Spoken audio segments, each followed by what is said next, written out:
Hello everybody! Welcome back to a combination of Umamusume and Warhammer 40k Rogue Trader. I looked at my Steam library. When I was opening up the game for tonight. And I love how this, this can be used as a meme. I have two moods. Umamusume and Rogue Trader. I have two moods. Anyways, hi, hello. We'll be playing Rogue Trader. We'll be playing Rogue Trader with Argent soon enough. I just had to get in more of Haru's career. No spice, no life. Ah, of course, the luchador horse would think that.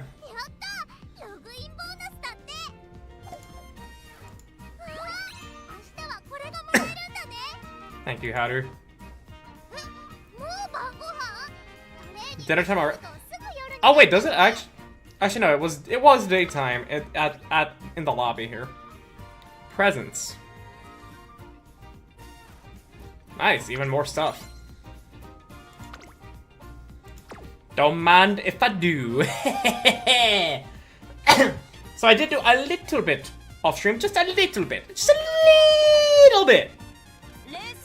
I actually did my daily, weekly actually. Weekly team trials. And I haven't done the race events yet. I also did enhance, I did enhance this support card. The winning ticket support card. Cause I wanted to ensure I at least got some victory for Haru. And as you can see, I also changed who's in my lobby.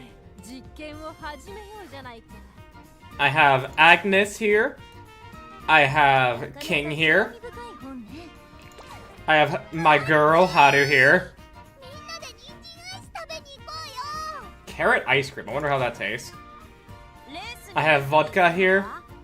And scouting, yeah.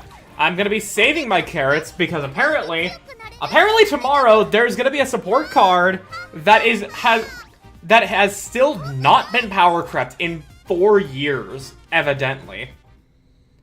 So that's what I'll be going for tomorrow. We are in the middle of Haru's career. We have 8 days left for her to get 1,200 more fans. With training...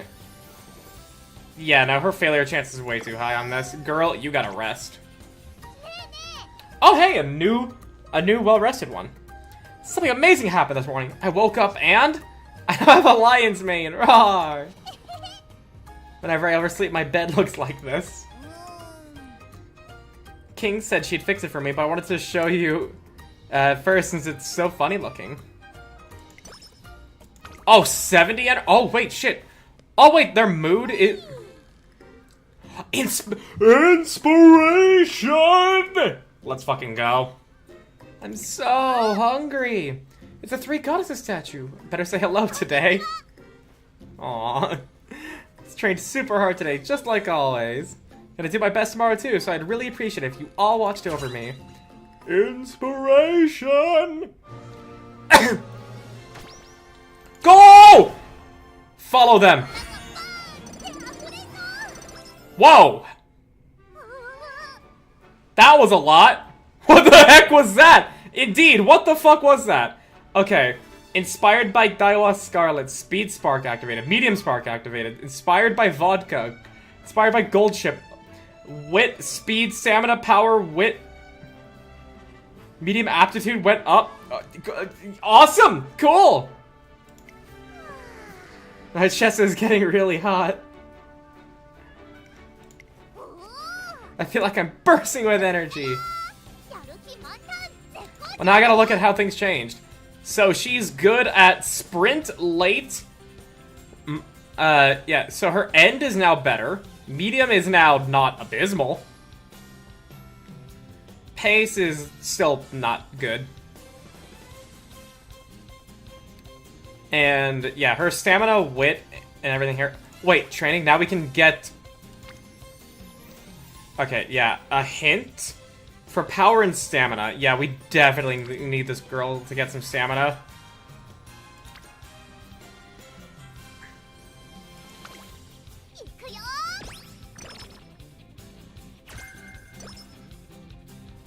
Hello, Azure. A fan letter? Hell yeah. Someone wrote something really nice to me. Seeing you always try your best gives me courage. It makes me blush. This is top secret, but I say it's strong and I only ate 2 carrots today. Definitely coming on top next race. That'll definitely make my fans happy, right?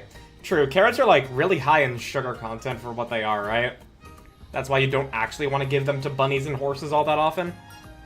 Most definitely. That's what I thought. They'll be stoked. Okie dokie. I'm gonna give it my all. Feeling the love from her fans, her motivations skyrocket. Her mood is already great. Oh, yeah, 30 more skill points. Let's fucking go. Another hint. 1,800 fans? That is enough. I do have some scheduled races.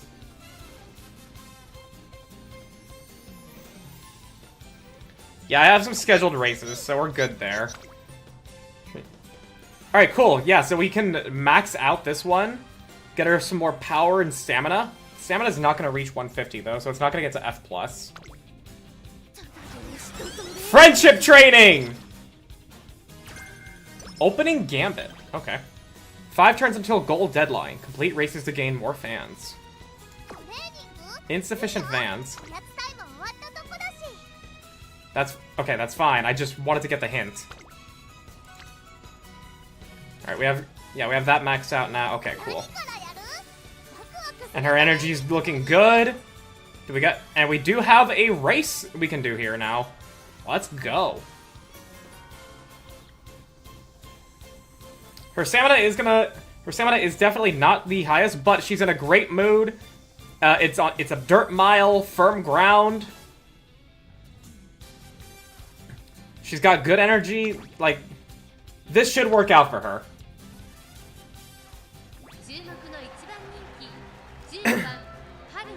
Oh, we have 11 going for late? There's 11 of them going for late? Oh, gods. Okay, hang on. Okay. You're gonna be in a pack, yeah. She does have E+ power, so that means she should break out of the pack a lot better than the rest of them, right? Yeah, you're in an awful mood. You've got F power, pace, late. You're normal. Yeah, power is what's gonna help her get out of the pack, right? Because... Okay. Depending on how crowded it gets, how close to the railing you get put. Well, Haru is... She is number 15. That means she gets... That means she's put closer to the outside, right? Or is that irrelevant? Hula Halau. Jewel Emerald, I like that. Noir Grimoire. Ah, that's a cool name. Depends which direction the course is. Oh, okay. I don't know if I can just see that.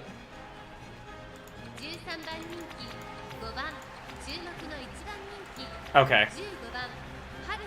I mean, we'll just have to see how this turns out. She's got a lot of competition for the strategy that we're building her around right now, so who knows?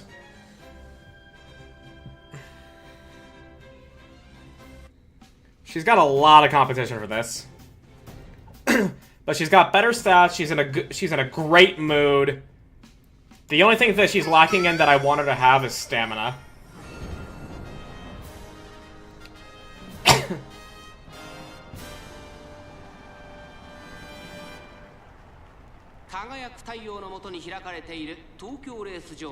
I have faith, Haru. ダート校舎の実力が遺憾なく発揮できそうですね。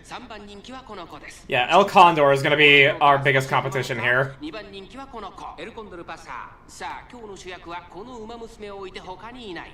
1番人気ハルウララ。私が一番期待している馬娘。 She's gonna be our biggest competition. ゲートイン完了。出走の準備が整います。 Wait, and she's 15, so she's outside the ring. Let's fucking go. 綺麗なスタートを切りました。 She's not gonna get boxed in. そうですね。芝からダートに入っています。9番と11番。この2人が競り合っているぞ。期待通りの結果を出せるか。1番人気。 Yeah, she's saying a nice, good pace. We have those early runners here, but she is staying all right in the backpack here. That's fine. Get a great position. Yeah, no, okay, we're looking good. We're looking fine. We're looking fancy. Yeah, look at her. Yeah, she's pushing nice. Good, good, good.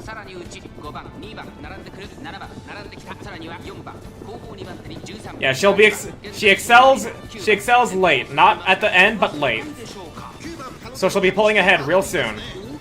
Unless I've actually been fucked over by the lack of stamina. Oh, who knows? I don't know. Come on, Haru. This is your opportunity. This is your moment. This is where you succeed. Yeah, look at her. Look at her overtaking people. Yeah, okay. Fourth. She's coming up. She's coming up. Yeah, yeah. Come on. You got this. Come on. Ooh. Ooh. Oh, it's neck and neck. Come on. Yeah. Let's fucking go. That's my girl.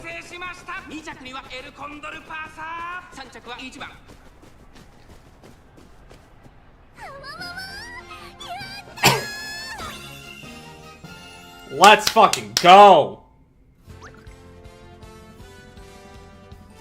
Whew, that was close. That was a close one. A very close first. And of course I knew that El Condor was gonna be our competition here. There we go. We have reached the goal of 5,000 fans. We also got some items. Cool. Me too.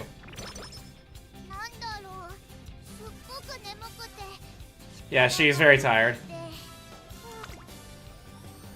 So let's see here. Standard distance, increased performance over standard differences, multiples of 400. Well, a mile, that mile was 400. Well, it's 1,600, and that's an interval of 400. But, getting on your left is gonna be huge. Saving up that's big.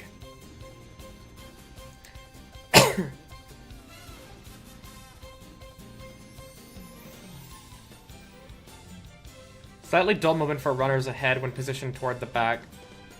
Studious is really good. Really? Widen field of view, heightened observation mid-race. Both of those late Sturger ones will be great. Oh, like sharp. I mean, sharp gaze is absolutely is gonna be really good. Sharp gaze, 100% will. I didn't think Studious necessarily would. Like, one more above Studious. So increased velocity on an uphill. I didn't necessarily know how to interpret that, so I didn't know necessarily how good it would be. Studious, I also didn't know how good it would actually be, because it's like... I don't know how to interpret the... like, widened field of view to translate into how she's gonna, you know, like, pull ahead in the late.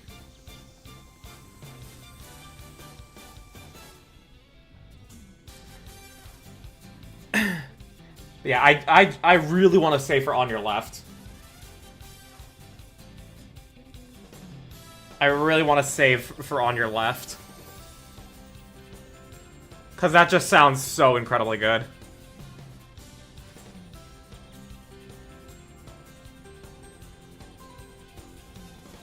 It's difficult to tell if a race has uphill or downhill, but increased velocity is still good.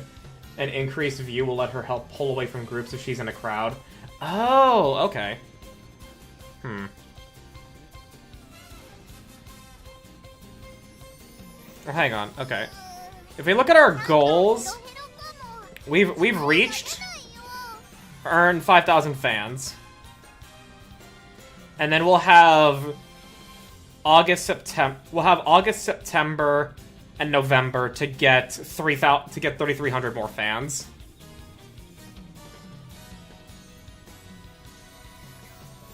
Yeah, so we'll be good there.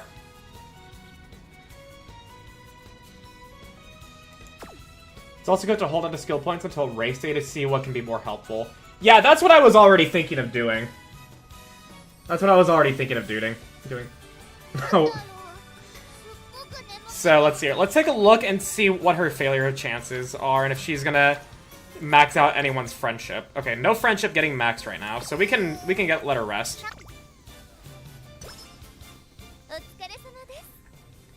You're really giving your all, aren't you? The time has nearly come again.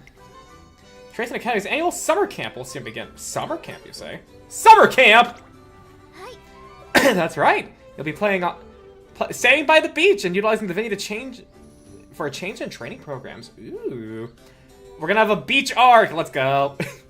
So the new environment will help your training improve in leaps and bounds. Camp starts in July, so make sure she's in tip-top condition to dive in and make the most of it. But it'll be over before you know it. You won't have much time to rest. Okay, so we want to rest. So we want her to be full energy when we go into the summer camp. Training should be our foremost concern, but once in a while you should go to the beach for some recreation. It might be good for you. I think your training will feel refreshed and invigorated. That makes sense. Although it's a short period of 2 months from July to August, I hope you'll spend a fruitful summer with your trainee. I need to pay attention to Haru's condition and energy leading up to it. It starts 2 turns from now in July, so I should probably start preparing now. Alright, she'll get to max out of... Okay, so she has a maxed friendship. She'll get to max her friendship. That will max out her energy. Her speed is good, but I want to also get her stamina up. Yeah, I want to get her friendships and stamina up.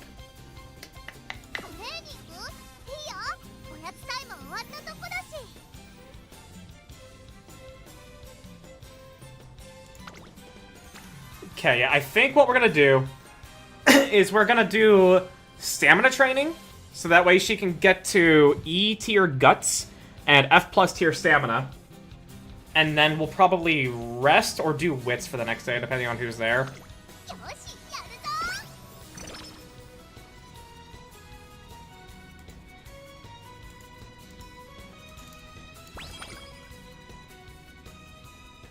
Happy otaku life!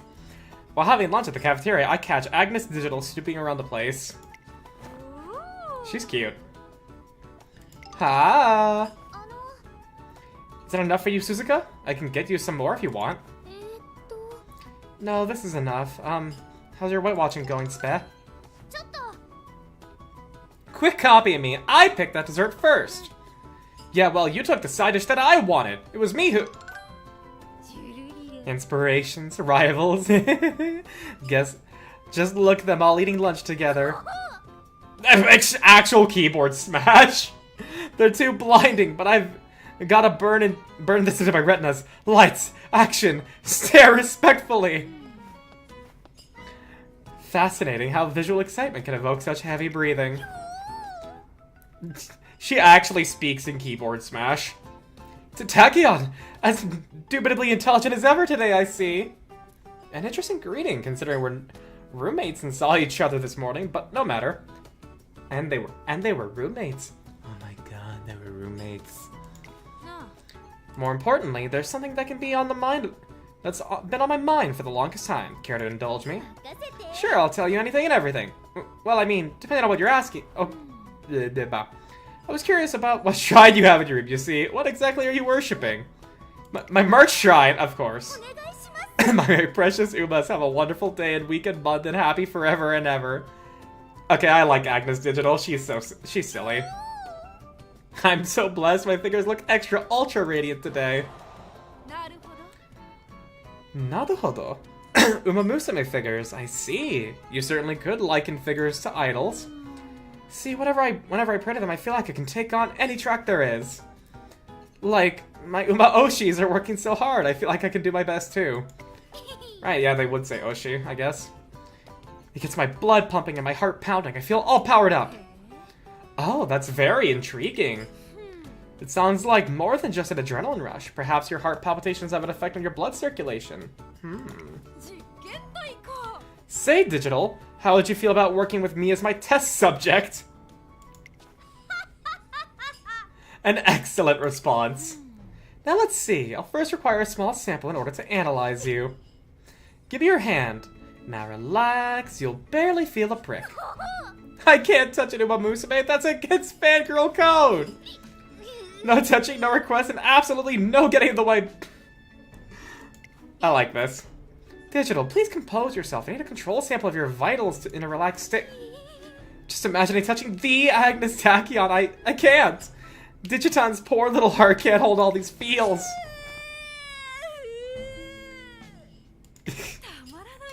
Wonderful, such explosive force. Maybe she has experienced some kind of mutation after all. This is getting very interesting. What about Agnes Tachyon in real life made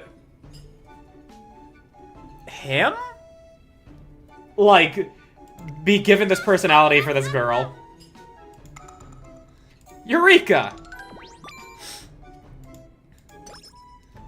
10 extra power? Okay. Alright, one turn has passed. We have a scheduled race today. Ugh.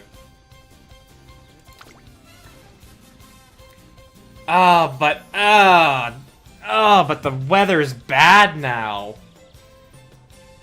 And the weather's not good. We also have summer camp coming up, so I think I'll just go with the rest instead. Still need to build fans for down the line. True, but okay. Okay, I can't escape out of this menu. Okay, well, it said 2 turns from now. So, 1 turn has passed from when we spoke. This will be the 2nd turn. But then she will be out, but then she will be low on energy. You can race and then rest? Okay. Okay. We will then race. I'm hoping this will do good. It's soft rain, so... Oh, okay. Oh, wait, yeah, that was the start. Alright, she's not fully favored here by the rings. Alright, she's not going to be under that much competition with the... I mean, she's going to have the most competition with Late and Pace. What's it? Okay. A lot of them are in awful moods. Sakura... Oh, shit. Bakushin's in a great mood. Bakushin's in a really good mood. Fuck. El Condor Pasa. Okay, so Bakushin and El Condor are going to be our biggest competition here.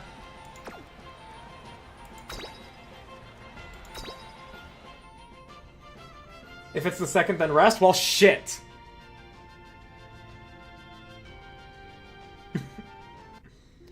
Oh, this is not gonna end well.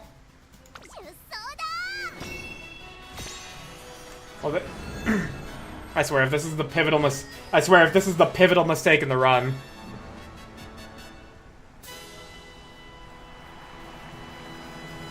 Didn't know which day we're being told about the summer camp it was. Well, I'm gonna have to make do. We live with the consequences of our choices.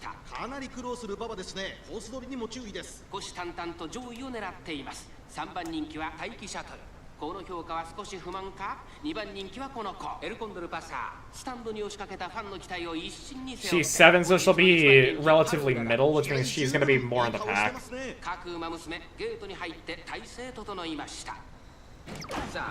Oh, late start. Ew. I mean, it's not the end of the world for her to get a late start, but it's most certainly not good. Yeah, she's... Oh, okay. Okay. Ooh, nice. Okay, okay. Yeah, the packs have been established. She's creeping up on the middle pack.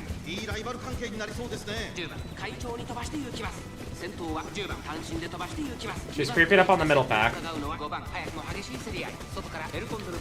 Nice, nice. She's holding firm in the middle.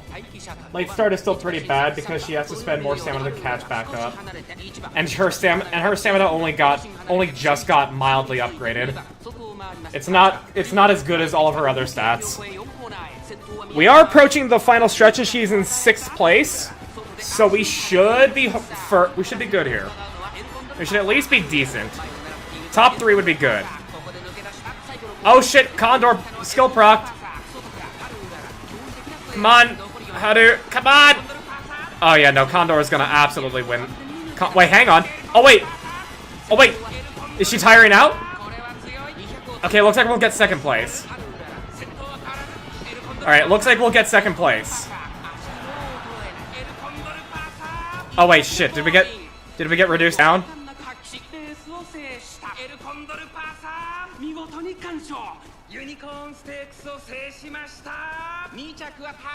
2nd place. Okay. 2nd place is fine. 2nd place is fine, given everything else. We did get 1,500 followers off that. So not bad.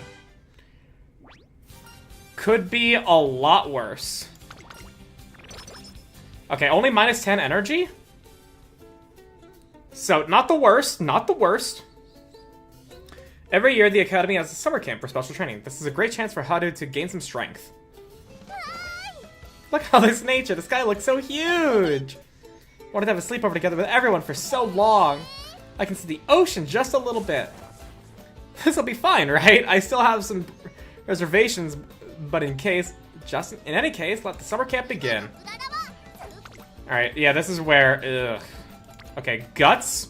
Oh, we'll get to max out 2 friendships and get, ooh, okay. Dude, Stamina's not getting any love right now. Ah, okay. But friendship training is really important here. 2 levels of rainy days. Man, I wish I had that earlier. To get Haru more experience, I've been entering her into a variety of races. On one of her days off. That was such a fun walk. Got to eat loads of snacks. Now I'm extra ready for training tomorrow. Well, aren't you an energetic young lady? Being energetic is my specialty. I see. Wait, are you an Umamusume by any chance? That means you run in those races, don't you? It's fine to not focus stamina with Haru. You can prioritize her 3 preferred stats from here on. Speed, power, and wit. Yeah, it hurts me knowing, because, like, I'm just imagining, you know, I mean, yeah, because she's a late one, she saves her stamina, I guess, so having a lower stamina is not the biggest problem. Haru Ureda, why, you're exactly like they say. You've heard of her? Yeah, she's got over 5,000 fans. That's a reasonable number. Yes, of course. I often go to the shopping district, you see. Everyone over there is over the moon about you. They even created a Haru Ureda fan club. Over the moon? What? I explained to her that it's an expression used to describe the strong emotions a person feels for another, and in this case, it shows how dedicated her fans are. Actually, I still don't get it! Ah, Naruhodo doesn't get it. But it means a lot of people are rooting for me, right? Close enough. I'm starting to think about joining too. Do it, do it! Actually, can I join too? Can I join my own fan club? You want to join your own fan club to root for yourself? Yeah, exactly. Wait, would that be weird? You're a funny one, that's for sure. I can see why everyone adores you. After we say our goodbyes. So many people, yeah, everybody loves you, Haru. Now that I got my own fan club, I gotta work even harder. The more her fan base grows, the more motivated she gets. Let's make even more fans. I'm sure she'll continue to gain experience in different races, growing fan base. Speed, stamina, power. Nice, just an all stats up and 20 skill points.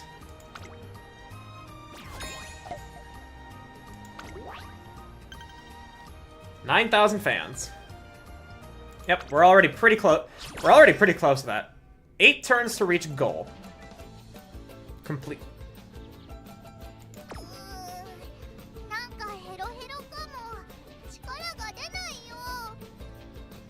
Okay, so she's really low on energy. Really low on energy. 30% failure chance? No, we can't. Rest and recreation. Yeah, we need to get this. We need to get this girl some Okay, hang on. Wit. Okay, we can boost friendship, get some energy back. Oh, 4100 oh, but that's she doesn't excel at that at all. 1 turn from now. Wait, hang on, I gotta remember to scroll down. Okay, we have a dirt mile with good weather? Oh, dirt mile with good weather? With her in a great mood? Yeah. Yeah. Then we can take advantage. Then we don't need to worry about, and then we can just keep working on everything else. And with 3600, if she even gets like second, that's like, what, gonna be another 1500? This should be fine.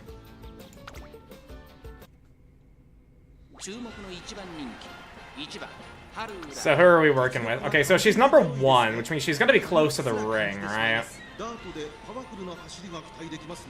El Condor's in a good mood. Oguri's in a great mood. She's a pace one. Maruzensky, good mood. Front, okay. Right. We did get her stamina up.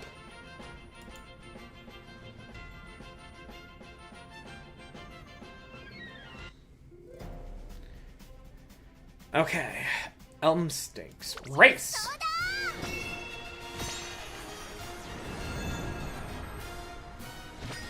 Sapporo Dirt, 1700 meters. Okay, so even if it's a mile, it's not gonna always be that.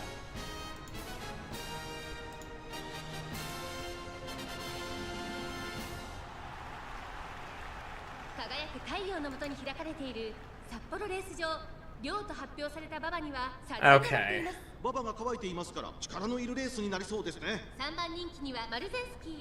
Yeah, these two are gonna be our biggest competition.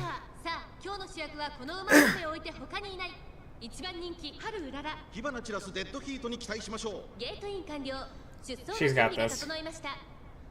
She's got this. Yeah, yeah. In the middle ring, that is a little bit of a problem. But we have been boosting her power. We have been boosting her power. So this. So this isn't necessarily a bad thing right now.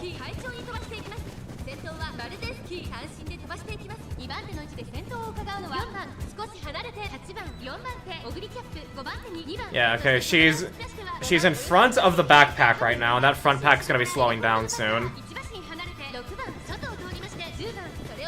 She's right next to El Condor. Yeah, look at her. Yeah, she's pulling ahead.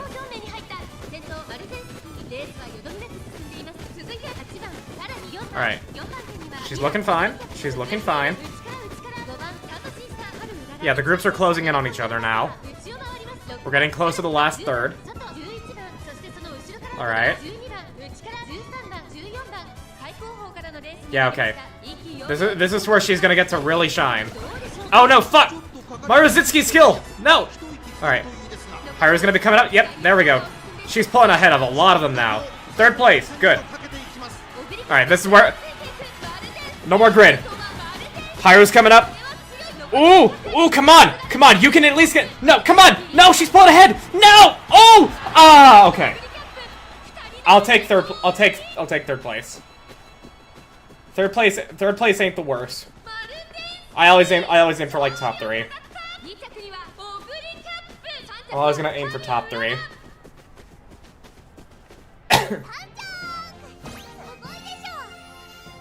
Top 3 is fine by me. No, fewer skills than she could benefit from learning more. Yeah. Alright, we got 1K. So any race we do next is gonna be enough. Ah, minus 30 energy though. Ooh. One day during summer camp, while I'm taking a nighttime stroll on the beach, I see Urara with Rice. Hey, I actually get to see Rice shower for once here now. She's got the witch hat and everything. I wouldn't call that a witch hat. I don't even know what to call that. Wow, so even you lost during today's scrimmage, Rice? Yeah, I just couldn't keep up. Haru and Rice are in deep conversation while staring at the ocean. It seems like they're talking about today's scrimmage. The summer camp's main event is a group race where students do a 2,500-meter race in pairs. Ooh. Unfortunately, Haru didn't stand a chance. As I expected, the distance was too long for her. However... Read the other one before it. Oh, wait, oh, there's a witch horse girl named Sweep Tosho. Hang on. Sweep Tosho Umamusume. What is she? Oh my god? Yes, please? A witch? Hell yeah. I like me some witches. I like me some witches. Didn't... I thought you were great at long-distance racing. I thought so too. That's why I'm so disappointed. I thought I finally found something I'm good at, but it looks like I was... Oh, this poor baby. I knew it. I can't do anything right. What do you mean you can't do anything right? Well, I lost, didn't I? So because you lost once, just poof, all gone? You can no longer do anything anymore? Even though you're still the same person before and after the race? Does that mean the old you just poofed away and now I'm talking to a different person? That's not quite right. But you can still do great things, right? You're still a racer at heart. I guess so. It's true. One loss doesn't mean anything. I lose all the time, and I'm still the same old me. Hat, it's a bowler hat. A woman's bowler hat, okay. I guess you're right. You're still the same smiling Urara. See? I lose and I'm still me. You're still you too. It's important that you do you, and the way that you like to do you, and, well... Anywho, you're gonna win next time for sure, right? Rice, don't worry. I love these two as friends. This is such a sweet friendship. Just this endless, just this bottomless well of positivity and happiness with this self-loathing girl. I love it. I feel better already. I'd be ready to continue listening on the conversation, so I turned back to head. Brother's so into horses that he started to stream early. It's too late. Look, if I'm in the middle of a career, okay? I'm in the middle of my girl's career. I thought I was gonna be able to get it done in one stream. I was wrong. You're really amazing, Urara. No matter how many times you lose, you're still optimistic. You can stay... How can you stay so positive all the time? Uh-huh.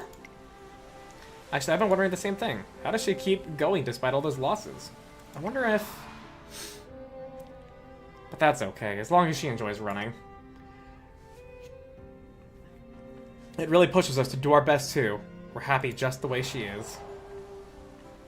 I wonder if she really does just love running for the sake of it. And if that's true, then...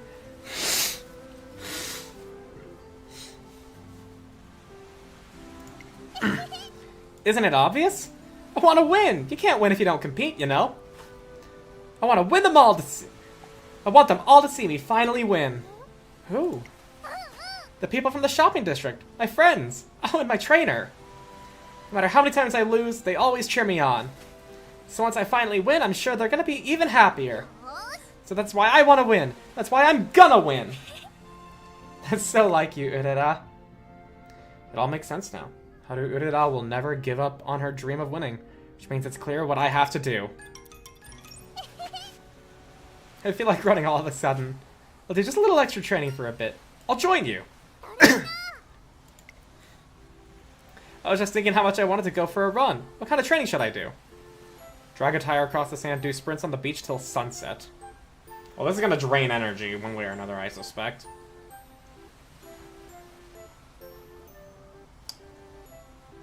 That's gonna be speed! That's gonna be power! I think I'm gonna go for speed. Until sunset? That's just like the manga Natty was reading. Let's do it. Gonna race the sun. You'll find us chasing the sun. Oh, oh, oh, oh, oh, oh, oh, oh, oh, oh, oh. You'll find us chasing the sun. Remember that song?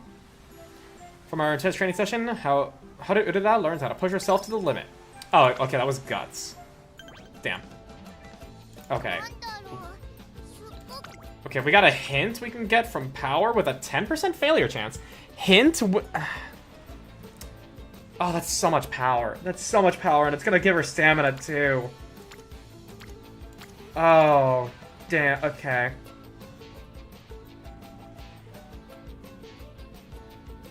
Yeah, let's go for it.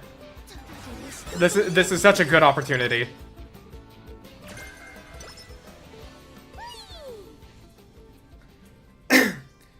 I had such a good time. That was so much fun. I splashed around at the sea a bunch, and I got to talk with everybody a whole lot. I made so many memories this summer. Memories of your training? I did so much training. I'll always remember those long training sessions we had together. I've really grown, haven't I? Like, I think I've gotten 50 centimeters taller. And I got a tan, too. So cute. And with that, summer camp comes to a close. More speed, more power, more guts. Okay. It's 4 in the morning, the very crack of dawn. Wide awake, I head outside to take a walk. Bro, trainer of Umamusume is one of those fucking people that make motivational videos of like, wake up at 4 a.m. Wide awake. As I stroll about, I hear commotion in the distance. I head toward the source of the noise, where I find Director Akikawa and several other staff members. Commendations! Wonderful work, everyone! On the today, another pristine track. Indeed, in recognition of your efforts, behold, I have decided to bestow upon you all a new piece of equipment. Oh, gods. Director, what on earth is that strange machine? 'Tis a turban... Oh my god. 10 times more efficient than our current methods. Between its prodigious size and high performance, it seemed invention of the century. Thusly, I was happy to empty my own pockets to obtain it. This woman, man. Why is it making that weird noise? I'm confident you can master it in no time. But it's only natural to fear the unknown. Very well, allow me to provide a demonstration. But can't you ride that? It's 5 times your size. I was born on the turf, raised by it. I am the one with the maintenance equipment. Now let's see here. Zoom! She's out of control. Thank you all for your intervention. I dread to think what might have happened.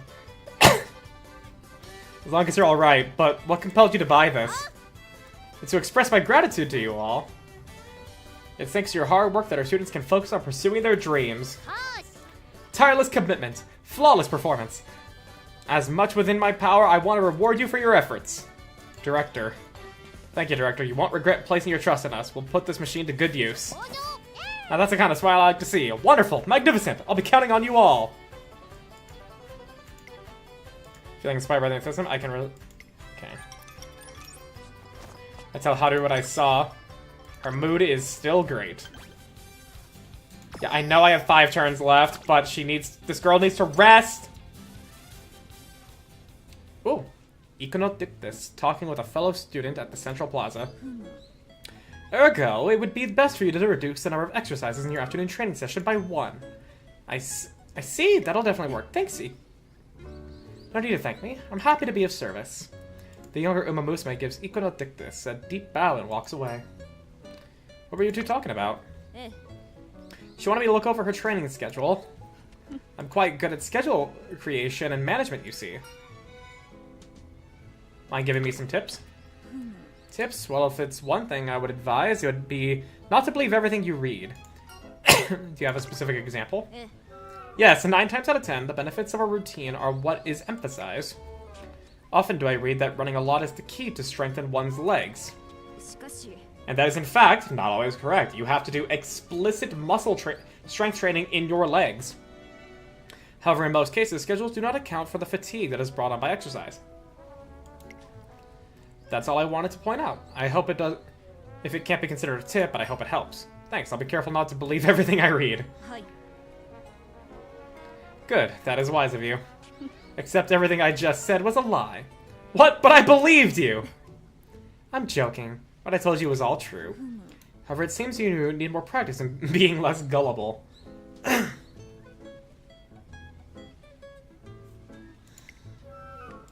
Ikono's stoicism belies a hidden and unexpected sense of humor.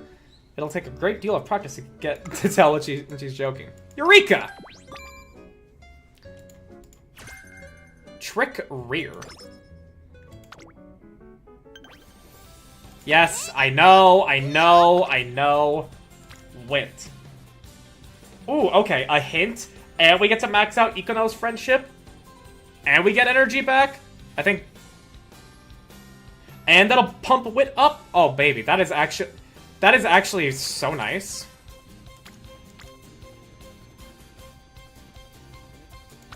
And it'll give us skill points as well.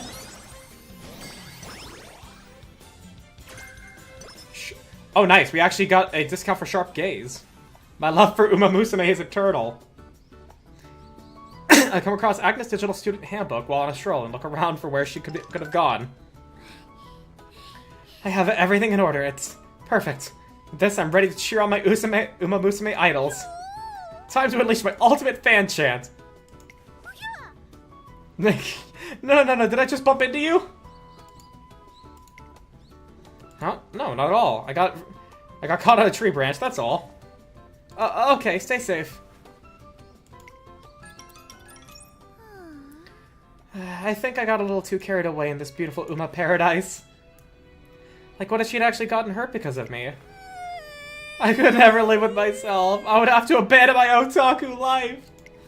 Fuck me and my big chungus life. Oh yeah, oh. Air Shakur, she looks so cool. She looks so cool. Hey, shut the hell up already. I'm trying to write some new code over. Oh my gosh, Shakur, you're way too cool, wild and cool. I said shut it.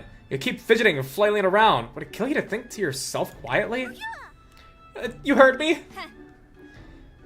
What's the big deal anyway? You're rambling about abandoning your otaku stuff. If you can throw away your passions that easily, I guess they didn't mean that much to you after all, huh? She definitely talks like a delinquent, but yeah. I could never sip. Y'all better fucking clip this. Y'all better fucking clip me saying this. I could never. Sipping is my life. Y'all better fucking clip that. but I feel like I should get my act together. I mean, this is the Tracing Academy.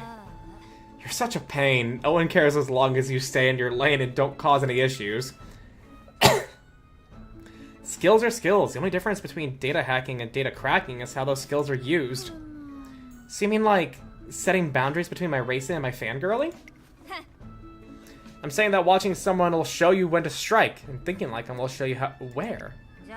The people who can do both, they're the real ones. Oh. Wait, I see! I'm starting to get it now, Shakur. So if I've got this right, the most important thing is to consider who I'm using my skills for. When I'm cheering on my beloved Umas as a fan, I'll shout out my love at the very top of my lungs. And it's so important to use knowledge to understand how my fans feel. I can prepare myself for better races. Thanks a lot, Shakur. I'll love my Umas for as long as I live. Yeah, great. Now can it leave me alone already? I'm gonna cheer with you for my ultimate fan chances. You're winning concerts too, Shakur. I wanna see this delinquent sounding ass girl sing. I wanna hear her sing. Why me? Don't you worry. I promise I'll do my best not to cause a scene. I stake my honor as an otaku on it. No. No one asked you to do that! Eureka! Alright, we have 3 turns left. More speed, more power. Frenzied End Closer's got a hint. Okay. Alright, we've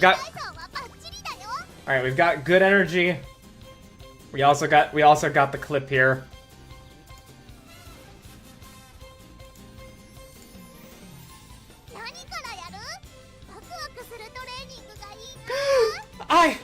I could never!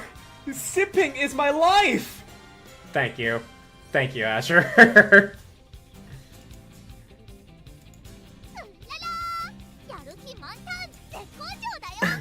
Alright, we need to get into a race. Okay. Green channel, okay. Yeah, so... Kyoto, okay. Some of the missions for the release do involve doing Tokyo. So, we gotta do first... So, yeah, Tokyo Dirt 1400. It's heavy rain, which is not good.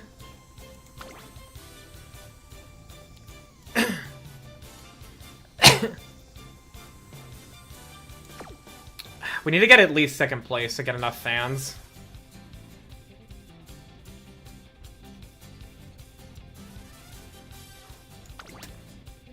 Yeah, her turf is awful compared to her dirt. She's not gonna do well there. So yeah, we need to take the L with the bad weather. Yeah, we need to take the L with the bad weather.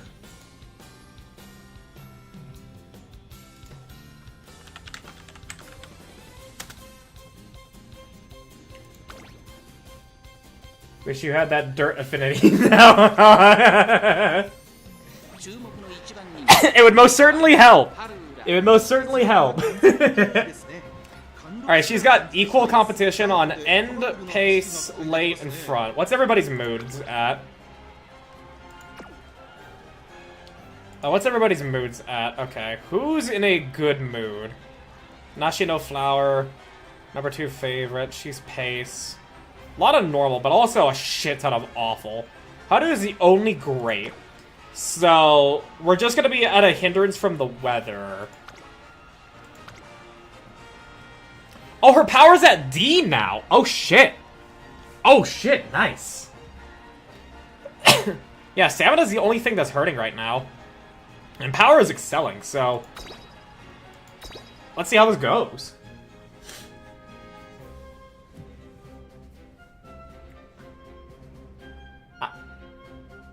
If she gets first place, that's gonna be a good jump. If she gets second place, that's gonna be enough to reach the goal. But third place is where it's gonna hurt us the most. So we need to get at least second place.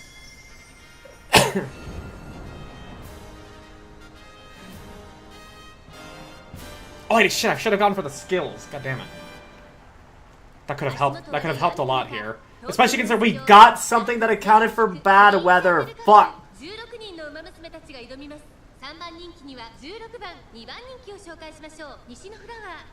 Alright, well, we live the consequences of our actions. I'm gonna hope that everybody's bad mood and the fact that we don't have any major competition in terms of, like, actual characters in this game. Okay, normal start. Alright. Yeah, she's leading the backpack right now. Donna is the front runner here. Yeah, Haru's establishing a nice position for herself right now. She's immediately catching up to this front pack. Yeah, Donna is maintaining pace, but everybody's closing in on her. Okay, yeah, Haru's doing good here. She's doing good. And she can break through this front pack as well, because her power is so good. Yeah, yeah, look at that. Look at that, she's coming up. Yeah, yeah.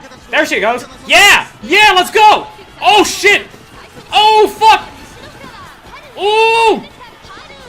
She's in second. Yeah, okay. I saw number 1. Come on. Yeah, she's pulled ahead. She's so far ahead. She's so far ahead. There she goes. That's my girl.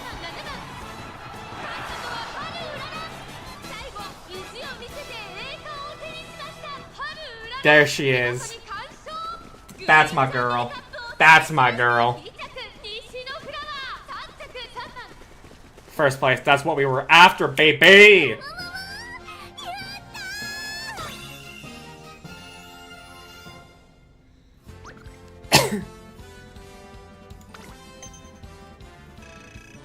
Alright, we have reached our next goal. We've smashed that goal.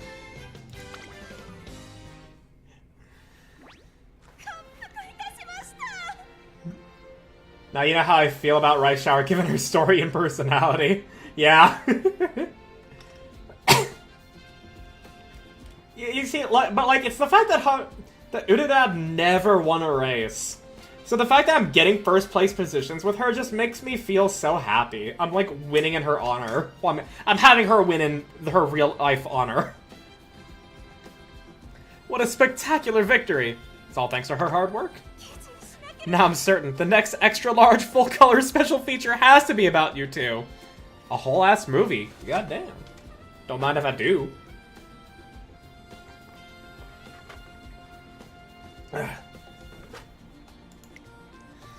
Sounds like we can expect a great response from the next Twinkle Monthly. I gotta praise Haru for her victory. Alright, only 15 energy down. She'll probably have a decent success chance on everything else. Mood remains great.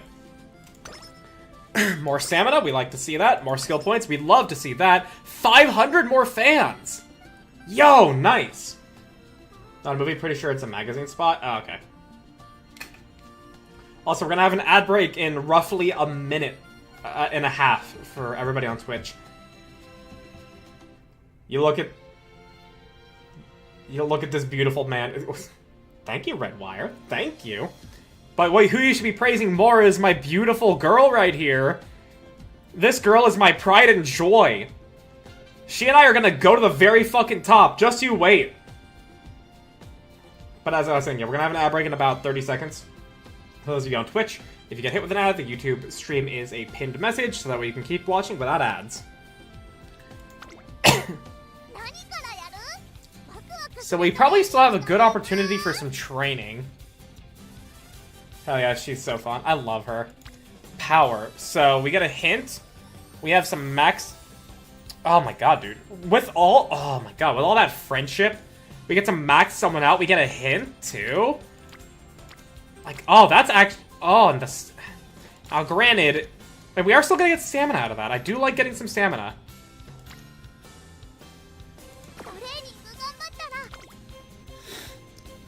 Standard distance.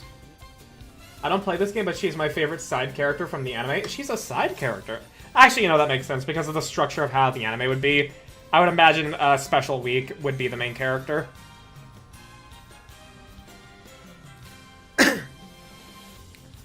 Okay, so...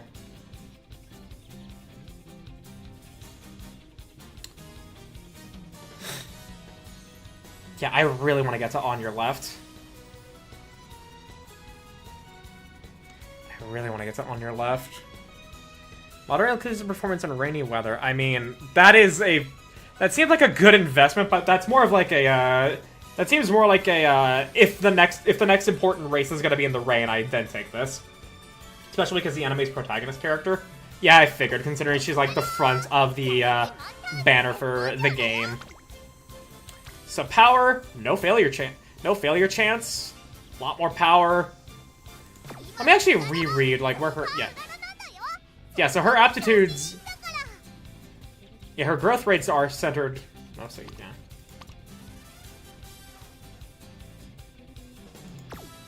Okay.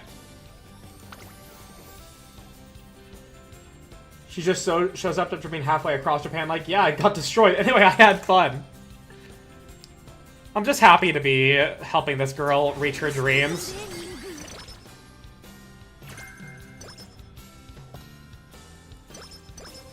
More skill points.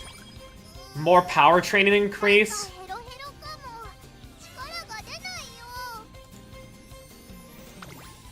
So...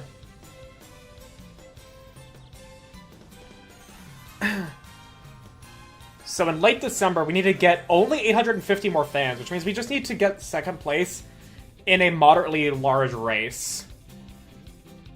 But then after that, we need to place top 5 in Negishi South. I assume that's what that's called. Negishi. Stamina. 20% failure chance, and no. I don't want to risk a 20% failure chance here. Feels very relaxed. Goal achieved. Fighting spirit. No matter how many times Haru Urara loses, she never gives up.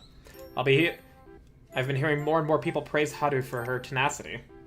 Take the gamble? No, I am not a gambling man. I may play Nikkei, and I may play Dungeons & Dragons, but I am not a gambling man. Haru just has fun when running as best she can. You know, I love her. Running is so hard. Everyone whooshed right past me. What do you think is the key to winning? Well... Oh, I know! I should enter a race where it's only me! Then there's no way to lose. That wouldn't be a race, then. I thought I struck gold for a second there. Oh, is that Haru Urara? Hey there. Who said my name? You've been trying so hard. I'm rooting for you. Hey, it's that plucky Umamusume. You know who I am? Of course. We're here in your fan club. I love that you keep going no matter how many times you lose. Don't ever give up. Yeah, okay. You're so popular. I feel like an idol. I'm glad I worked so hard. Everyone is so excited to see me race. I want to race even more. Then they'll be really excited. Haru's motivation skyrockets. It's a good idea for her to enter races to gain experience and grow her fan base. Okay. A race to aspire to. One she... More speed, more stamina, more power, more guts, more wit, more skill points. I love more skill points. 12,000 fans.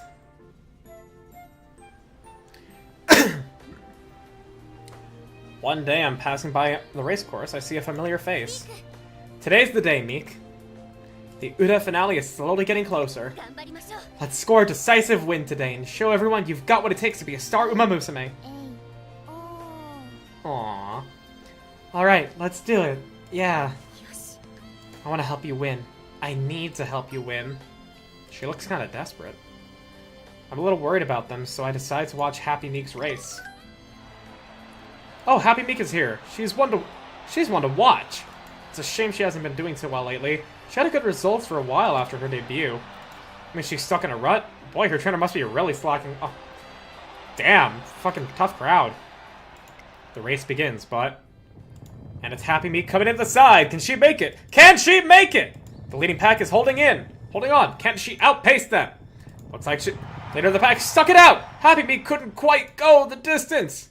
Unfortunately, Happy Meek comes in at 3rd place. Something about her does seem off. Oh, and her drown. I'm sorry, Meek. It's all my fault again. No, I wasn't strong enough. That's not true, Meek. I promise this isn't your fault. You're a very talented Umamusume, both physically and mentally. The blame lies solely with me, your trainer. Trainer Kidoin turns to head back home with Meek, looking extremely depressed. She doesn't even notice I'm there. That evening... Aw. Hi, Meek. Meek! Why are you alone? What happened?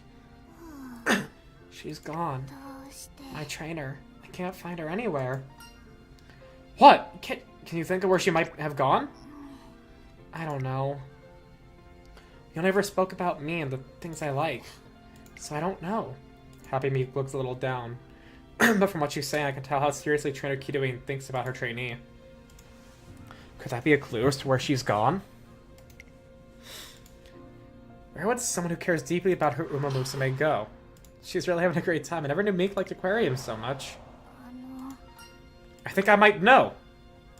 Seizing that one glimmer of hope, I hurried to the aquarium with Happy Meek. Meek? And you? What are you doing here? We've been looking for you, trainer. I'm sorry for making you worry. The last thing I wanted to do was stress you out. I really am a bad trainer, aren't I? Huh? I'm sorry for all the trouble I caused you as well. Why did you come here alone? I wanted to reflect on some things, mostly on my duties as a trainer. But the more I thought about it, the more ashamed I felt at my own incompetence. Trainer Kidoin's abilities are indisputable. Her knowledge, backed by secrets of her trainer's handbook, is unrivaled. And her love for Umamusume is beyond reproach. If there was one thing she's lacking... Have you discussed your concerns with Meek? With Meek? Of course not. I would never make my trainee worry like that. Why would that be a problem? Huh? You know, no, you're not the only one working hard, you know. But it's my fault I'm useless. I can't force Meek to deal with my failings. That's not true. Meek? You're not useless. You're my trainer. I want to talk to you, and not just about me. I want to learn about you too. I want to do more to help you, because I want us both to do our best, together. What a mess. I'm supposed to be the one supporting you, but we've ended up the other way around. I don't know what to say. What to say? Aww.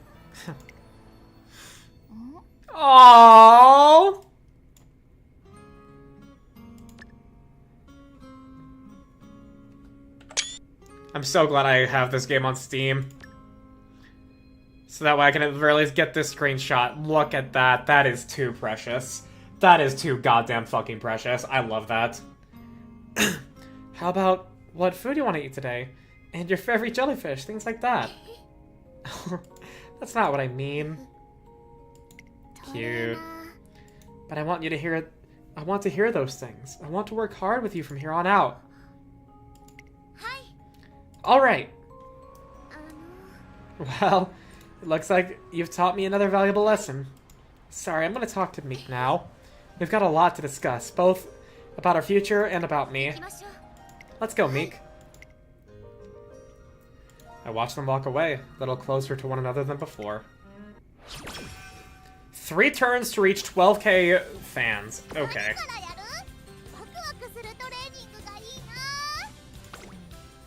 Where is our tip? It's in speed? That's gonna get us to E+. Training stamina?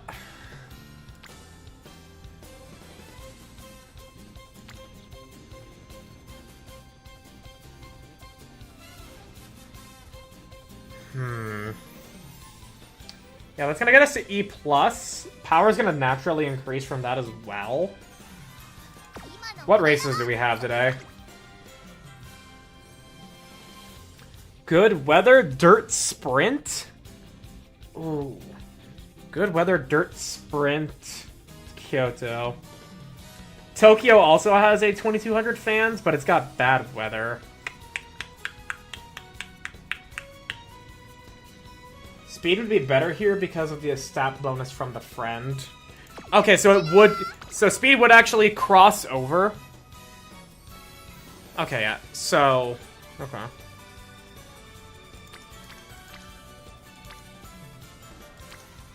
And we'll still have good energy. But then tomorrow, we're gonna have to do a race. Yeah, tomorrow's gonna... Ooh. Oh, that's turf long? That's not good. Nakayama. Is that one of the ones I was advised to do for the daily missions? Yeah, Tokyo or Nakayama. So that's actually gonna be a good one. Oh, it actually shows the position they're in. Okay. It isn't just for a chance to learn new skill hints, but they also give extra stat increases. Okay. So yeah, and tomorrow we can go to Nakayama for a dirt sprint for 3,600 fans. That actually sounds exceptional.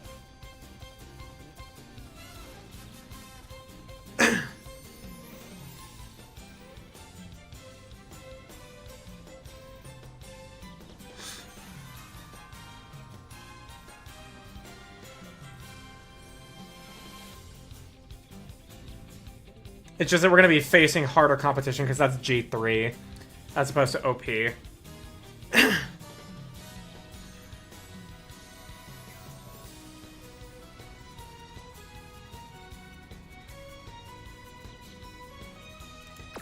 Well, okay, so today we can go for the speeding. We can go for speed.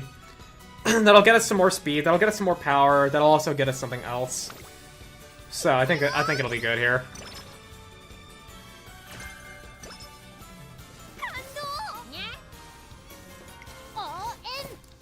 Now carry on with your... More skill points, more friendship, nice. Yeah, okay. We basically have today now. We have to.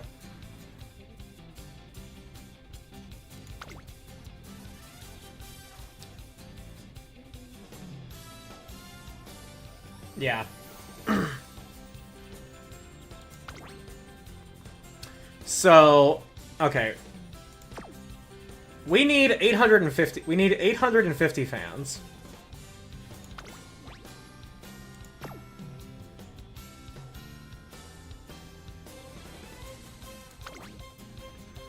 And if we win, if we get first place, we get a massive amount of fans. Second place is still going to give us the amount we need. Third place is still going to give us the amount we need.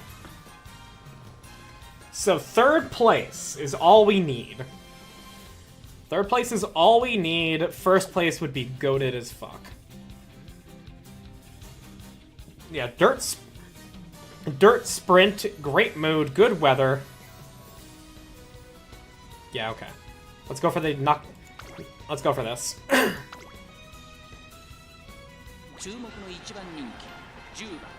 Alright, she's gonna have a lot of competition with the lates.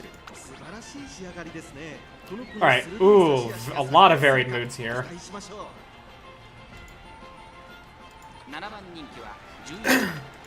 See, who is our late?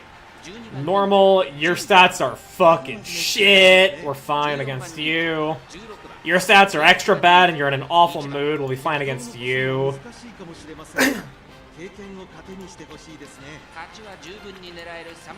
Okay, yeah. Nobody's really that exceptional here.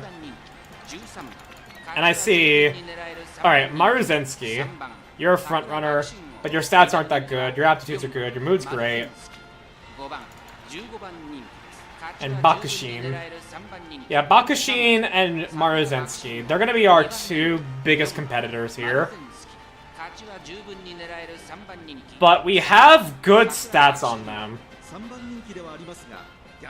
We have good stats on them. We actually have more speed than Bakushin. And her stamina is awful. Maruzensky's stamina is, I think, equal to Haru's right now, but we have better speed, better power. So... we should be fine. We should be fine.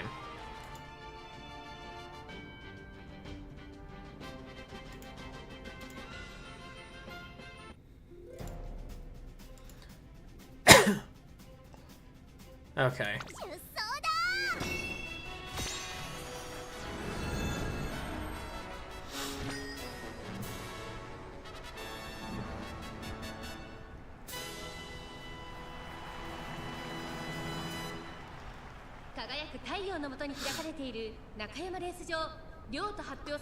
Alright.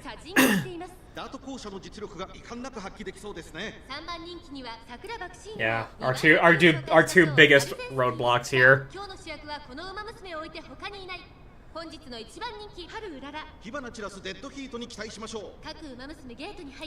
And she's in the straight middle of the starting position here.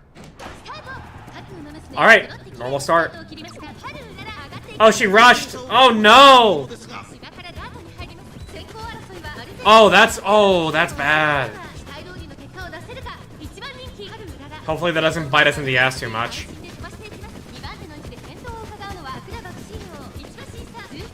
Oh, she's actually getting over. Oh, someone nearly overtook her. Okay, Harden, I'm gonna need you to use this. I'm gonna need you to get your skill going so that way you can get some stamina back.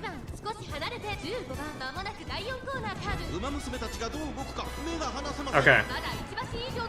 We have a rear. She's in the back of the middle pack right now. Oh, this is rough. Oh, this is scary. Okay, she's now pulling ahead. She's now pulling ahead. I just need. Third is all we need. Third's all we need. Oh shit, she's coming up strong. Okay, second place. Second place. Cool. Cool. Wait, we came in third? Damn it! I thought we were... Okay, third's all we needed. Third is all we needed. Oh no, we did come in second. Nice. Cool, that's all we needed.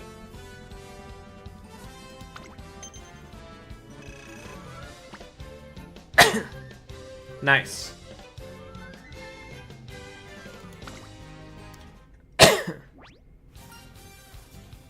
Your efforts finally paid off. And there we go, 350 skill points.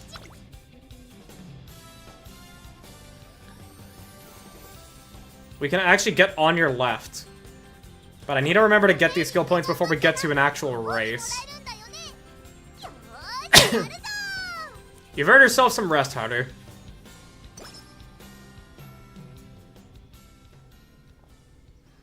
It's a day like any other. I hear a commotion from the academy fields and go back to take a look. Director, don't tell me you used your pocket money again! What are you planning to do with a farm this size?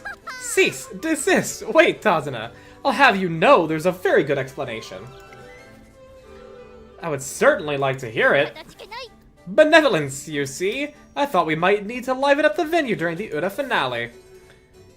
When you think of race courses, what springs to mind? That's right, the food. A hearty meal and a thrilling race to go hand in hand. But not just any food will do. It has to be impactful, memorable, get the people talking. Thusly, I have decided that we will set up our own fields to grow trace and brand carrots. Alright, I see where you're coming from, Director. Your heart is always in the right place. But your head, on the other hand, what were you thinking? Mercy, have mercy!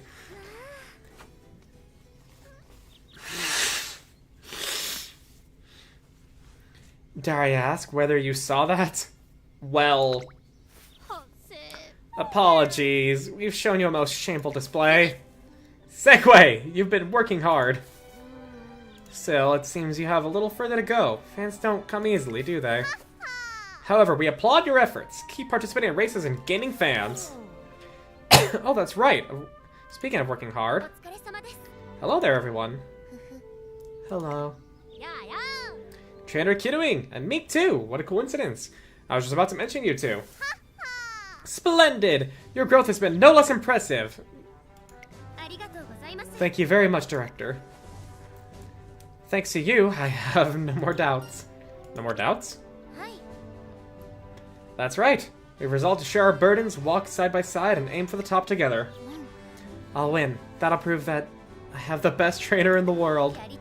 And I'll work harder than ever. I want to see Meek win the highest honor. Conquering the Uda finale. That's our shared goal. Hip, hip, hooray. I like her. She's cute. Hip, hip, hooray. So this is where you've all been? Good afternoon, everyone. May I have a little bit of your time? Miss Otanashi, of course. What can we do for you? Well, you see, there's something I want to show you. With a sly smile, reporter Otanashi shows an article about the Uda finale that has been posted online.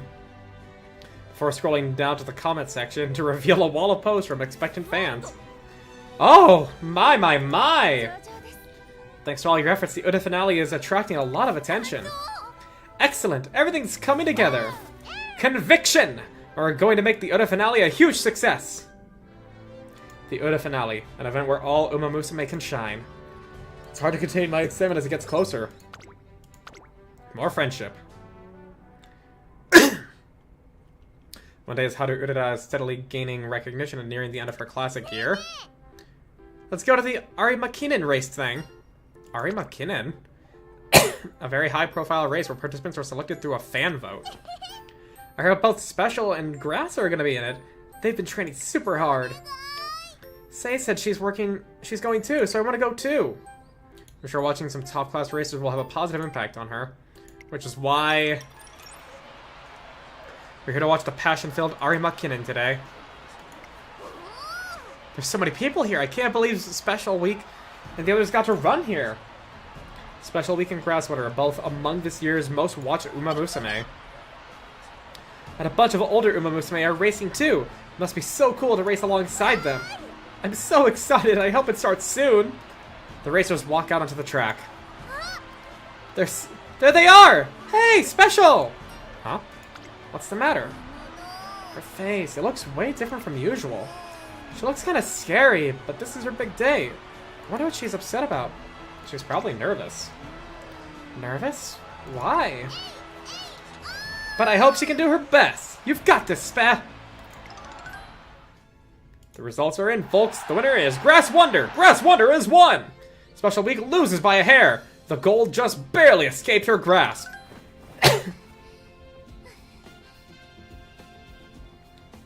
I mean, hey, a close second, I think is still good. I was so close, just half a step more and... Aww. That was an excellent race, Spa. Grass. I plan on winning in a much more decisive fashion. Frankly, I'm not satisfied with the result. I'm not satisfied either. Next time I'm gonna beat you for sure. I look forward to seeing you try. I'll see you again next year. You can count on it. We're peering a little bit into the story of another set of characters.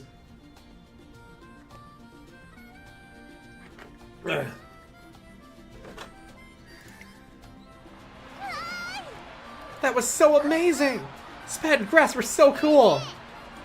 My heart is pounding, I wonder why. Especially when Grass Wonder put on an amazing performance. Watching the races open Haru's eyes. Maybe now she'll finally... It's the Ari McKinnon. What? I'm sure it's super fun to run in the Ari McKinnon. That's why my heart is beating so fast. Okay, I've decided. I'm gonna enter the Ari McKinnon too. Well, what? What? Did I hear Ureda say she's gonna enter the Ari McKinnon just now? Seriously, there's no way she could get in. Following Ureda's decision, I can hear the audience's confused voice get louder and louder. As a trainer, I should be happy she's decided on a goal, but what a difficult goal it is. However, she's dead set on I have to support her all the way. It'll be a long and hard road. Can you handle it? I'm no quitter. I'm super pumped. You have to do well in a lot of races too, you know. If Haruya wants to enter the Ari McKinnon, she'll first have to prove that she's got what it takes by placing high in graded races. Well, you'll help me, right? I'll run a bunch, so we'll be fine. I can't wait for next year's Ari McKinnon. I'm going to believe Haru's resolve. Now that she set her sights on a big goal, she can move on from her classic year. Speed went up by 3? Yep. Friendship with the director went up.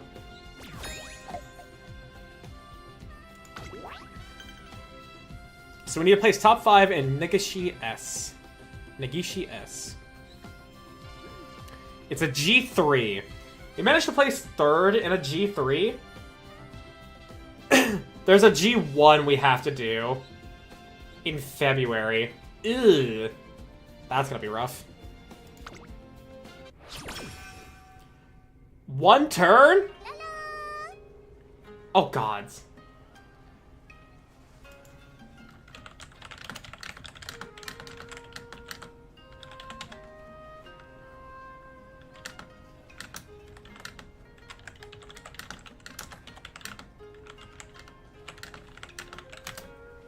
First visit, the first shrine visit of the year.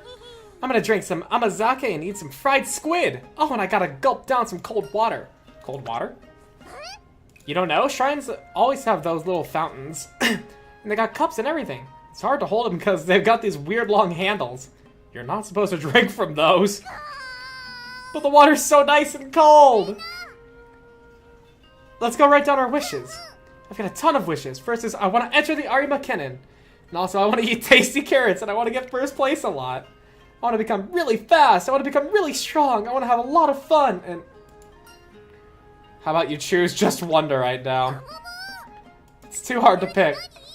What would you write if you were me? It's set on entering the Ari McKinnon, which means it's good for her to wish for. Wish to level up, strong technique. Skilled enough for the big leagues. Yeah, ooh, big leagues is... That's gonna get... She's already full on energy, so I think... Honestly, Yeah, honestly, I think we're kind of in our... I think we're in our groove to get skills. I mean, we're in our groove to get stats right now. We're kind of in our groove for that, so we really want some skills. So I think we're gonna go for that. The big leagues! What are those? It means you'll be on track to becoming a pro. On track? Which track? What kind of pro? In your case, it's a racing track. I get it, I'm gonna be a racing track pro. She seems ready to go. I'm sure she's off to hone her unique skills. Finish writing my wish. Then let's head back and do some training. She is my baby. She is my precious. She is my daughter. She is my pride and joy. I am going to get her to run in the Arimakennen. Just you wait and see. You don't want to? I love running, but look at all these stalls. I thought you wanted to run in the Arimakennen. I do, but I'm gonna have to start training now if I want to compete. You have no chance of winning if you don't take your training seriously. I am taking it seriously. I'm always running my hardest, you know? I always go full force till I hear the whistle. I can't help but worry. It sounds like Haru thinks the Arimakennen is just a normal race. So far, she's been racing for fun, but now results are actually going to be important if she wants to qualify for graded races. We need to work on her form and time, as well as prep on how to run in graded races. Do you want to try running the Negishi Stakes? Sure. You didn't even think about it. Why would I? I love running. Hey, can we do another lap around the shrine? I guess you're listening to what I have to say as a measure of progress. In any case, our next goal is the Negishi Stakes. Negishi Stakes, my bad. I have to pronounce it like a Japanese. Like Nihongo. So, okay. We're not gonna...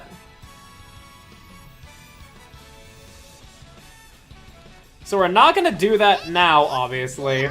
Because Argent is ready. And we have a collab to do. We're just gonna quickly get her this skill that I've been saving up for. Can she get any other? No, that is fine. Okay. We will now save and exit. Right. And I'm gonna start the call with Argent.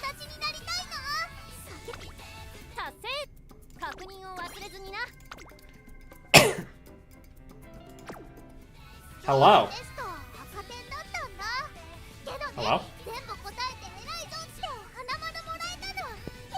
Darn it. My mic wasn't on. Anyway, so Yes, hello. life, huh? Yeah. I was watching for a little bit. I had to get Lord Dominus's laundry done though. So It's fine. I mean, it gave me more time to get Haru through her career. that's true. Oh gosh, she's so precious. I was watching some stuff about the real life horses on YouTube, and did you know she won her first race? She did! I know! That's so precious.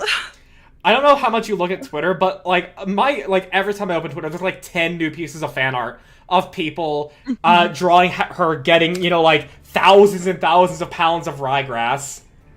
Oh my gosh. No, I haven't seen that, but that's amazing. Oh gosh, this game is... Oh, hold on. There's a few things I couldn't check. Okay, we're good, we're good. I already knew I would enjoy the game because it's cute girls doing cute things. It's easy, but I didn't think I was gonna be, as excited to actually root for any of them in the races. Yeah, I can't believe what this game has done for... I can't believe I'm invested in any kind of horse racing whatsoever because of this stupid game. I need to download it soon. I haven't even technically downloaded it yet. It's just been all over my feed, and I've just been like, oh, Haru, Gold Ship, Rice Shower, I love them all. Yeah, no, I caved in, the more I just saw everybody having fun with it. Fan art's one thing, but when everybody's having fun and you learn about the horses, that's where I was really invested. Yeah, okay, I went ahead and I started. I didn't put us on the starting screen. I just figured since you're already streaming, it should be alright. Yeah, that's fine. But yeah. Also, since that you are going to be downloading it, one bit of advice I have been given by my friend who's been playing for a while is tomorrow, apparently a skill card, a support card that has not been power crept for 4 years, it's that good, is going to be going on the gacha tomorrow. Oh. Okay. Well, maybe I do start it then. Maybe I get lucky. Oh, I just got girl-wooded. Hello! Yeah, tomorrow you just start. Congratulations on getting first. Oh, sorry, go ahead. Tomorrow you just start your horse girl arc. Oh god. Which has Ben. the full effect of comedy for you, because for me it's only half it's only half comedy.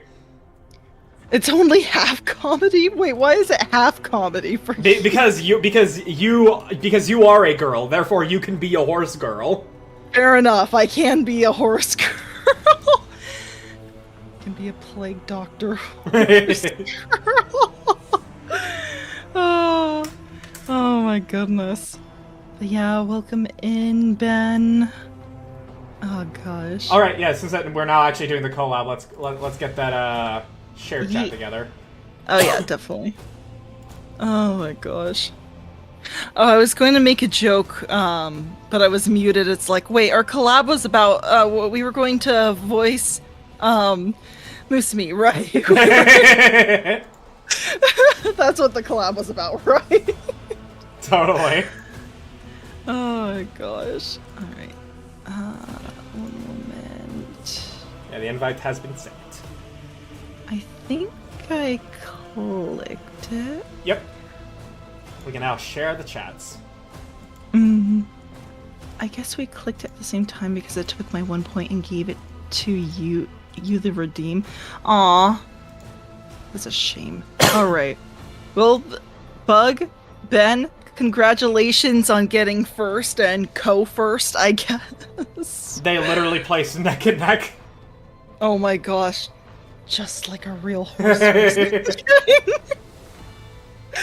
Hold on, can I I know it's just 1 point, but can I give that back to you?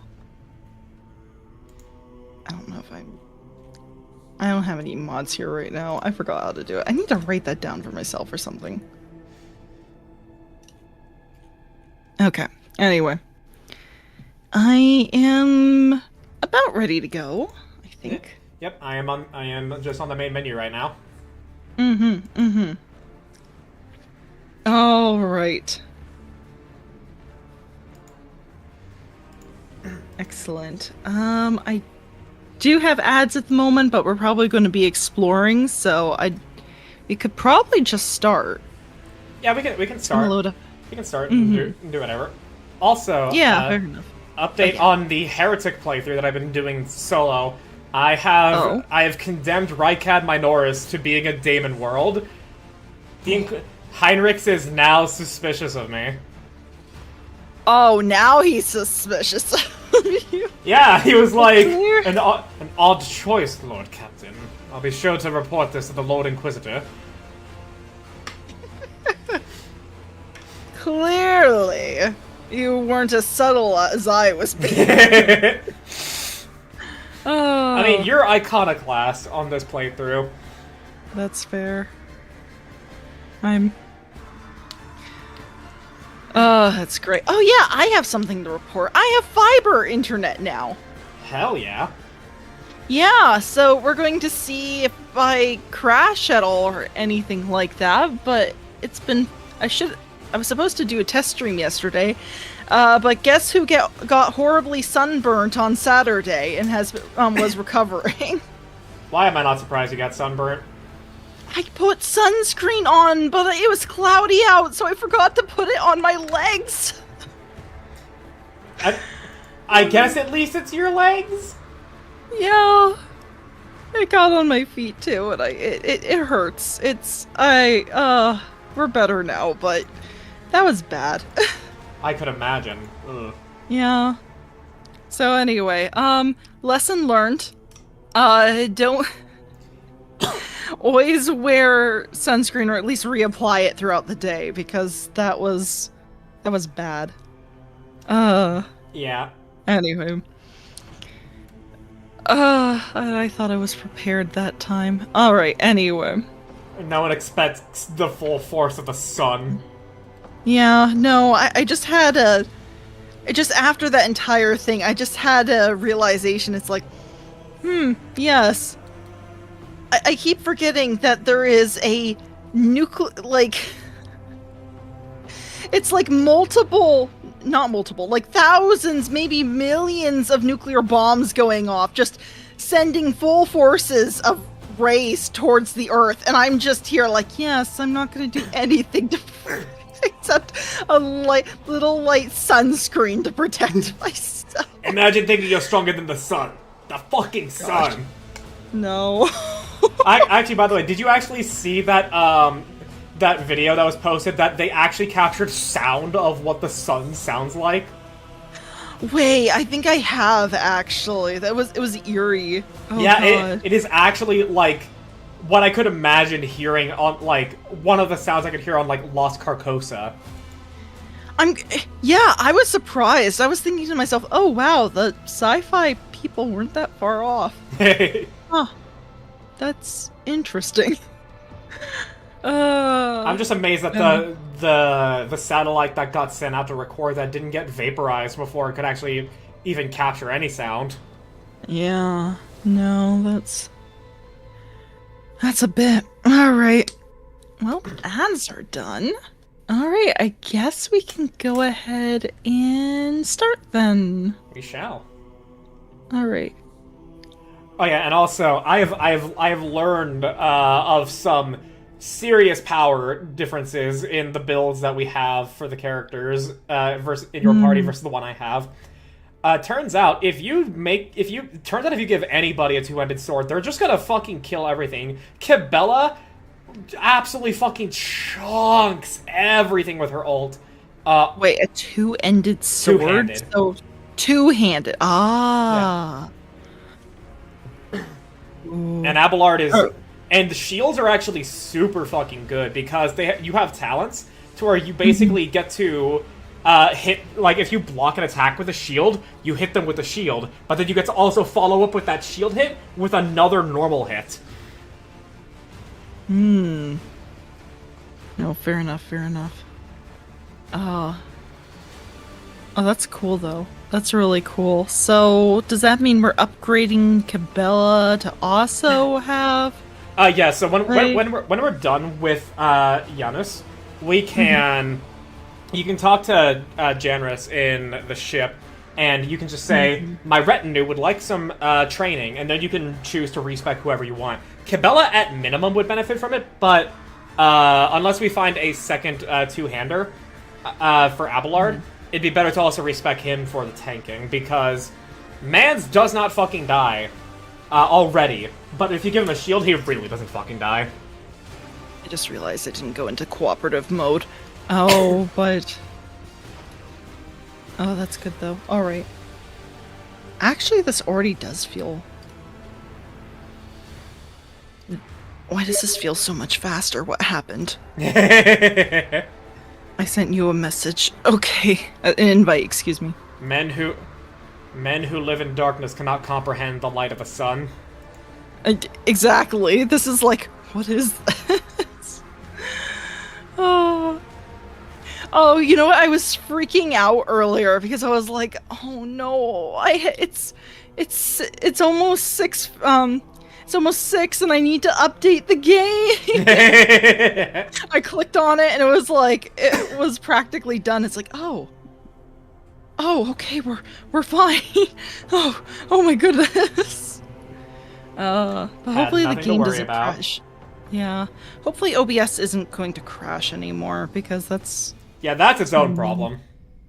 Yeah, I'm not happy with that. Okay, I shall run the snipers. And the reason we're over here is because there's a goods thing over here that I did not realize. Anyway, cool. And I just looked at it. It was a fire grenade and a med kit. Excellent. All right, was there anything else have we been down here yet? Yeah, we've been down there. Okay. Did we explore everything? In this area, yes, we have, and we had also learned. Okay, why was it paused? Either way, we learned that the rebellion against the nobles here may actually be a little justified. Impossible. What? Noble's doing things wrong? Impossible. No, I can't believe it. No, never. Why would they do that? Why would Noble? Why would the aristocracy do that? Oh my Same God. same attitude as like who would lie? Who would spread lies on the internet? That's what exactly the meme I was thinking. All right, we're gonna return to the void ship, I think. Yeah, because while we actually, I wonder. I don't remember what happens if you talk to the governor after you got that rebellion information from the old guy. Because I know it. I know that it like. If you actually side with the rebellion, you ultimately confront her, and then you get a whole fight and everything. But I don't remember what it would. I don't remember if you get anything if you confront her now before going to the other location. I'm not sure. I kind of want to confirm things for myself right now, but I kind of want to know what she says too. I feel like she's just gonna reassure us, like, no, no, of course not. Surely, that is the workings of a madman. Yeah.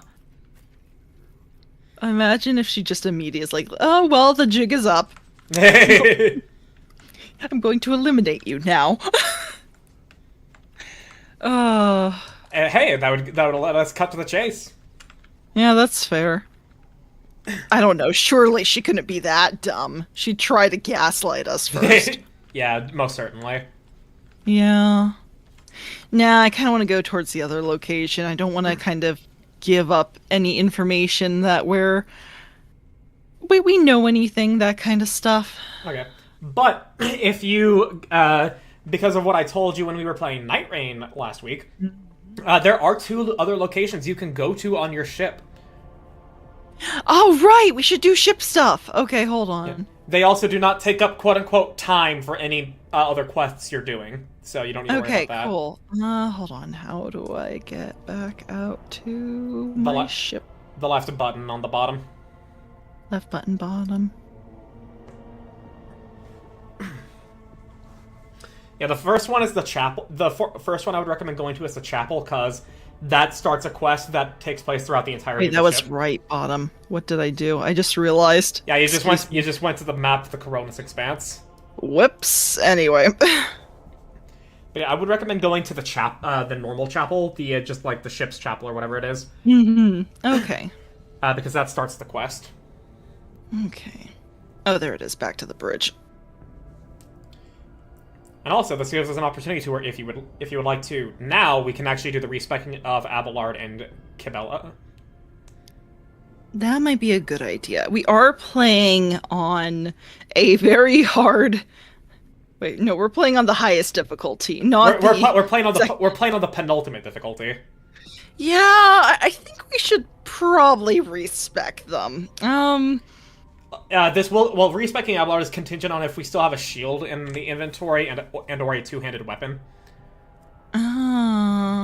So let's see here. Weapons. We have only 1-handed, so and I'll have this stupid cherub that's announcing my arrival. What the heck? I guess, yeah. I feel like this thing is spying on me. Possibly. No. Oh, actually, we can also respect Pascal because he actually he can become an overseer, and we do have a servo skull thing for overseers. Oh, okay. Yes, give him a pet. So yeah, you want to talk to Janris? I really wish I could ping on the map. Let me find. Oh, I can. Yeah, it's yeah, Wait. it's alt left click for me to ping where he is. Cool. Oh, okay. Cool. All right. Yeah, Hello. it's my retinue and I are in need of training. Okay, there we go. So it would be Kibella and Pascal to respec. Okay. Showing you the sparring chambers at once. Okay, so that would be Abelard and... Wait, no. Yeah. Did you say? Because we don't have a shield, it would not be Abelard right now. But Okay, so then Kibella Yeah, Cabela and Pascal. And I hit both of them. I guess it will only let me do one at a time. Yeah, one Shall at we a do time. Cabela first then? Yeah. Okay. Yes. We want to respec her. Okay. So let me get to this respecking here for her. Back. See with her. Now I gotta remember all the choices I made for her in my playthrough. This should hopefully be fast. Oh yeah, it'll be fine. Okay. Ah.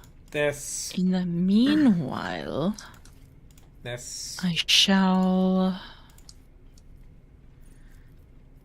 They really need to add I like a can't search use bar for these. That would be nice. I remember I was scrolling through a lot of them and I was very confused. Yeah, like I would like to like do it like a search bar to look for like keywords. Yeah, that would be much better. Which one is this? I'm amazed you're doing this from memory, because if it was me, I would have had to have written everything down. I mean, I have been playing basically whenever I'm whenever I'm done for the day with editing. Which, by the way, Yes. did you actually manage to watch the first draft of the video? Oh, right. So, you're gonna have to resend the link to me, because I am not sure where to find it. I was It's looking pinned. around for a bit. It's pinned in our DMs. Give me a moment. You guys can make fun of me in a moment. When was this? Oh, wait.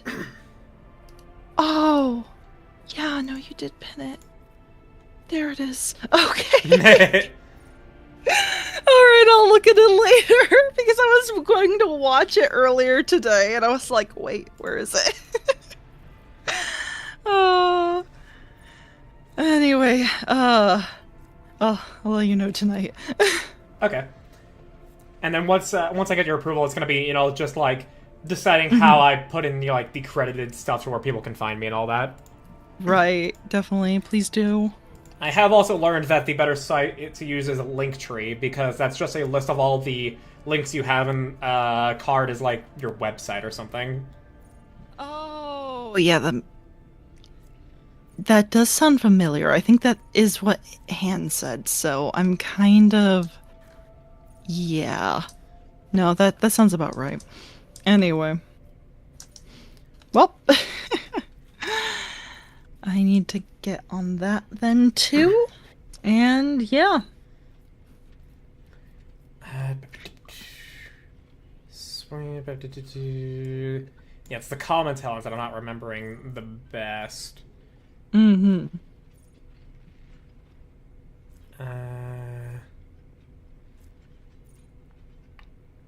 Parry, Dance Blood.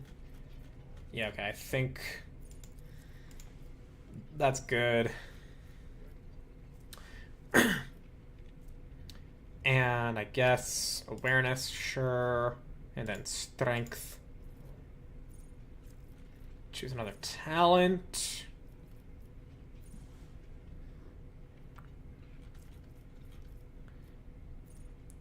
Lose any number of wounds.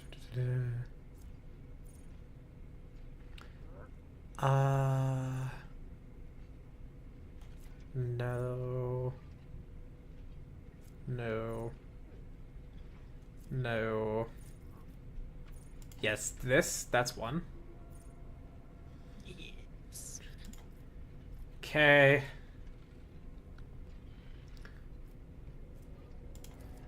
That, and then we still... So Assassin or Executioner are both good for her, because Executioner, they have an ability where they just add bleeding to their melee attacks. I did not read that when I first chose. Oh, I was in the middle of that menu still. Oh, darn it. I thought the brilliant idea of... While I'm in the middle of it. I see. Enough questions, I shall... Yeah, it pulls me out of it, unfortunately. Darn it. Okay. Never mind. I shall not do any of that then. No, I thought for a moment, wait, if I just let you, like, if I queue up another one, like respect Pascal, then I can go talk to someone in the meantime. That would be nice. That would be very, very nice. But yeah, it was, it was not to be. Oh well. Because otherwise, Yurliet is just over here, and I want to know her life story. Okay, let's see what Cabela would be as an executioner, because this is also good with melee damage. Mm-hmm. Throw her away. The same number of temporary wounds. And damage over time effects deal additional. Ooh, that's nice. Merciless Verdict. Ninja Tiger Psychic. Okay, now. Gift of Torment. Gain bonuses to their parameters for each enemy in combat suffering bleeding burning toxin. Ooh. Immediately inflicts bleeding on an ally of their choice. That ally gains bonus. Okay, so I think... Yeah, Reckless Abandon is pretty good here. Wait, hang on. Resistance test with a penalty with their Medicaid.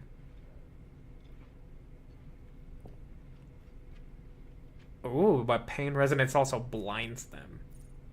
But also just doing more damage is doing more damage. Alright, Cabela has been respect. Excellent. Alright, it is Pascal's turn. Danrock, I need you to... I need to bolster. Wait, hold on. It's not... Was that the right one? You're respecting yourself right now. Okay. Wait, hold on. Oh, darn! Okay, no, no, no, no, no, no, no, no, no, no, no. Oh, well, reset the choices you made during the character creation?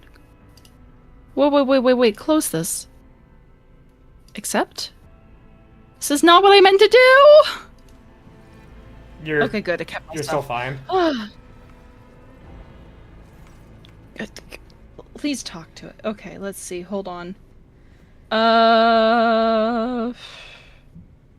Bolster my retinue of skilled fight. That's not what I... Yeah, that's higher. My retinue and I are... There we go. I clicked on the wrong one. There we go. Show you our sparring chambers at once. Okay, there we go. Pascal, it's your turn.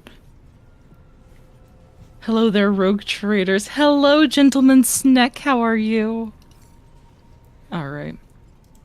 Pascal, it is your turn to get respect. Alright. Before I forget, once I'm respecking him, we're gonna take the two-hander off of Abelard to let him dual wield some stuff. Mm-hmm. And then... Actually, yeah, we'll give him the weapons that Cabela's using, and hopefully we'll find a shield soon. Mm-hmm. Good, about to end shift here at work. Ooh, excellent. Nice. Intelligence.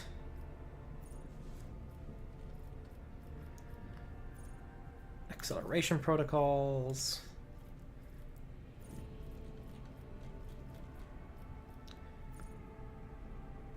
Exposed weakness is good here. More intelligence. Joint analysis. More intelligence. He must unlock every lock. Well, that's tech use. Oh, fair. Oh, actually, it does use intelligence. Okay. My bad. Triggers an exploit. Instant exposure. Exposed weakness costs 0 AP. Full ones.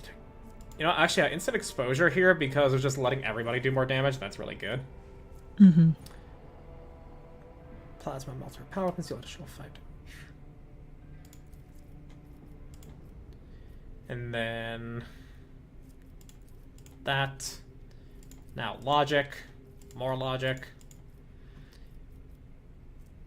Level up his ballistic and weapon skills.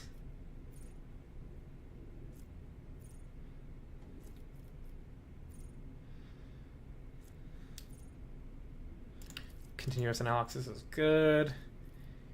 And then we give him... I guess Medicaid. Precise attack is going to be better here. I've not been using tactical knowledge in my playthrough despite choosing it. Okay. Overcharge or...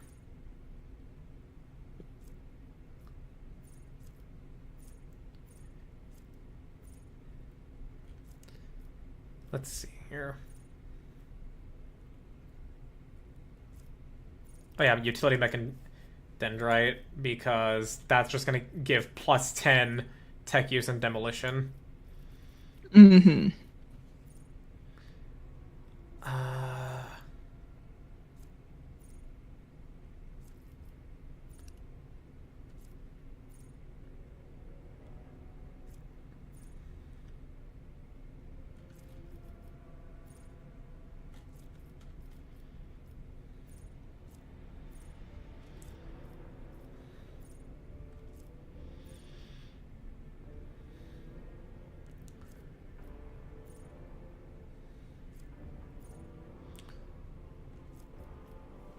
We're about to have an ad break in a minute and a half for those on my end of Twitch. Fair. I was gonna say, if there's another ad break for me now, then I'm going to fight Twitch. Not that I could probably do much, but it's the thought that counts.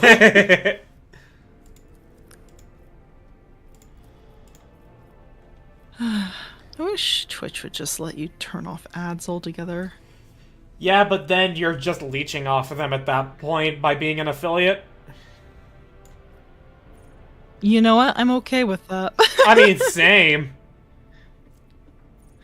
But yeah, let's fight him anyway. Yeah.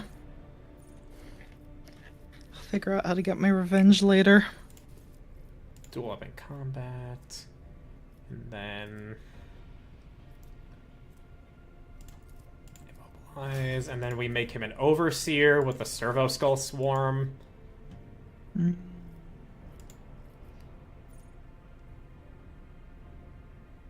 Servo swarm gains 10 fellowship and intelligence. Consolidation Medicaid signal. Each element 4-star radius fellowship. Priority signal.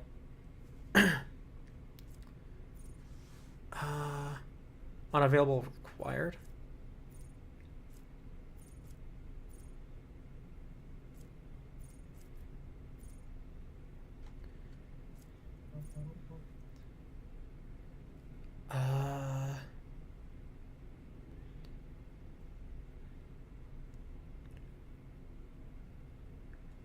Okay.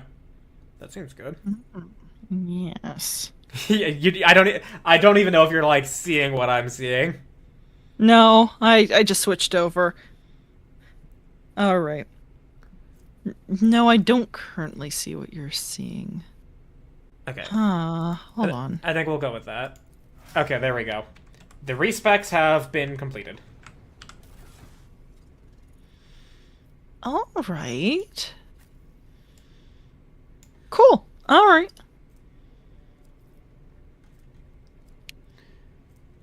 Okay. Alright. We have more pets now. Yay. Yay! Okay, let's go say hi to Pascal. We haven't gotten through all of his stuff anyway. I think I just saw his stuff fly away. Pascal, you had like cool things near you and they there they are. That's his servo skulls. Oh my gosh, I love them. Okay. Do you think he... what did I miss anyway? Where are you guys at?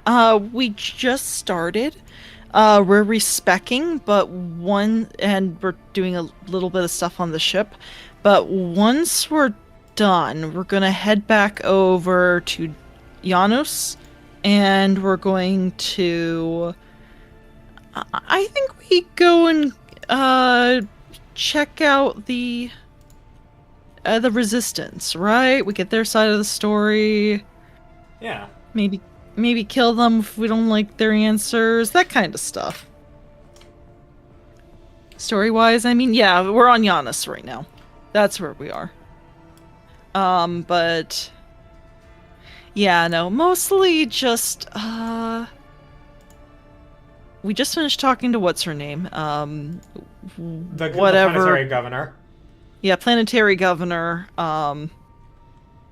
And we got stopped by another guy who, well, I mean, he stupidly injected himself with poison that should have killed him faster than Yeah. it said we would have. Wait, but I need to exposit everything to you. Oh my gosh. Amazing. But yeah. Totally not sus, Governor. Yeah, totally not sus. No, why? Like we said earlier, why would the aristocracy want to do anything? Yeah, no, totally. Yeah, anyway. I want to talk to Pascal a little bit, and if he has, like, a million things to say like Cabela does, then I think you just show me the stuff on the ship and we get going, right? Yeah. Alright, cool. Because I want to finish their dialogue sometime, but they talk a lot sometimes. Or sometimes we talk a lot, and that's a problem too. Yeah, we they get one paragraph in, and then we write a whole novel vocally. I know, it's awful, but also great. But yeah, it takes a lot of the stream time up. Anyway, do you know anything about malfunctioning servitors on the ship? Information about the incidents has been detected in the catalog. The incidents have been acknowledged as insignificant. A technical inquiry has established that the most statistically likely cause of the errors was a transgression of sacrilegious negligence during the lobotomizing rite. This disgraceful act of malfeasance has allowed shadows of the servitor's thoughts and recollections to survive in the depths of his mind, which ought to be dedicated to service alone. Remember, everybody, Oh. servitors are lobotomized criminals. Huh, yeah. So, I don't know, for me that just told me, okay, so the plan to have them rebel has been long in the making. If that's what that tells me anyway. I mean, what would you expect from the Master of Whispers, of all people? Yeah, fair enough. Most of the time they're criminals. Yeah, I mean, I'm saying it to keep it simple, because, like, a lot of things can get someone put into servitorization. I mean, they're technically all criminal. Whether you want to argue for whether they're actually guilty or not, that's another thing. Now you see, what a fate that may be worse than being a servitor is being a space marine that's turned into a dreadnought. Because with a servitor, you get lobotomized. It may not always work, but if it does, then hey, you are a vegetable inside that meat casing. Whereas, if you get turned into a dreadnought as a space marine, you're fully cognizant of everything. You realize that you cannot breathe, you cannot scream, you cannot move, you cannot feel, other than the cold grip of death trying to take you. Yeah. Innocence proves nothing. Oh, actually, Rogue Owlcat Games recently just released the main theme for Dark Heresy. Oh, Yeah, I will share it in our DMs. okay.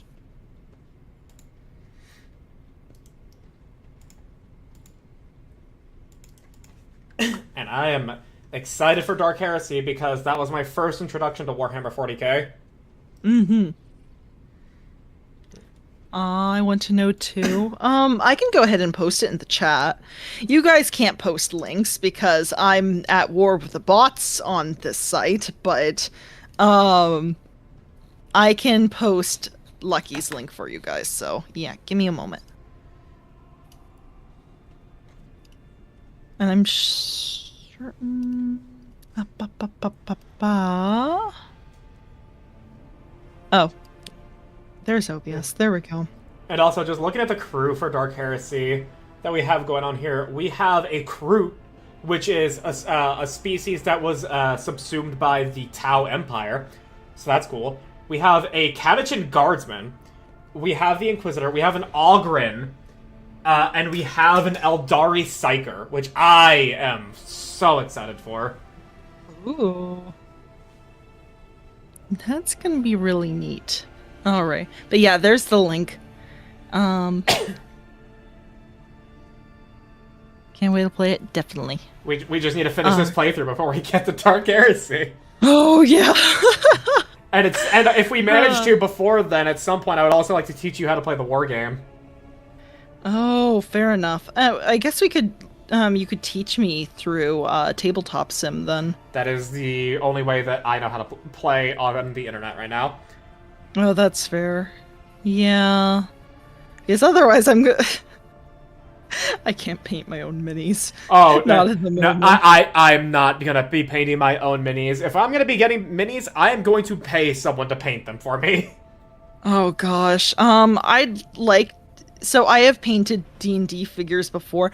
However, I still have like a small handful of them that I have not painted, and I don't know if I ever will, because the fact of the matter is that I haven't been doing any IRL D&D games. So I'm just kind of like, if we ever get into Warhammer, if I get minis, I'm not painting them either. It's just, they're going to become a backlog too, like everything else. Anyway. But I want to try the Necrons. Anyway. Alright, Pascal, please continue. The results of the technical inquiry. As a learned servant of the Omnissiah, I question its findings. The patterns of the malfunctions form a more complex picture than can be discerned by those of lower ranks. For this reason, instructions have been issued across the ship to report any new incidents to me personally. Oh, smart. He's so smart. He's... Good. Well, we'll get to the bottom of this. Oh. Excellent. Strange messages have been appearing on the ship's log. What do you know about this error? This statement is true. Algorithmic violations have been recorded, as a result of which I twice performed an offering to the cogitators of corrective data vows and ruled out the possibility of sabotage. I hypothesize that the violation is a consequence of the discontent of the ship's machine spirits. I recommend a procedure of placation of the honored spirits for the glory of the Omnissiah and the steel angels sent by him. Oh, that's sick. Steel ain't. How's game? We're exploring the ship right now. I'm just talking to Pascal.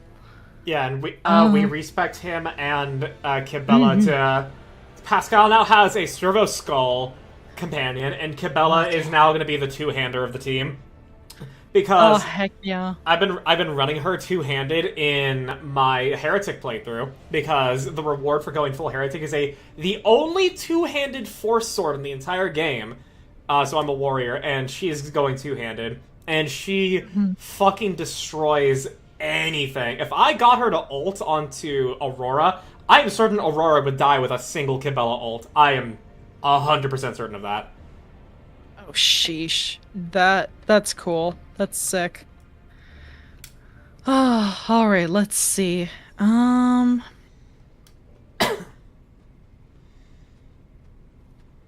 Let's see. I want to know the truth about you. The request is approved. I did conceal certain information.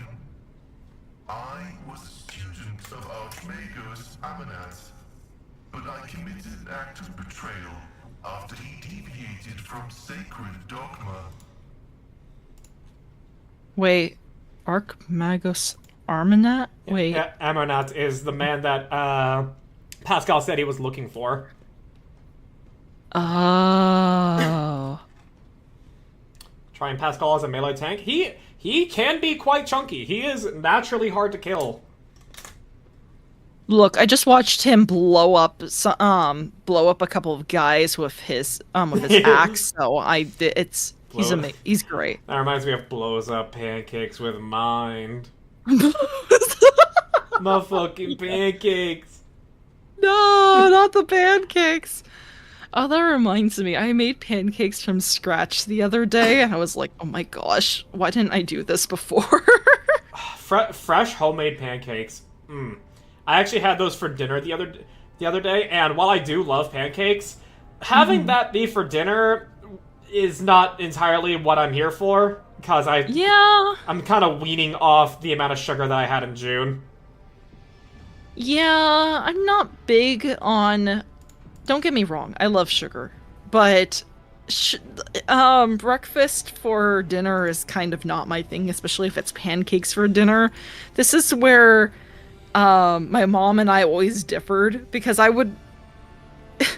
she would always want to go to IHOP for like her birthdays and stuff like that, and I was like, can we at least, I don't know, go to a Denny's or something? I can at least enjoy their like zesty nachos and stuff there. But I managed. Yeah. But I mean, it was her birthday, so ultimately she had choice. But anyway, what did Armanat do? Armarnat? Amanat is how he pronounces it. Amanat. Secret boundaries of knowledge. The blessed Amanat claimed the limits of what is permitted must be expanded. I'm gonna somehow forget that. To explore certain law, we find ourselves in contempt of the seventh universal law. Comprehension is the key to all things.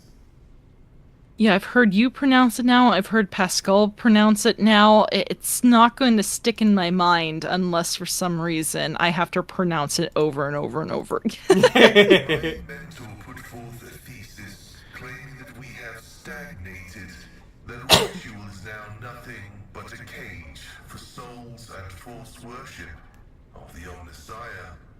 He sought to break the cycle of mindless repetition because he saw the inevitable demise of our faith and all humanity at the end of it. And he's right. Mm. And you can actually alter the conviction, quote unquote, of Kibella and Pascal, as well as Abelard if you're a heretic, because Abelard will always stick with you. And for Pascal, you can change him. He doesn't have any convictions listed on his character sheet, but you know he's as close to dogmatic for a tech priest as you can get right now. But you can actually have him become basically a heretic as a heretic. I don't know if you can like have him go down Heretic. Yeah, that's what they're called. I don't know if I would imagine you could have him go down iconoclast and actually be like, yeah, we're stagnating. And you can also do the same for Kibella. Like, you notice how the warp entity in your mind is like, just give them a little push. Yeah, I remember that. The warp entity is very frustrated with me right now. I honestly, it's that meme where it's like, what would you like for dinner? It's like the souls of the innocent. A bagel. No! Two bagels. Two bagels. I still love that fucking vine. Yeah, that's me with the warp entity right now. Maxor did a video about... Oh yeah, he did! I need to watch that. Oh, it's been a long while since I've seen any of Maxor's stuff. Yeah, his last video, I think, was Shadow of the Erd Tree. Oh. No, that... Hold on, is this the same Maxor? Because I remember him when he was doing Skyrim mods. Maybe you're thinking of Mr. Maybe... Give me a moment. I'm making sure I'm thinking of the same guy. I don't think so. Yep, not the same guy. Cool. Okay. Yep, never mind. Ignore my last statement. I am thinking of another guy. Gosh. I mean, if you haven't watched any of Maxor's videos, don't watch if you have epilepsy. Well, I don't, so... Yeah, that the whole reason you watch that man's videos is entirely the fact that he does such insane editing for all of his fucking videos. I see that. Okay. I'm just taking a look at his YouTube channel. I'm like, yep, this seems about right. Alright. Yeah, he was also the origin of, like, nice argument, Senator. Why didn't you back it up with a source? My source is that I made it the fuck up. Oh, that... He was the one that started that. Amazing. I love that. Oh my gosh. Such powerful aura.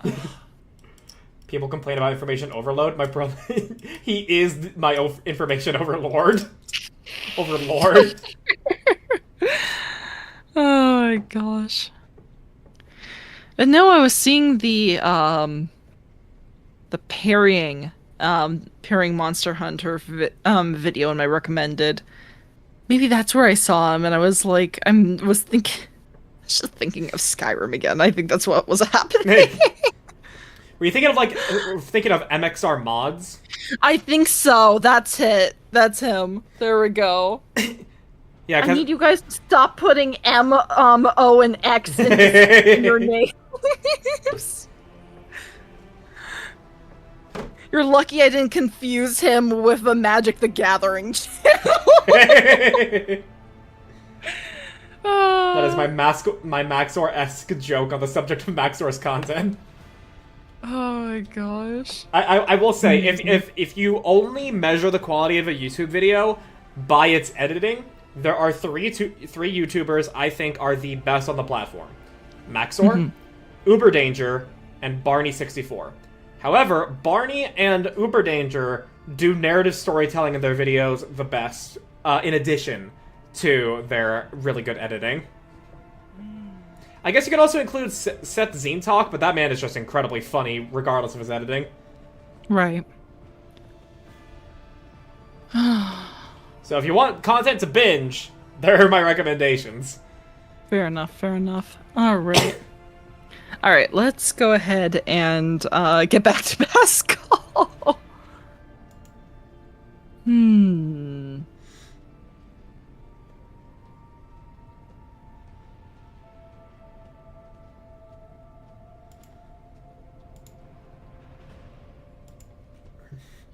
Seems like a theological argument, not a political one. Even those who have ascended to the omnisci's wisdom still bear the seed of imperfection, born of their flesh. But the ambitions of individuals mean little when we discuss ritual and belief. Knowledge is divine, and any argument as to how it must be reached is an argument of ritual and belief. Hiring Iron Mouse to voice a lady for a bit in the Elden Ring video. Yeah, Tanith. Oh my gosh. Okay. Well, I'll check them out later. It's pretty great if you can get... I mean, she's pretty chill. Wanted your skeleton to not be inside your body. Oh my god. You don't need your spine. It's holding you back. That's true. I slept weirdly on my back last night. Wait, so, I agree with that statement. Wait, I forget. Did I tell you about Kun Fury? Yes, you have. And I said I was gonna look it up, and I even wrote it down, and I forgot to. Oh my gosh. Yeah, Kun Fury is just pure fucking comedy. No worries, Gentleman Snack. We look forward to seeing you later. Alright. Oh my goodness. Yeah, no, I need to check it out. Okay. So how did you betray Emranat? I don't think I pronounced it correctly. Amanat spread, and word of it reached the conclave of the Cognizance fleet. They recognized his teachings as tech heresy. Many tech priests suddenly vanished or were subjected to servo penance for minor transgressions. The students of Amanat, whose number included many enlightened and respected tech priests, resisted. My prognosis showed that our most likely future was a schism and a fratricidal war that would destroy the Cognizance fleet. That was when I headed to the Conclave. Oh, okay, so... Alright. Now I see. Pascal saw the writing on the wall and he went ahead and reported it early, I guess. Yeah. At least that's how I interpret it. Alright. I confessed and handed the information about my mentor's research over to the Conclave. Brazen anthematic studies of the Forbidden Law. The Conclave could use that data to summon Archmagos Amanat to stand trial and compel him to repent on pain of excommunicate traitoris. His subsequent fate is unknown to me. Wait, does that mean he actually escaped? Because, Pascal, you were looking for him. Yeah, because his fate's unknown. Clearly, it's not what he expected to happen. What everybody expected to happen.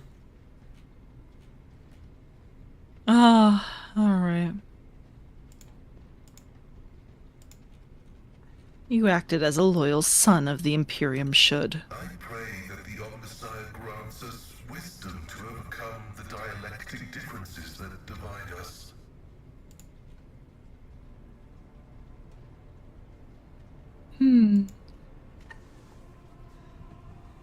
Well, actually, What right, was he confused by? Why? Oh, sorry. Go ahead. that reminds me of a discovery I actually made, which is now going to be only hindsight for us. So in the electrostatic cenobium, when you're looking around, in that one supposedly empty room, if you pass an awareness test, there's a hidden wall that hides a sleeping electro priest. Like, he's doing a quote-unquote data dream, meaning where his body just withers away while his mind is just one with the Omnissiah. And you can talk to him, and you can convince him to give you a buff that gives you 50% armor against shock damage while in the cenobium. Oh my gosh. Now, granted, that will not stop you from taking injuries from the electricity, but you will take much less damage from it. I mean, I would have still taken it. Damn, I can't believe we missed that. You know, it was actually really cool. I'm like, wow, I didn't see this in either of the 2 playthroughs I've gone through so far. Damn. There's always more stuff on subsequent playthroughs. Yeah. Anyway. Well, that's good. But man, that would have been cool to see. Alright. So, why did you go to Rykard Minoris? Summoned there by a message that was encrypted with the Blessed Amanat's personal code. And could it be interpreted in several ways? One thing was certain. We were in danger, and I had to go to Rykard Minoris. Okay. The tech priest named Abel. Who is he? Assessing his personality is difficult. The spirit of Brother Abel is different from that of most people. Tech comrades of the Cog call such persons quiet ones. He possesses significant intellect, but shuns communication. You know what? If we did find his master, I think it would have been very interesting to just be suddenly like, oh, yay, we found your master, and then he just, like, kills him or tries to kill him. And it's just like, oh my god. Me when I fucking get you. When I get you. When I get... Oh my gosh. Alright, let's see. So far, I have not been able to to determine why Abel summoned me to Rykad Minoris. How he is related to the blessed Amanat, or why he bears the same name as me. Perhaps the Reverend Abel cannot fully actualize and interpret the available data.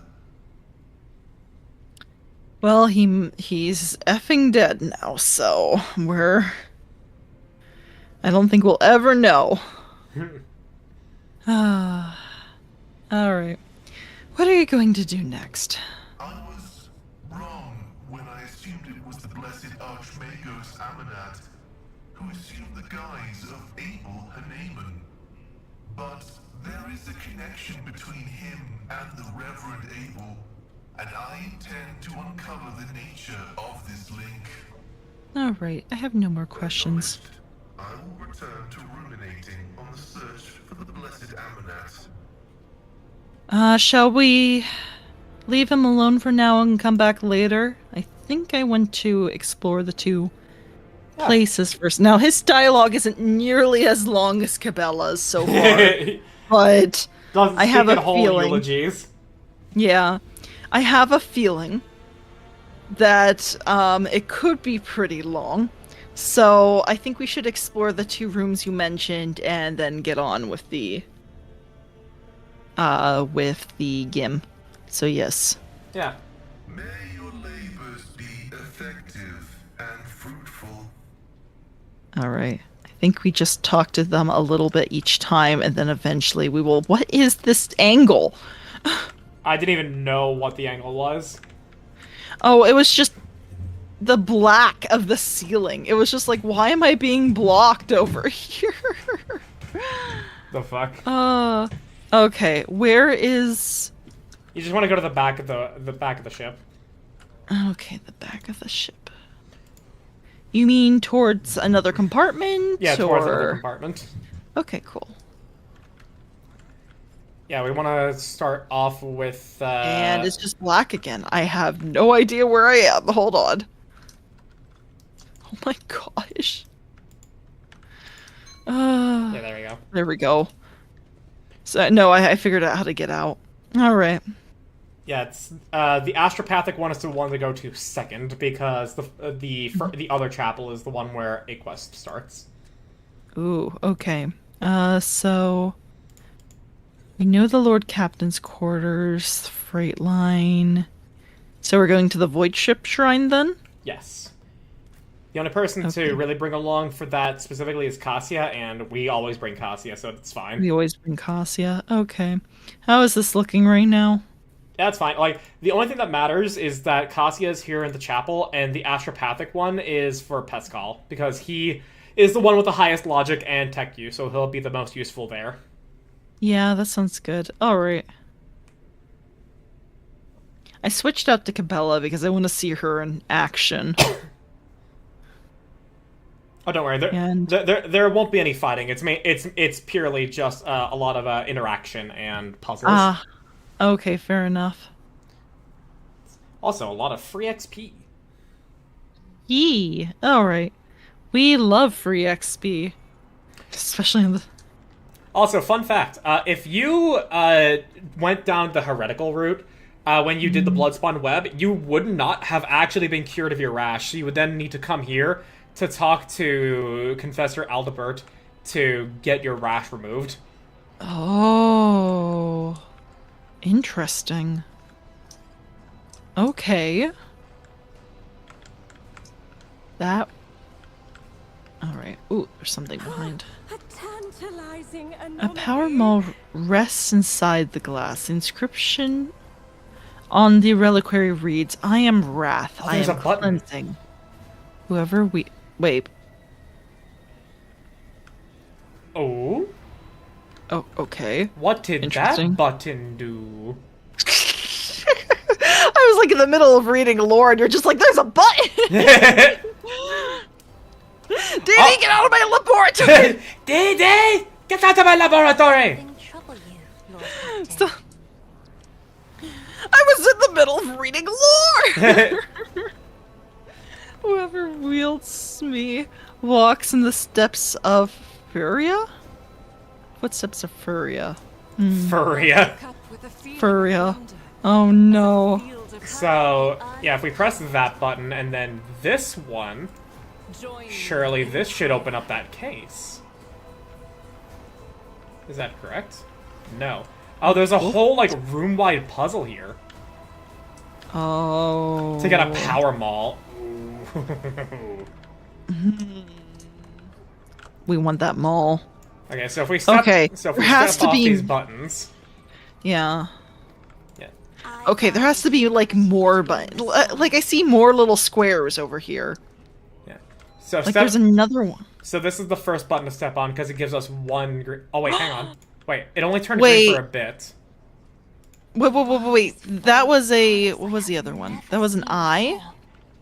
We need more. We need Yeah, more. there's 1, 2, 3, 4, 5 buttons to push in order. Okay.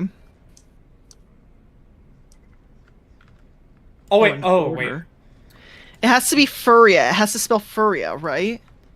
I'm looking at the green lights here because if you look where I pinged, it's these lights that lit up. Oh, but yeah, you're right. Yeah, there's the letters. Yeah, because it has letters on it, and what it said in the Hold on. If I read this again, whoever wields me walks in the footsteps of Furia, and that is specifically all capitalized, so it has to be Furia. Okay, so. Oh, okay. So. I found the letter U, so hopefully this is just reset the whole thing. So F, that's correct. Chart a course for you. Okay. U. Do we need to have them stand on it? At the same time, maybe. It says walk in the steps. Okay, maybe we do just need one.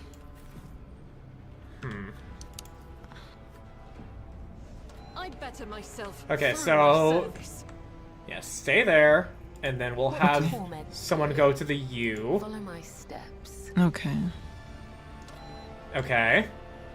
Okay. So where's the R? We need to find R. Oh, I know where R is. It's over here. Okay. We'll have the companion, so you don't need to step on R. I can just. Oh, okay. Yeah, but I mean, like, because otherwise you would be locked into not moving around. Fair enough. Oh wait. Wait, that restarted it? I guess it did. Okay. Well, that's strange. Hold on. I just wanna. Okay.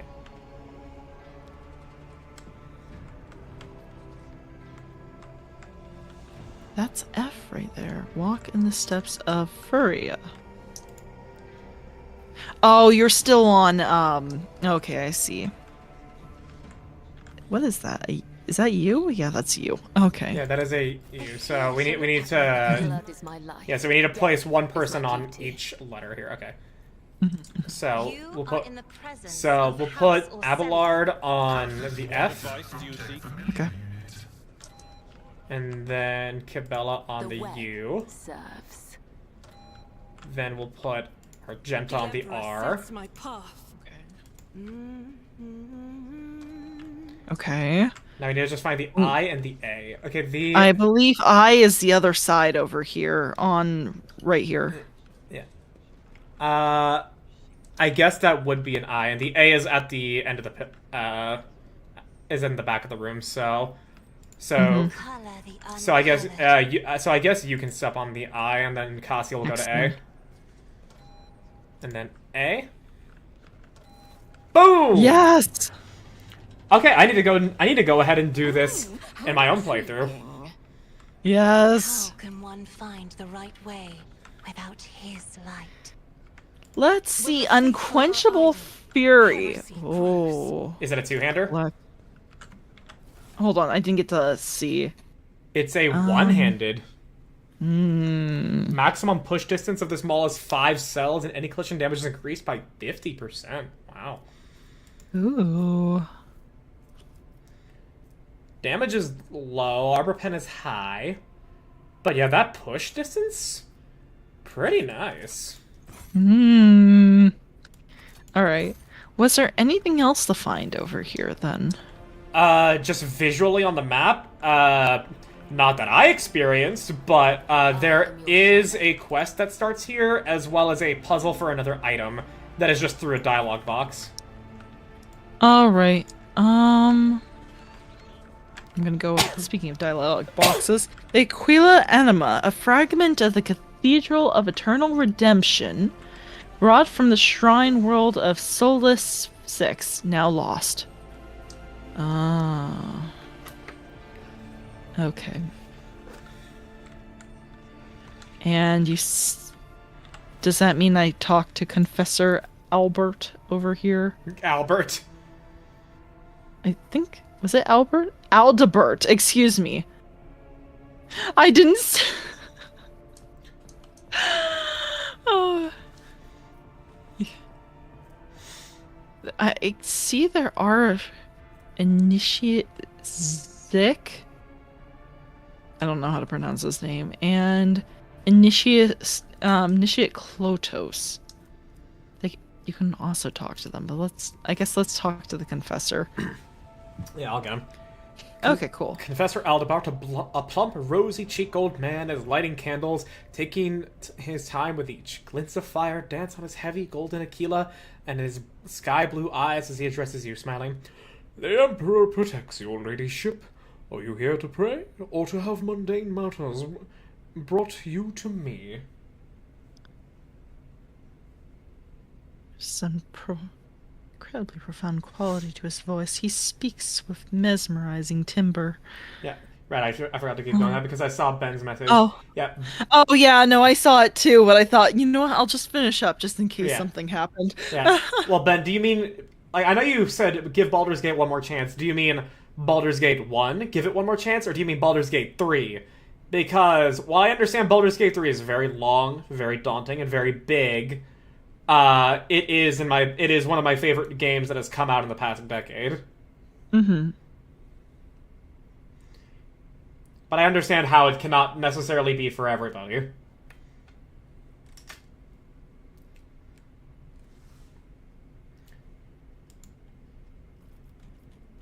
But that's my response there. We can continue to talking to Aldebert. Oh, no worries. No, I was just thinking about Baldur's Gate now. I'm sorry, I'm like very... low energy today, I guess, is the... It's mostly because, oh yeah, I was sick basically for the day, sunburn and everything. I was just basically lying in bed because, yeah, you know. Yeah, awfulness. But, yeah, it was weird. It's like pinpricks through your feet. I didn't expect that. No, at least I don't remember it being that bad. Anyway. But yeah. Didn't like it at launch because the balance and translation of D&D wasn't good enough. I mean, that's just kind of part of the territory of turning it into a CRPG. You can't expect it to be exactly like D&D. Yeah. Been reworked and rebalanced since then, which is part of why I'm willing to give it another chance. I mean, yeah, they did change a couple of things when it comes to the balancing, but, like, I feel as though trying to expect it to be like D&D is foolhardy. Yeah, that's true. Garrick, hello, how dare you? I am not smelly. I mean, I am not smelly today. I was yesterday, and then I showered. I took a shower after I went to the beach, okay? I am not... I hope it was a cold shower in light of your, Yeah, it was. It was. It didn't...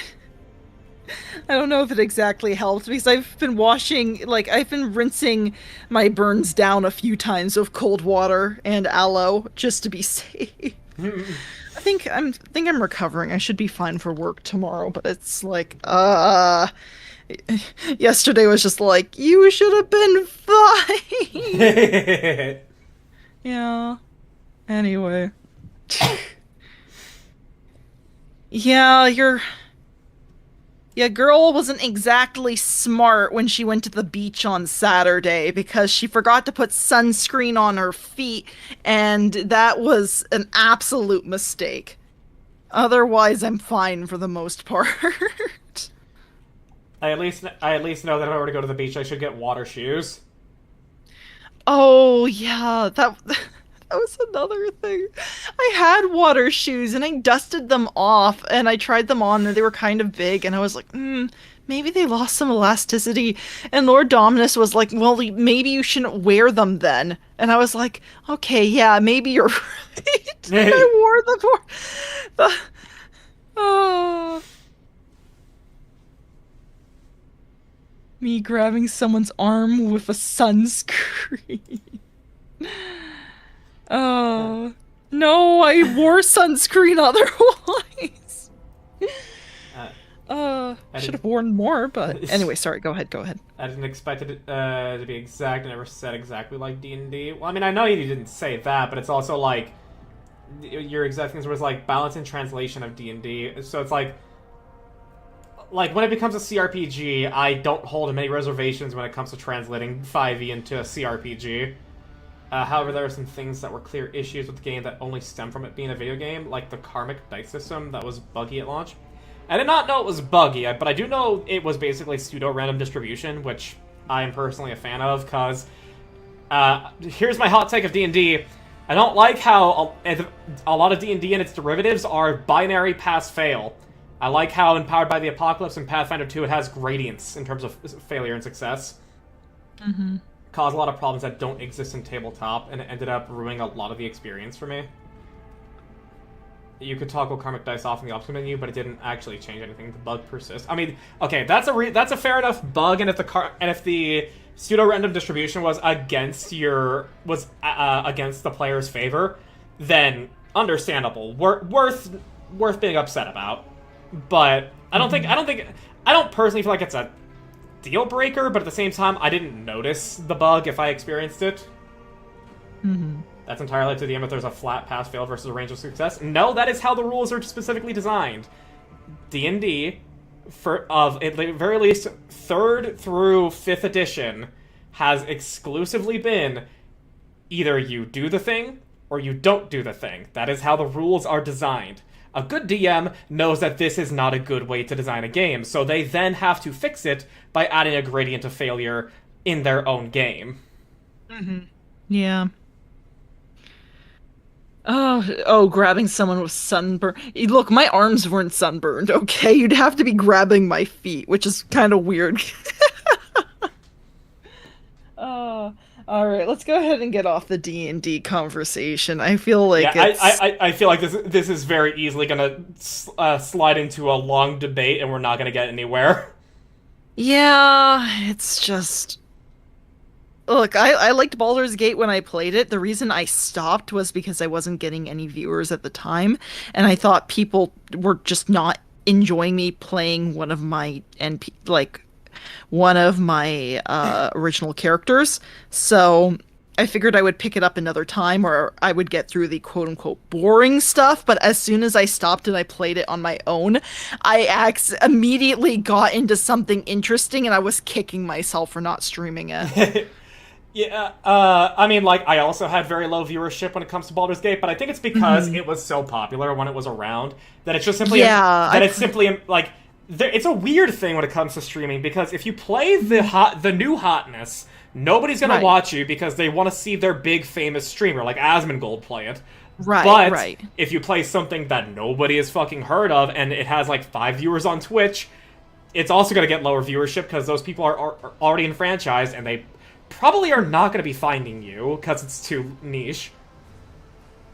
Yeah, but I've had more, that's true, but I've had more success with playing the niche games than I've had with playing the big popular thing. I mean, same, honestly. I've had really good viewership with Nikkei and Kingdom Hearts. Right. But my Kingdom Hearts videos have not been doing well, even though my streams for them have. Yeah. No, my Dishonored stuff did really well, and, over time, some of my other stealth games, not Styx, but, Ghost of a Tale ended up doing really well when people were, they finally knew what I was playing, and they started tuning in more often. And then, which is probably the next thing we need to talk about for a project, actually. That or one of the older Hitman titles, because that was fun too. I mean, hey, so long as you give me footage and a general direction, I can provide. Absolutely. Okay. But yeah. But yeah, anyway. It was... But yeah, no, I would like to try Baldur's Gate again, but with a more... I don't know, like... just going with what I would do instead of like, yes, this is one of my actual D&D characters that I have adapted for you guys. I mean, what I did is that I knew exactly what kind of character I wanted to play as if it were D&D, and I went with that, and it worked out. Mwah. Oh, good. Okay. Yeah, because for me, I knew what character I was playing, but then in practice, I was like, this character tends to skew a little bit more evilly, and I'm not doing really that in this playthrough, or at least I don't know, maybe I should have gone, like, with the Dark Urge or whatever. And Dark Urge, you are gonna do some evil things against your will. Yeah, so I was just kind of like, yeah, I don't know if this is quite working out the way I intended it, so that's why I dropped the series, and you're not going to get any of the footage because I erased it. Understandable. Yeah. Anyway, Dirge is fun as hell. Definitely not first playthrough material, though. No, and it's weird because it was like, oh yeah, I'm basically doing Dirge playthrough, but it's without not Dirge. without Dirge. Yeah, so although I do think that the idea of doing Dirge as a first playthrough to be funny as hell. Yeah, that's true. It would be funny. It's just the most cartoonishly evil stuff. Well, I mean, like, you can choose to embrace the urge or deny it. That's fair. And back in February, I started a solo playthrough trying to be, like, resisting the urge, but then Path of Exile got a new league, got hooked on that, fried my brain on Flicker Strike, have not played it since. Fair. Yeah, there's just too many games. Yeah, your Dishonored stuff did well because you were enjoying what you're doing. Yeah, I've played Dishonored way too much. I need to play the second game. It's like... I've already talked to people about doing, like, a, no teleportation challenge run for Dishonored 1. And it's like, but when are you going to be playing Dishonored 2? What's that? What's Dishonored 2? Oh my gosh. Anyway, let's see. Right, Aldebert is staring at me very patiently. Oh, hi, QB. Thank you for the 5-stream streak. Alright, let's see. Remind me what it is you do on my shift. Alright. I always find that one so funny. Who are you? It's just... What do you do here? It's just... Yeah, what do you do? Anyway. I would like to find out more about this place. Aldebert smiled warmly at you. I could talk about Reliquary Chapel for hours. Is this the only place of worship on the ship? Why, no. There are multiple sancta on every deck. Here your subjects pray fervently, and the clergy keeps a close watch on the firmness of their faith. This, on the other hand, he gestures around at the glittering reliquary, is the holiest of holy places, where only the noblest among your servants are permitted to set foot.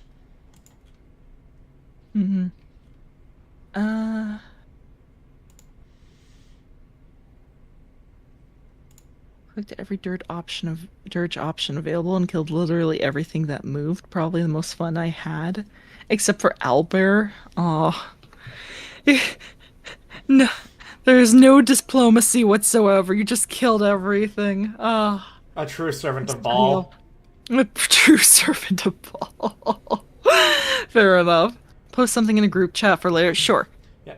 Also, Alright. also, just to quickly go back, so that way I can wrap the D&D talk with a nice little bow with you quoting Matt Mercer saying that the books are guidelines, not rule of law. I do agree. However, I will still criticize the books and the people that made them for choosing to design it that way and point out the flaws in the system. I will then promptly change it to fit what I think is actually best.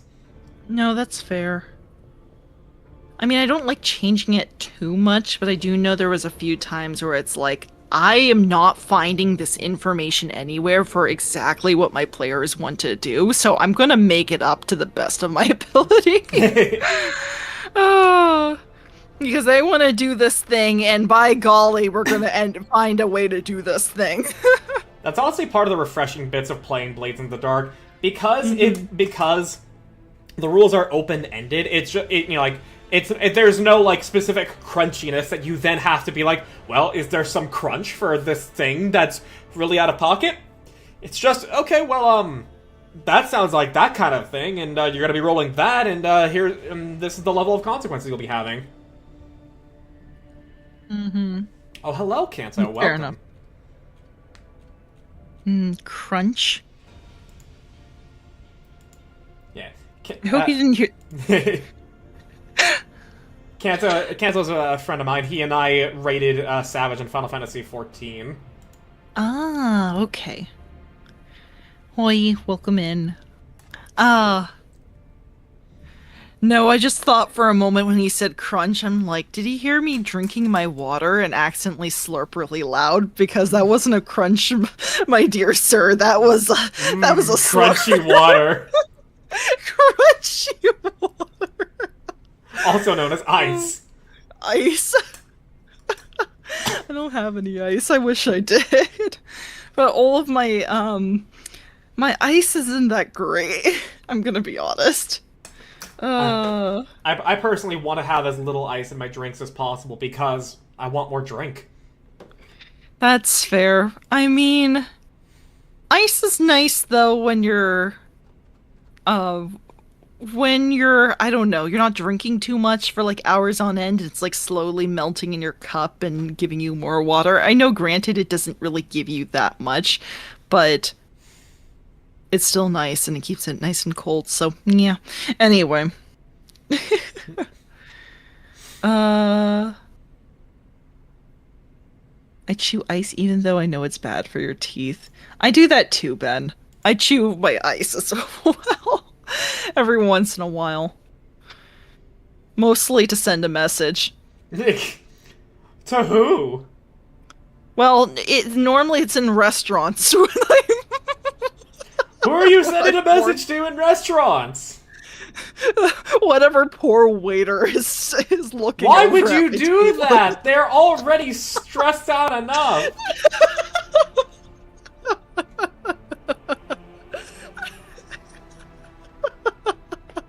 Gotta keep them guessing, you know. No, I'm kidding. Oh my gosh.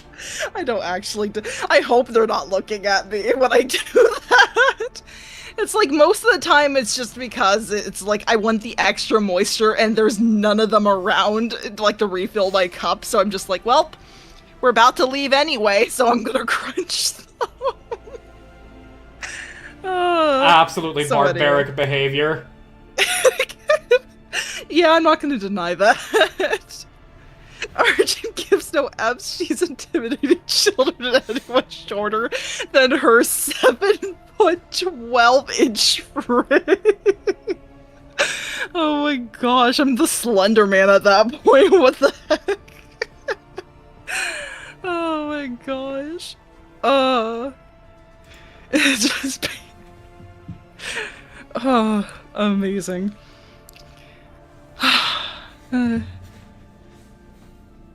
Just with a beak? Yeah. Oh my gosh. I think I have a drawing of that somewhere. I don't know if he'll ever see the light of day, though. Anyway. Let's see. Iconoclast. I want those other decks to be able to partake of this exuberance as well. Do Do we need to say that? I don't know if I need to say that. You don't need to, but getting the Iconoclast points is nice if you think it's in Yeah. character. Is it? I don't know. It might be. I don't know. I liked all of their little personal stuff, though. It's like, yes, they have like a little different culture, though, from all of it, and it makes it all special. Like, I know we're keeping a close eye on, like, the, what were the people we were just, like, we were stopped, last time? They were like, yes, they're burning your fuel source, whatever that was. Promethium. Promethium, thank you. I was like, it starts with a P, but if I say plutonium, I'm going to... Anyway. By the way, the first thing I thought when I saw the Plague Doctor cosplay at Fanboy was Argent here. I know. Oh my gosh. Yeah, that was a good cosplay. I have my own little Plague Doctor cosplay, but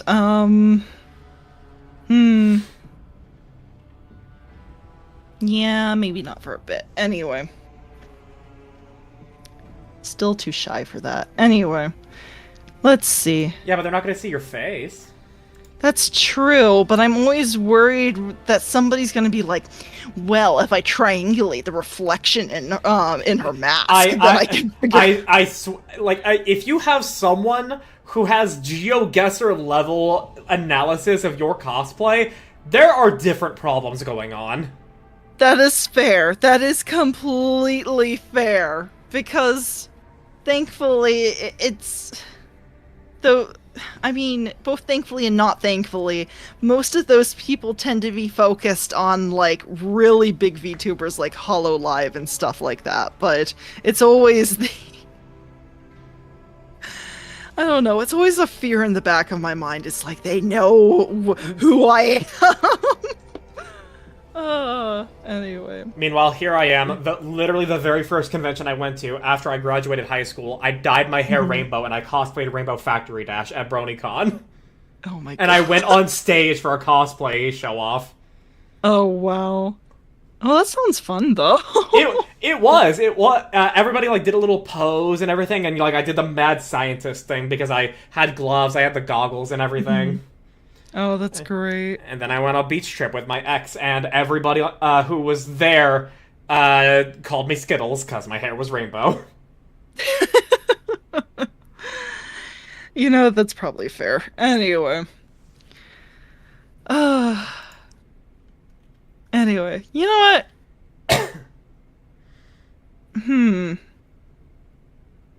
Yeah, we'll get the Iconoclast points.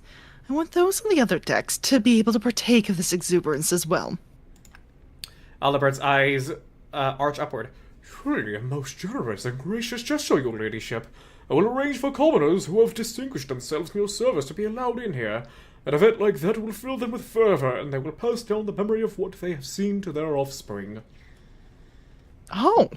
You know what? That was nice. That was actually really nice. Okay, excellent. Yeah, the Iconoclast ones are typically just good. You're just a good person. Wow. I'm playing as a selfish person that just every once in a while, just once, it's just like, it's like, yes, I would want this for myself, so others should want it as well, right? So just like FMA Greed. Yeah, exactly. I'm just me. Only cosplay I think I'd ever do, aside from maybe a character for D&D or a Hobbit, would be bootleg Fat Luffy from the Return to Shabaudi Arpelago. I don't think I know that arc, but my buddy Snacky is a Hobbit fanatic. The man loves his fucking hobbits. He actually goes to Ren Fair dressed as a hobbit. Is this where your hatred of hobbits comes from? No, my hatred of hobbits stems before I learned that. He and I are at odds. He loves hobbits, I fucking hate them. I like hobbits, or at least I like, Tolkien's original idea for them, not whatever. Not what happened in the movies? No, I like the movies for the most part too, but I feel like there's always a translation, right? And so it does somehow get away from that a little bit, but I do like his ideal of like this is the English gentleman, this is the ideal life kind of thing. But yeah. Anyway, I met a hobbit this weekend and holy Elijah Wood literally was a hobbit. He was like effing 5'5". 5'5" is on the shorter end for dudes, but that's not hobbit height. Okay, you guys know I'm 6'2", right? I do not think that 5'5" is short. My ex was 5'2". That's short, okay? He's a hobbit when I'm 6 foot. Fair enough. I mean, the way they portray him in they do masterful. I don't know how they do it exactly, but it's like just based on camera angles. They're like, yes, this regular-sized man looks like he's way shorter than everyone else. Because of what 5'2" is pocket-sized? Yeah. No, that's I mean, then look at a lot of the really big VTubers out there. All of them are like 4'10" or shorter. Like Iron Mouse is nearly legally a dwarf. Shy Lily is 4'10". Oh my gosh.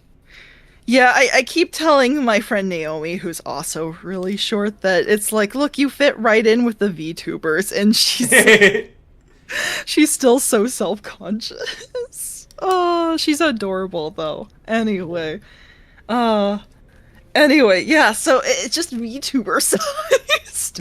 I'm just an outlier. Oh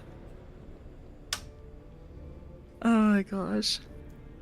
I don't generally watch VTubers aside from the ones I know personally. Fair enough. I guess I count still as a PNG tuber. So by the strictest of definitions. Yeah. No. We'll get to VTuber when we get there, basically. Amazing how we've gotten from Warhammer 40k to VTubers. Well, just chatting. It's not I mean, the pipeline is there thanks to Bricky. Pipeline. Yeah, the pipeline is there. Yeah. Still can't. I think that's hilarious. Honestly, it's just so many VTubers got into Warhammer 40k because of Bricky.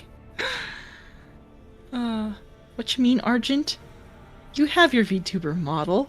It's on your BRB screen. Oh, I know what you're talking about. Yeah, hold on. I could switch to that real fast just to illustrate my point. I actually your point. Should see this. Yeah. Hold on. I'm gonna move you over a little bit. Handmade this very cursed, very beautiful BRB screen for me. That's perfect. That's perfect. Yeah. I love it so much. Alright, I'm gonna move us back now. Gorgeous model. 100%. One day it will become legitimate. Oh my gosh. Can you just imagine someone with a VTuber model like that? Just flinging around a cylinder. People have done shitposts like that before. I know, it's great. I love Han. She's such a dork. Han is amazing. I'm lucky to have her as my little sister. It's great. Anyway, it's a shame she's not here right now. It would embarrass her with my praises. Anyway, but yeah. Oh, going back to the cosplays real fast. There was a little convention we were looking at ourselves, a little one, like a tiny. And apparently they were giving discounts on tickets The ticket was already pretty cheap, but they were giving discounts if you dressed up. Oh. And so Han was thinking of going as she has a Espion cosplay that she was thinking of going as, and it's like, yes, we need to do that. We need to. That'd be cool. It would be cool. Anyway, but yeah. Anyway, speaking of dorks. I mean, actually, if you both did that, you could be Umbreon and you could just do quotes from Dogs in Love. Oh my gosh, you're right. Oh, I loved. Oh my gosh, that was so funny. I forgot about Dogs in Love. Joe Apocalypse on a political side, sure, have your opinions about him, but as a content creator, he is fucking funny. The man and his friends are hilarious. Look, I just don't want him to mess with the stupid dubs. That's literally it.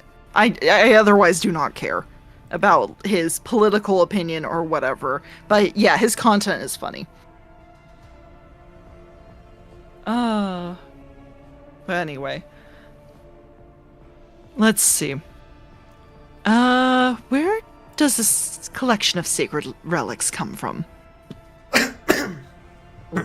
Every relic we have here was either arduously tracked down by your ancestors, captured in a battle against the Faithless, or received as a gift for glorious deeds. A show of loyalty to the Emperor that speaks for itself, does it not? He makes no effort to conceal his pride. For our part, we keep the precious relics intact and undisturbed as we conduct liturgies and perform rites. Initiate Ziak is especially diligent in his care for the relics, though he is out of common stock. He earned his position through dedication and piety.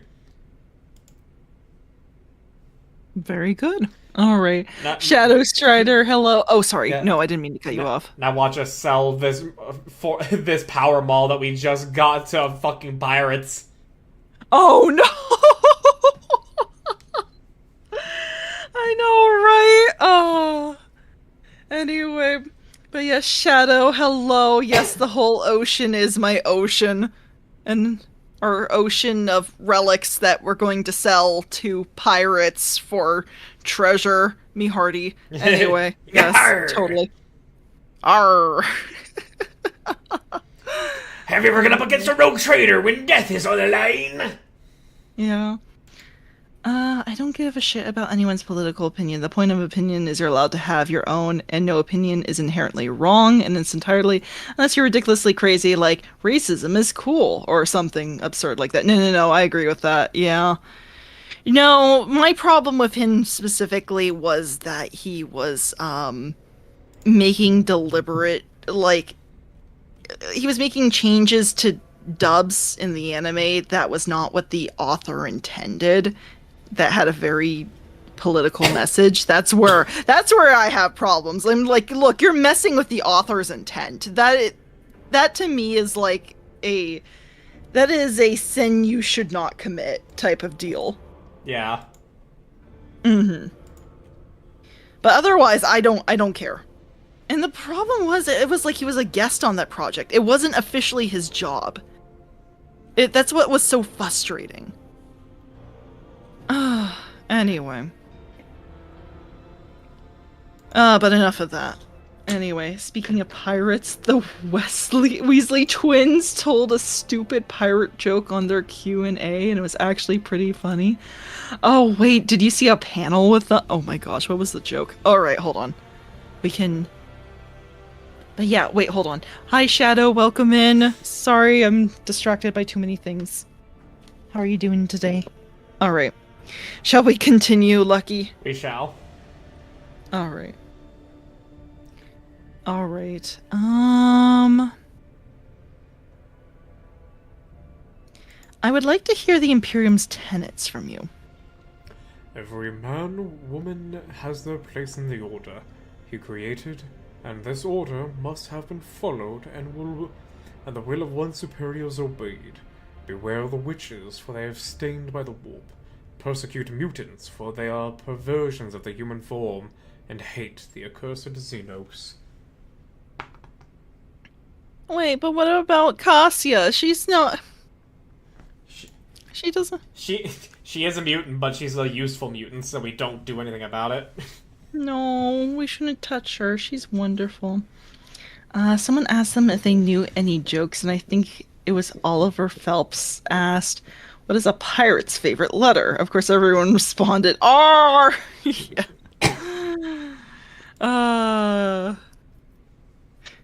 You know what? Fair. I would probably respond the same way. Oh my gosh.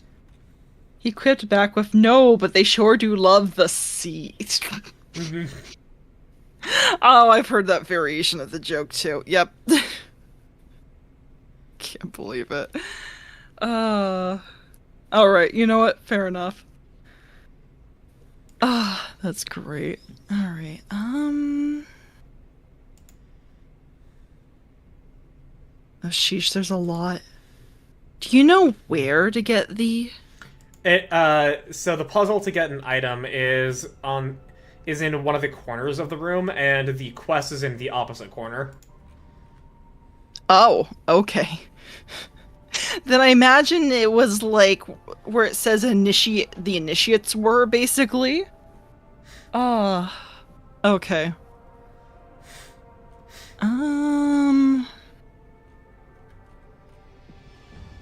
You know, screw it, we'll go down the list. The Imperium Creed prescribes a way to be being wary of psychers, but the Imperium needs them. You are right. Without the astropaths, we are deaf and blind, and there are many other psychers laboring for the good of humanity. That is their place within the Emperor's design, but only those among them who accept his light and have been authorized. Ecclesiarchy tells us to persecute mutants, but an exception was made for the navigators. The Navis nobility are different from most humans, but their differences are a blessing. They are noble servants of the Imperium who help humanity expand its galactic domain. Do you not see that as a higher purpose that pleases the Emperor? Hypocrisy! It is a pleasure to hear that, unlike the ignorant rabble, you give due acknowledgement to the greatness of our deeds, Confessor. Well, at least Cassia's happy. Yeah, because an exception is made for her, when if these people actually did go through with their own beliefs, they would slaughter her on the spot. Yeah. Oh, shame. They were great, genuinely nice guys to meet. They recognized us at the photo op with them from our autograph, and we got earlier that morning. Dude, that's cool, though. Oh my gosh. Also, Luke Cage actor Mike Coulter is now in my top 3 nicest celebrities after our encounter with him at the expo. Oh my goodness! Did you know that one of my IRL best friends, Connie and I, used to watch, like, we used to watch the show, the Nick Cage show on Netflix regularly, and I mean, we got tired of it at some point because it was like the plot was just getting insane, but that's good to know he's a really nice actor. Nice. Oh my goodness. Alright, hold on. Okay, but anyway, yeah. Look, Cassie is happy. That's all that matters. Lol, the Nick Cage show? Luke Cage. Don't at me, okay? I'm not getting much sleep. Leave me alone. You see, I may not have stolen the Declaration of Independence, but I'm glad you still think I'm a good actor. Oh, there goes my stuff.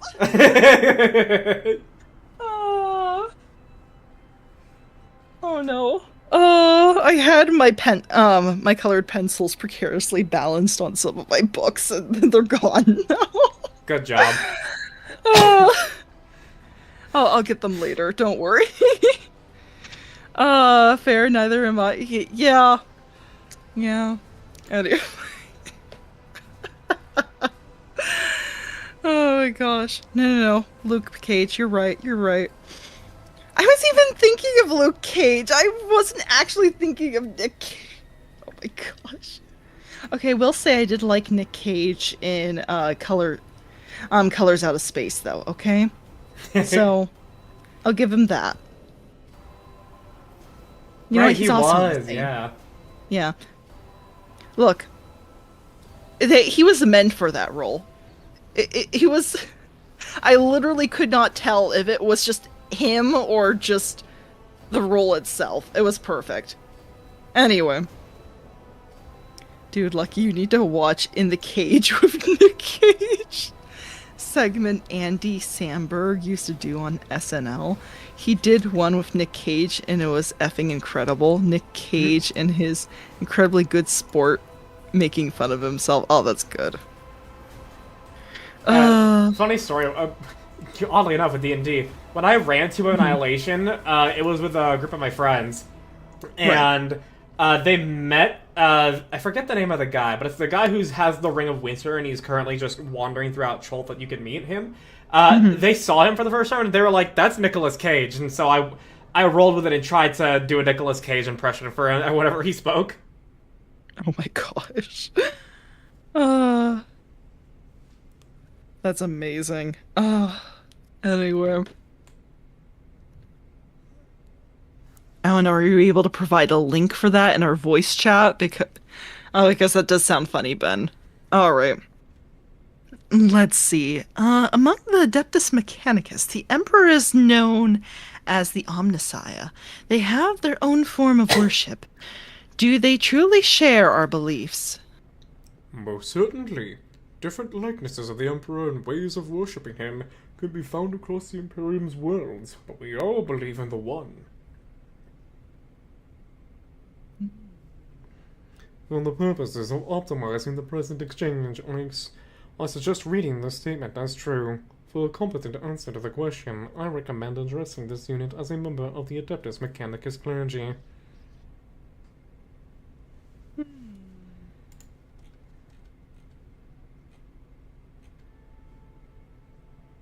Oh my gosh. Come to think of it, my warrant entitles me to violate the Imperial Creed in many ways. I am bordering on heresy. Violate? Those are not to be conceived of as violations. A rogue trader's privileges come with a duty. The duty to expand the bounds of human influence. If the rogue trader must take responsibility for unorthodox solutions or actions in the course of performing that duty, then so be it. Alright, that will suffice for now. You weren't gonna call out the hypocrisy? Nah, not yet. I know exactly what. I really have a lot to do here on my heretic playthrough. Yeah, no, you do have a lot to do. You gotta tell me what you end up what you end up doing over here and how he responds.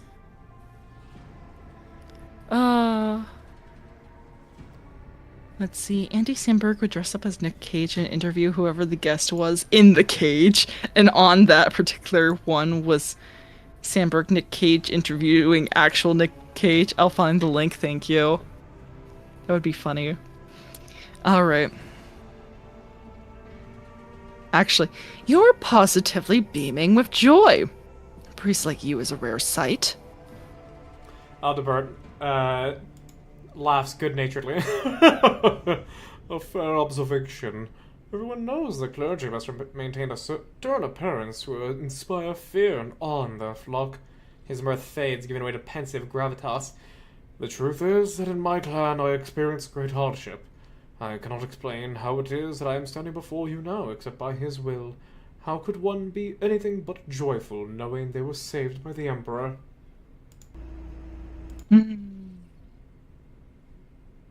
What happened to your clan? I was scarcely more child when the melody struck our cabins. First would come the fever, that the unlucky victim would start retching blood. After that, they would melt away like a candle. Only the youngest survived, myself among them. He smiles feebly. But now my family is growing, and I am grateful for each new life that replaces one lost. Probably gonna head out though. Methinks getting a little sleepy now that I'm 4 glasses of apple whiskey in. Oh, okay, no problem, Ben. Get some rest. Also posted. Excellent. I will check it out later. But anyway. The, oh. Malady Strucker. That sucks. I don't know. He's gone through a lot. Yeah. That's. I don't know. There's just such a stark, foil, like contrast between him and then the other priest that we met on Footfall. Yeah. I'm already forgetting his name. It's Hieronymus. Hieronymus. There we go. It's just okay. This is what I expect. The Confessor Aldebert. This is like this guy is a good-natured soul. The other guy is like, bruh. Whereas Hieronymus is the rule and Aldebert is the exception. Yeah. Oh dear. Hieronymus is the rule. Sheesh. Anyway. No, I want to... Look, the reason why I didn't delve further in is just because it's like, look, I like this guy, okay? He looks like he's doing a good job here. He's not like this asshole who is just... who is like, why are you a priest if you're like questioning these things? It's like it will just take one thing to make you snap and then you're gone. It's like you have no reason to continue doing what you're doing. It's like out of obligation for him at that point. Yeah. But Aldebert, this is like genuine, like it's a vocation, it's passion. It's like this guy is like this guy could be a true saint type of deal. It's like I'm not gonna push him anymore. It's like he answered my questions. You know, I think I'm good. Both Pascal and Cassia were happy. So I'm good with that. That's my reasoning for it. Mm-hmm. Why push and make everyone upset type of deal, right? Yeah. But anyway,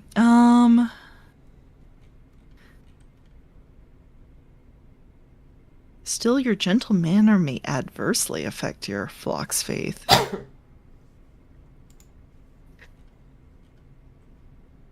Why would it adversely?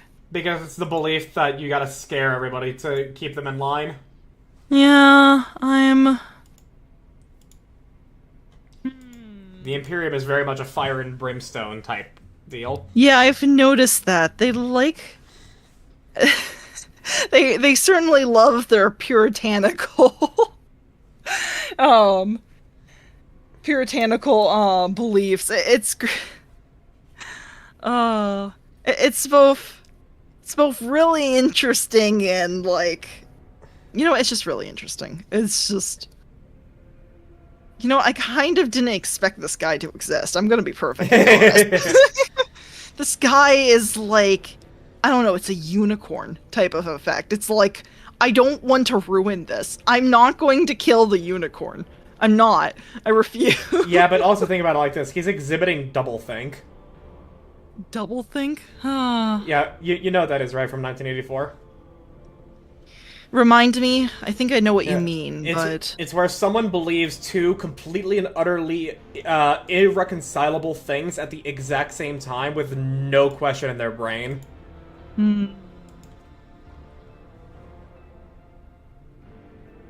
I mean, this is the Warhammer universe, so I'm not going to bring theology into this, but... I mean, that's not theology. That's just like something that has been... Oh, no, I was going to say something along the lines about mysteries and stuff like that, but that's not what this is what I'm saying, so... Oh, yeah. So, yeah. That's why I was going to say... I'm not even going to say that. That's not the same thing. But anyway... No, I think you have a point. Yeah.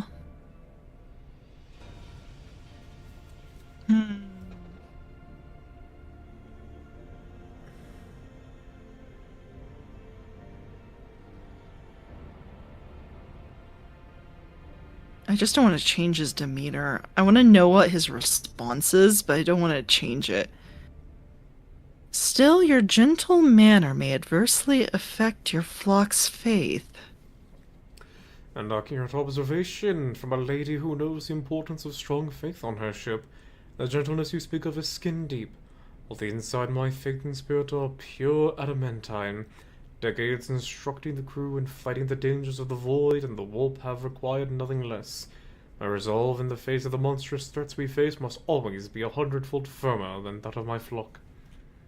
Ah, okay. I see. Alright. Not shaken. Okay, very good. Did Lady Theodora come here often? Your predecessor always had due concern for the reliquary's maintenance and its needs, and under her rule, faith occupied its proper place on this ship. He gives you a diplomatic smile. So, she wasn't here much, but you at least got what you needed. Yeah. Yeah, that sounds about right. Okay. Alright. People confess... I will. I I will, don't- I will let you know the quest is about confession, so you don't need to worry about that dialogue option for right now. Yeah, I'm going to take my leave. I don't like... I don't know. Anyway. I must take my leave. May the Emperor's blessing be with you, your ladyship. Alright.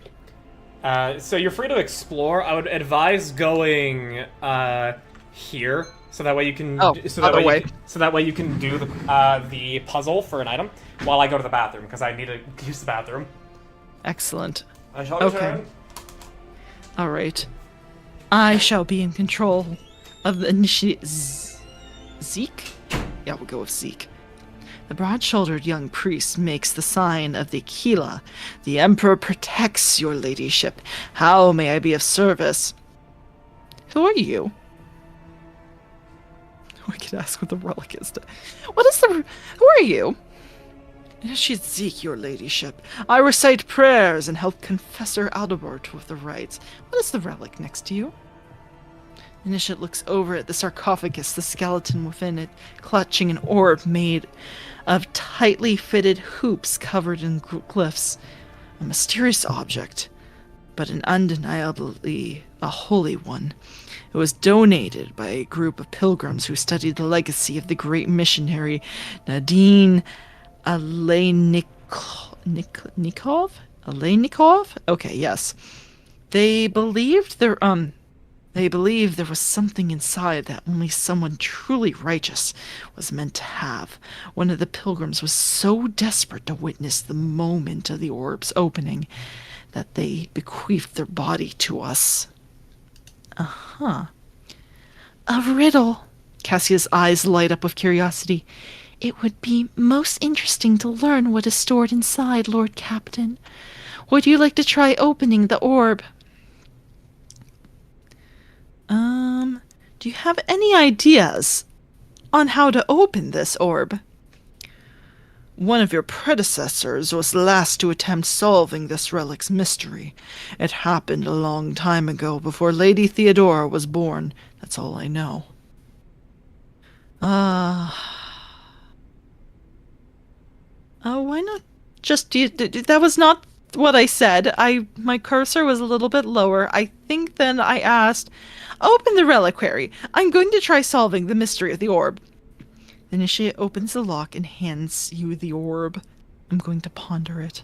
Someone has already moved the hoops around, trying to arrange the letters into meaningful sentences. It will take only a few more rotations for the orb to split cleanly into 4 parts, each with its own question.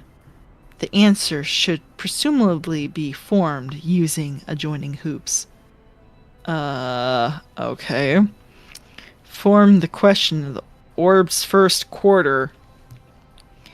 My light reaches everywhere.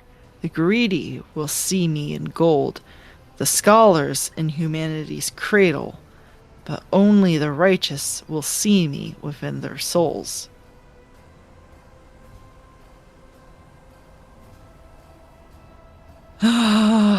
Okay. The greedy will see me in gold. The scholars in humanity's cradle. But only the righteous will see me within their souls. Wait, I'm confused. So, greedy will see me. My light reaches everywhere. Well, it couldn't be strength, right? Because it's like strength is a concept. It's not in gold. You don't see it in humanity. Wait, humanity. They see me in gold. So the greedy will see strength in gold. Scholars in humanity's crater, only the righteous will see me in their souls. Strength in their souls.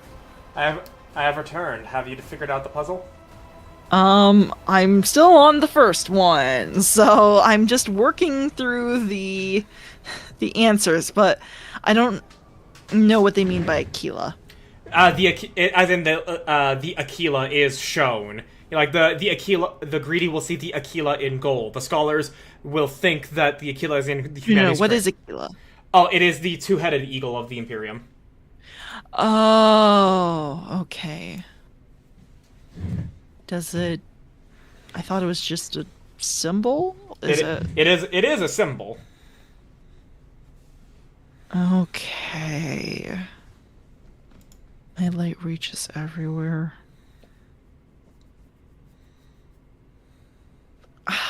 In humanity's cradle, but the righteous will see me in their souls.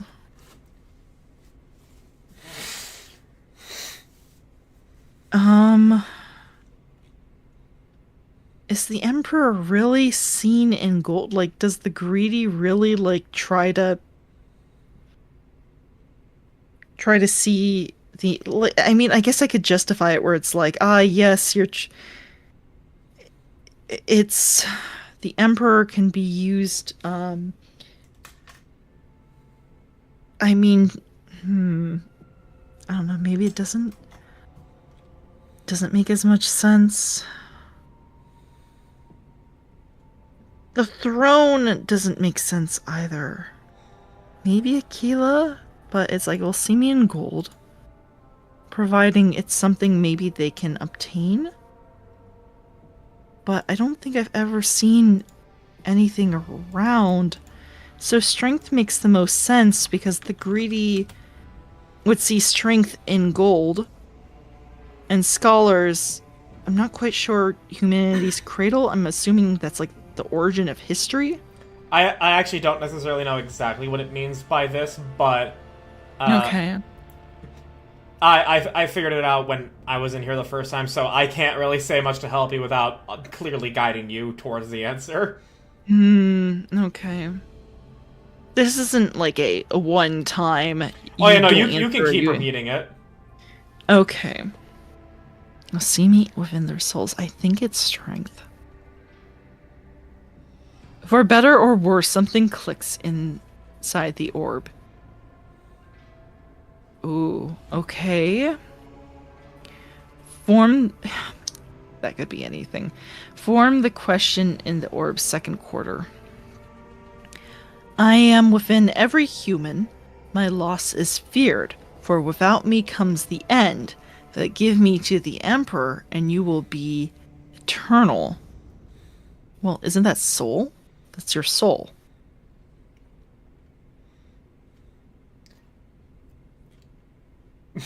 I really want to give answers, but I know I can't. Let's see. I'm within every human. That's... I mean, but you can also say... Okay, hold on.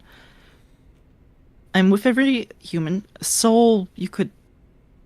Yeah, okay, just... I know we're not going to get into whatever, but it's... Yeah, I guess you could say that. So... I don't know about the Warhammer universe. That's it. But I would assume, and I myself believe, that every human has a soul. So I'm going to assume that for this, though I'm not sure in the Warhammer universe. They might be like, yes. Unfortunately. oh no, everything in Warhammer does have a soul. It's just that the Eldari, until they summon Slaanesh, had the privilege of directly reincarnating. Ah. Okay, okay. Alright. I am within every human. My loss is feared. Yeah, the loss of your soul would be feared. But also your life. Or- But also your blood. But also your faith. Hey! That's the worst part. It's like, yeah, there is life within every human. There's faith within every human. There's blood within every human. Oh my gosh. But then you have Unless to they're also think... vampire. You also have to then Like, think, but give me to the Emperor and you will be eternal. But give me to the Emperor and you will be eternal. And so far, the only eternal one that has given their faith to the Emperor is Saint Celestine.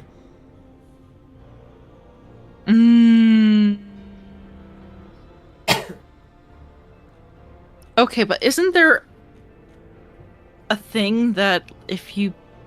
When humans die, their soul goes to the Emperor? No, their soul always goes to the warp. Oh, it's the warp. Okay. Cool. Now, that doesn't necessarily mean you will be eaten by the Chaos Gods, but the possibility will then exist. Okay, I think it has to be faith then, because I'm pretty sure it's not blood, because he's not corn. And then life? Give me the Emperor and you'll be eternal. Wait. But that kind of works, actually. You will be eternal. Your life will be eternal? Is it really, though? Oh my gosh. I think I've narrowed it down to life and faith. We're gonna... Oh my gosh. What are these? What are these? You will get to keep trying if you mess it up. Okay, I probably will absolutely mess it up.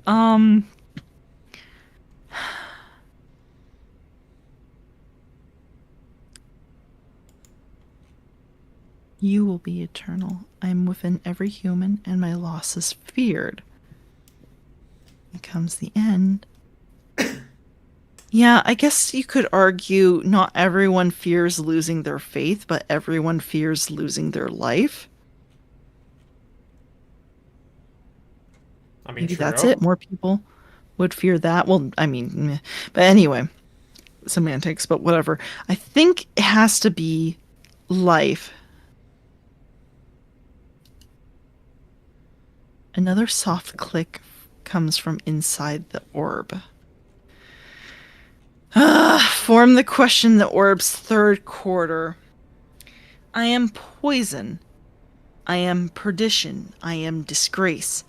Burn me down, eradicate me, or perish. Rejected by the Emperor. Your sharp mind... Oh, okay, hi. It would have been nice earlier.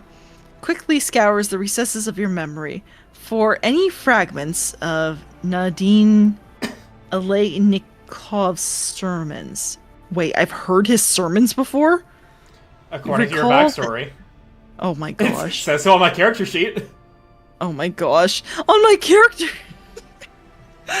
Oh my gosh. You recall that she mercilessly denounced the weakness of those who have faith in the Emperor but are incapable of translating that faith into deeds. Oh. Well, maybe I was right on the last one. She must have despised the shortcoming of the soul more than any other. Wait, hold on. I am poison, I am perdition, I am disgrace. Burn me down, eradicate me, or perish. Rejected by the Emperor.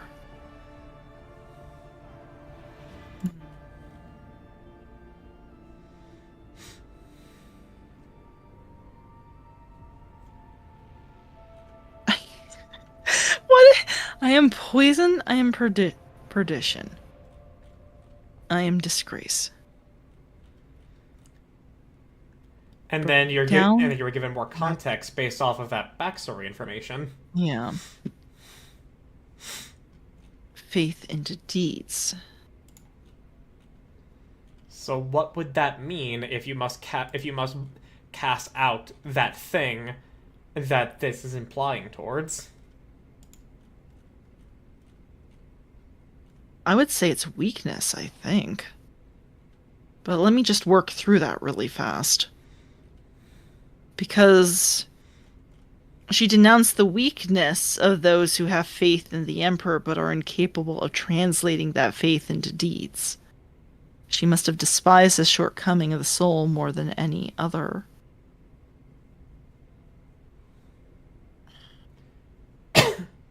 Because it's like...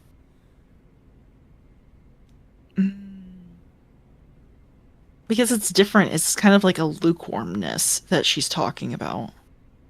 But, like, heretic is, like, I would say the most extreme of that, right? I mean, but she's not talking about that.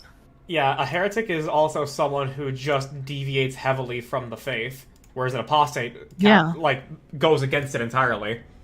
Yeah, betrayal is maybe, but and then transgression. It might be transgression. I don't know. Betrayal is.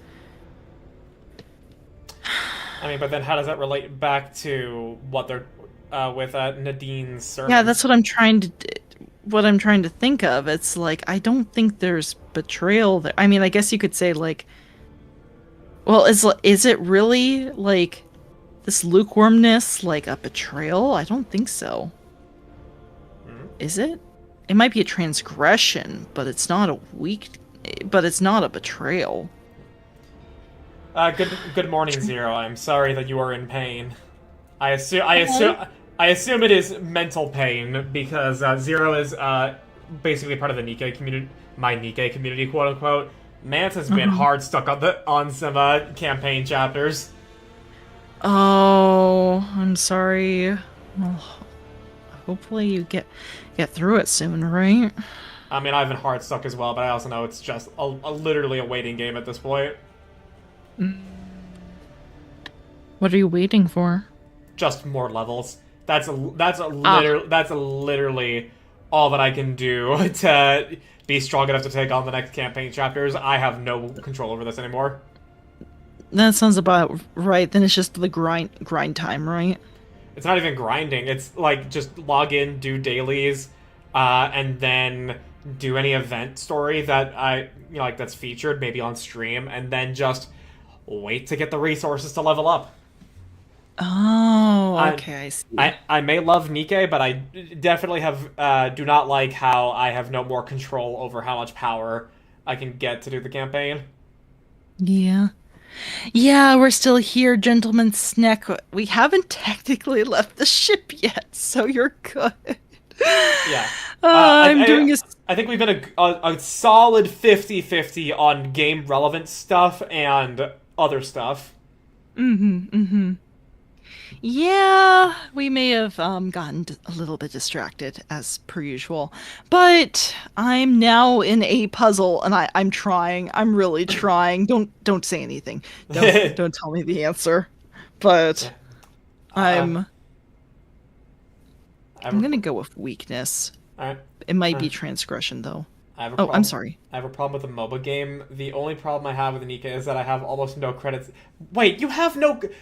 Zero! How do you have no credits? I have 9 million! And I've been doing the campaign. How are you broke? How? What? Sheesh. Okay. Though, to be frank, these ships are effing huge, so lore-wise, this is accurate. That's fair. Yeah. Yeah, remember, these ships can be the size of whole cities. I don't know, at this point, I'm like, this ship is bigger than, like, New York, basically. Yeah. Anyway. I'm just kind of here, like, yeah, I feel like... You know those jokes where some people think there's like it was like 7 million people on the planet or something like that, where it's like some stupid like lower number or something like that. I'm like convinced that's what this is. It's like, yeah, there's probably like a continent's worth of people in here, and that's still not correct. Oh, I no, that's probably very accurate. There's at minimum there's 1 million people on this ship. More realistically, it could be 1 billion. There's absolutely trillions of people on Hive cities. On Hive worlds. Sheesh. Oh boy, talk about being a spec. Yeah. I just reached 295 and almost used everything to upgrade my equipment, getting overload to level 5 or 0. Yeah, I've done the same thing, Zero. I'm still not broke, so I'm very confused. Maybe he doesn't do as much as you do in the campaign. He's He's a chapter behind me. I don't get it. Oh, okay. I mean, completionist then maybe? I don't know.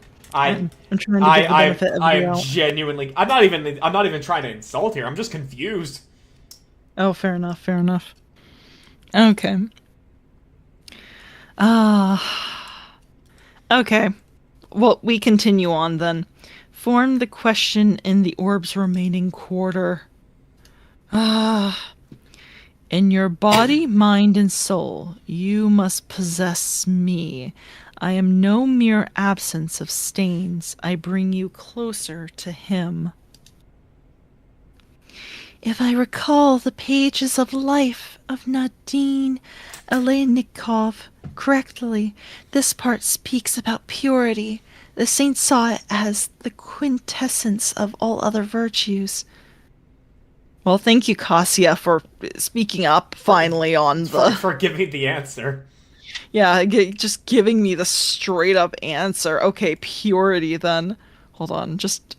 Your body, mind, and soul must possess me. I am no mere absence of stains. I bring you closer to him.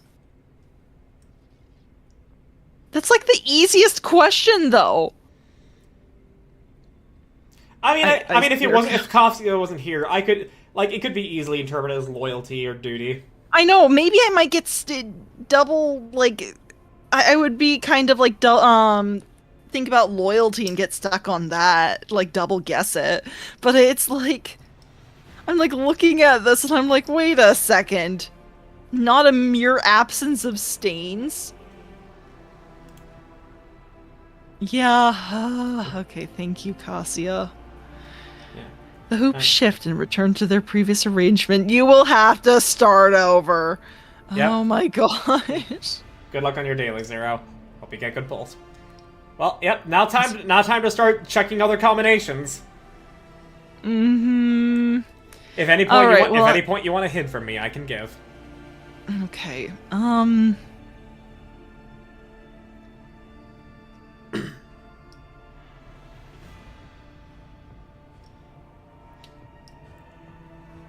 Although I will make it very clear, the backstory information and Cassia both are basically freebie answers. So as long as you go with what the backstory implies and what Cassia tells you, you already have 2 out of the 4 answers, correct?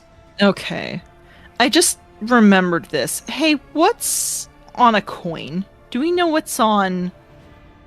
What does the legal coinage look like for the Warhammer? Does it have a picture of the Emperor or the... if there is any description of coins in Warhammer, it's in the novels, and I have not read any. Darn. Okay. Do you think it would have the Aquila on it? I mean, it would 100% have, at the very minimum, either it would have some symbolage of either the Imperium or the or Holy Terra, in any way, shape, or form, because like nobody fucking sees the Emperor and lives. Yeah, I was just thinking about that because it suddenly just occurred to me. My light reaches everywhere. The greedy will see me in gold. So what do you see on a coin normally? I thought it was Oh, well, they use money to buy strength, but no, maybe they're looking directly at the coinage itself. And then the Scholars in Humanity's Cradle, I'm not exactly sure what that is, but I assume there might be some kind of, maybe there might be a kilo on it too. The currency is called thrones? Well, there's your answer. Yeah. Oh my god. Look, I mean, to be honest, I didn't even know that because I knew a fact about Warhammer is that because there's so many different planets, so many different sectors, so many different regions of the Imperium, that currency kind of only takes you so far. You otherwise need connections and like bartering. That's why you have just profit factor in this game or influence in Dark Heresy. No, but that makes sense. That's what I was trying to figure out. It's like, wait a second. If it's not strength, then... Because it's like, the strength part is kind of a stretch for the second, like, see me in Humanity's Cradle, because if you, like, look at it from, like, a historical perspective, then it's like, was I really strong? I guess scholars can technically debate on that if I'm gonna be, like, overthink this at all. But yeah. It has... Okay. Yeah, there you go. Okay, throne. Also, yeah, Zero. Hey, at least you got a copy of Nero, and and if you're ready to cry, then I mean, yeah, go do Nyan Nyan Paradise. Nyan Nyan Paradise. No, there is an event in Nikkei called Nyan Nyan Paradise where you where you interact with a cat, and it's very sad. I have not done it yet, but I know it is very sad. Okay, cat or cat girl? That's all I need to know. The cat girl is a part of it, but you do actually interact with a cat. Okay, cool. Alright. Next question. I am within every human and my loss is feared, for without me comes the end. But give me to the Emperor and you will be eternal. Yeah, this is the one that now that you don't have this explicit answer from Snek giving you information, it is a complete how are you gonna answer it? I kind of want to stick with life for this one and see what happens, and then, like, go through it and, like, cry once I get everything wrong again. That's kind of what I'm thinking. Yeah. So, we're gonna go with life again. Another soft click comes from the orb. Next question. I am poison, I am perdition, I am disgrace, burn me down, eradicate me, or perish by the Emperor. And so... Yeah, I think it's weakness, but it might be transgression. Remember, crying is a free action. I'll do that. I'll do that in a moment. Don't worry, Snek. Okay. Just the soundtrack. Wait, Wait, I love that song. It's the quiet pain and sound of rain. What did you actually select? I accidentally double clicked, but thankfully it did go to weakness. Choose. Yeah, you did choose. Yeah. Yeah. In your body. Thank you for the purity. And start over. Okay. Oh, dang it. Oh, dang it. Oh my gosh. Okay. Next. I am within every human, my loss is feared. Okay. So... For without me comes the end, but give me to the Emperor and you will be eternal.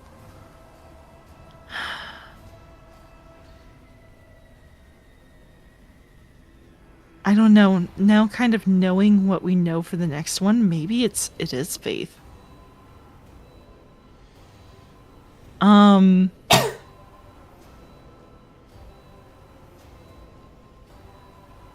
don't know, because I'm pretty sure it's not soul and it's not blood. I remember this one now. Don't tell me. Don't tell me. I'll ask in a bit if I can't get it, but maybe it is faith in this, and just kind of based on later answers. Another soft click. That little malicious emoji. Oh. Those little eyebrows get me every time. I am poison, I am perdition, I am disgrace. I'm wondering if this is transgression. I mean, like This I might be said, so long as you follow along with the 2 gimmies that you were given, you're, and now with this next information, you are 3 out of 4. Okay, well, go with weakness again for this. Alright. And then we'll go with purity. You will have to start over! Oh my gosh!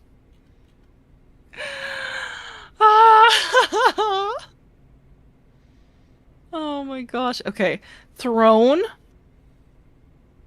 Next. Is it... What's wrong with this one? I mean, this one, it was kind of like an, I didn't realize I didn't think of that type deal for myself. The first one actually didn't make sense to me because I didn't know that the currency was called thrones. Did you get that one, though? You don't have to say. No, I didn't. I got the first one wrong until I eventually worked it out. This one, I also didn't get until it was, like the very end, but it was more, that one was more of a matter of like, of course, I should have thought of that. As opposed to the other, which is like, wait, what? For without me comes the end, but give me to the Emperor and you will be eternal. Is it blood? It can't be blood. There's no way it's blood. Really? Is it? Oh my gosh. I don't want to... Oh my gosh. Blood is in you, maybe it is. I'm within every human, my loss is feared. For without me comes the end. But give me to the Emperor, and you will be eternal. Does the Emperor need blood? I mean, 1,000 psychers are sacrificed to him every single day. Oh.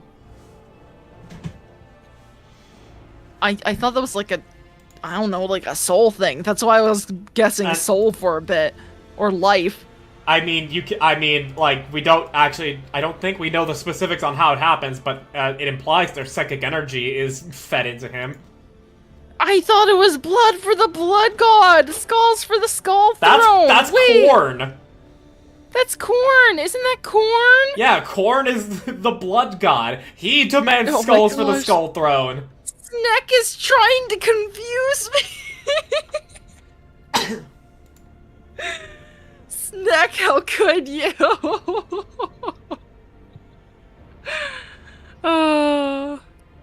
You rapscallion, you.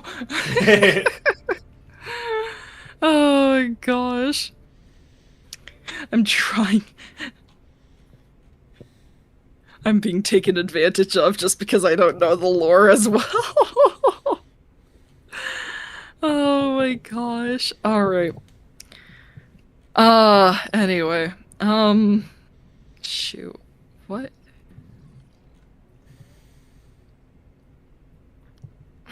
I don't know. I swear if it's blood, I'm gonna lose it. No, it's a quote from a zealot from Dark Tide. Really? Huh. Yeah, I think that's the fanatic, which is the melee character. Oh, okay. Cool. Alright, in that case... Let's see, blood.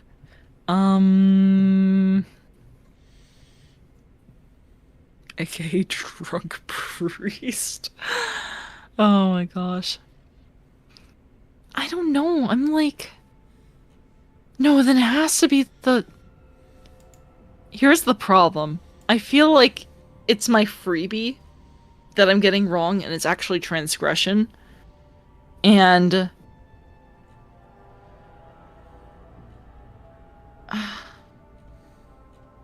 I'm gonna lose it. I'm gonna... I'm gonna end up going through every stupid combination of this thing.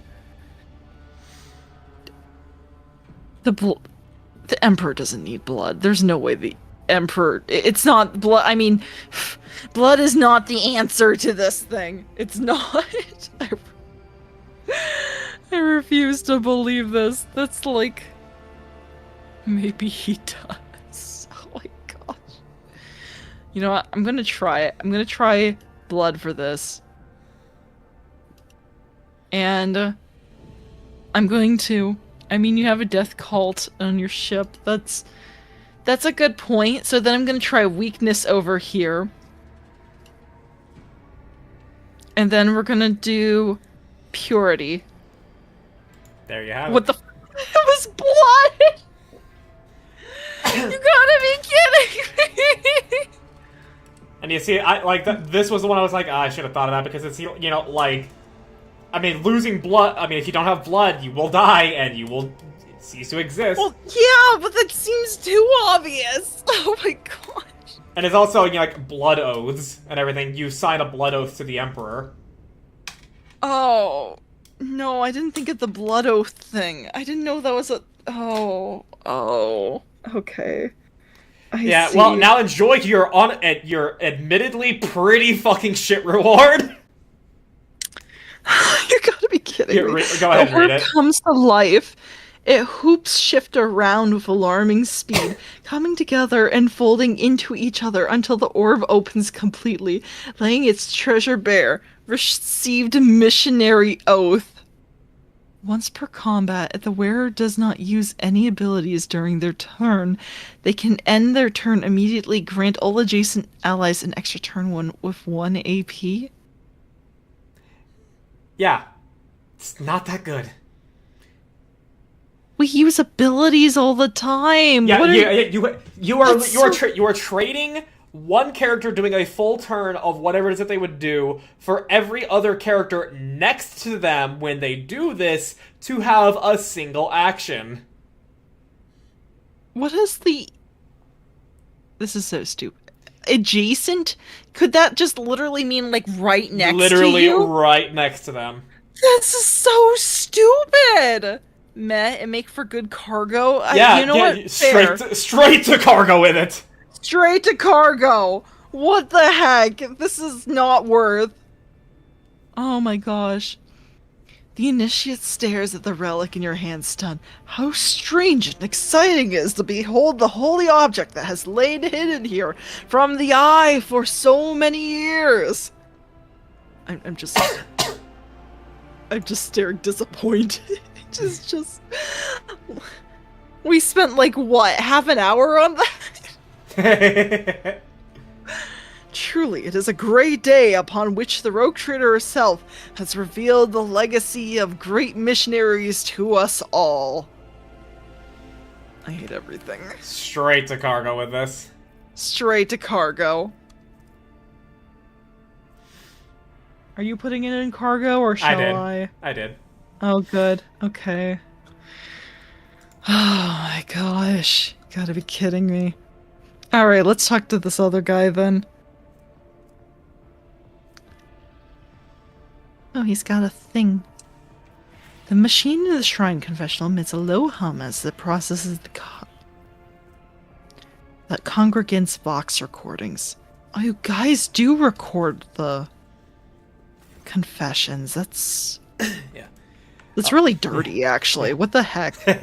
A lanky initiate is leaning over the cogitator, an expression of extreme mental effort on his face, his fish-like round eyes peering into the screen. Grant me understanding, master. Grant me wisdom. He winces at you and approach. Your ladyship, how can I be of service? Who are you and what are you doing here? I'm Clotis, junior cleric. I sought recordings from the shrine confessionals to pass on to higher-ranking clergy. Okay, tell me more about this confessional. Our parishioners come here to repent. They share their innermost thoughts and observations of their neighbors. The sacred machine records all confessions and alters the voices beyond recognition. Oh, so that's how they're doing it. Okay. Yeah, it's like all those, like, documentaries back in the 2000s where they'd put a voice mod over everybody. Yeah. Cyber, hello! Welcome in! Welcome, Crusading welcome. over my mommy wife queen face.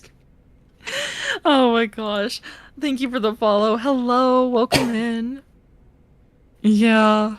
Subfake, Comet, Top Raid, or Comet. I think you said it's actually Comet. Excuse me. Hi. Hi. How have you been? Long time no see. uh we're doing some Rogue Trader right now with Double Lucky. Not Yeah, sure and if you teaching ever... her about 40k. I know, we just got you know what? It's a good thing you weren't here just a couple minutes ago because we were raging at a or Lucky was watching me rage at a series of riddles. Anyway, Yeah, I knew the answer, but I didn't want to just give it to her. he was enjoying my suffering. Yeah, I can't believe the answer was blood. I'm gonna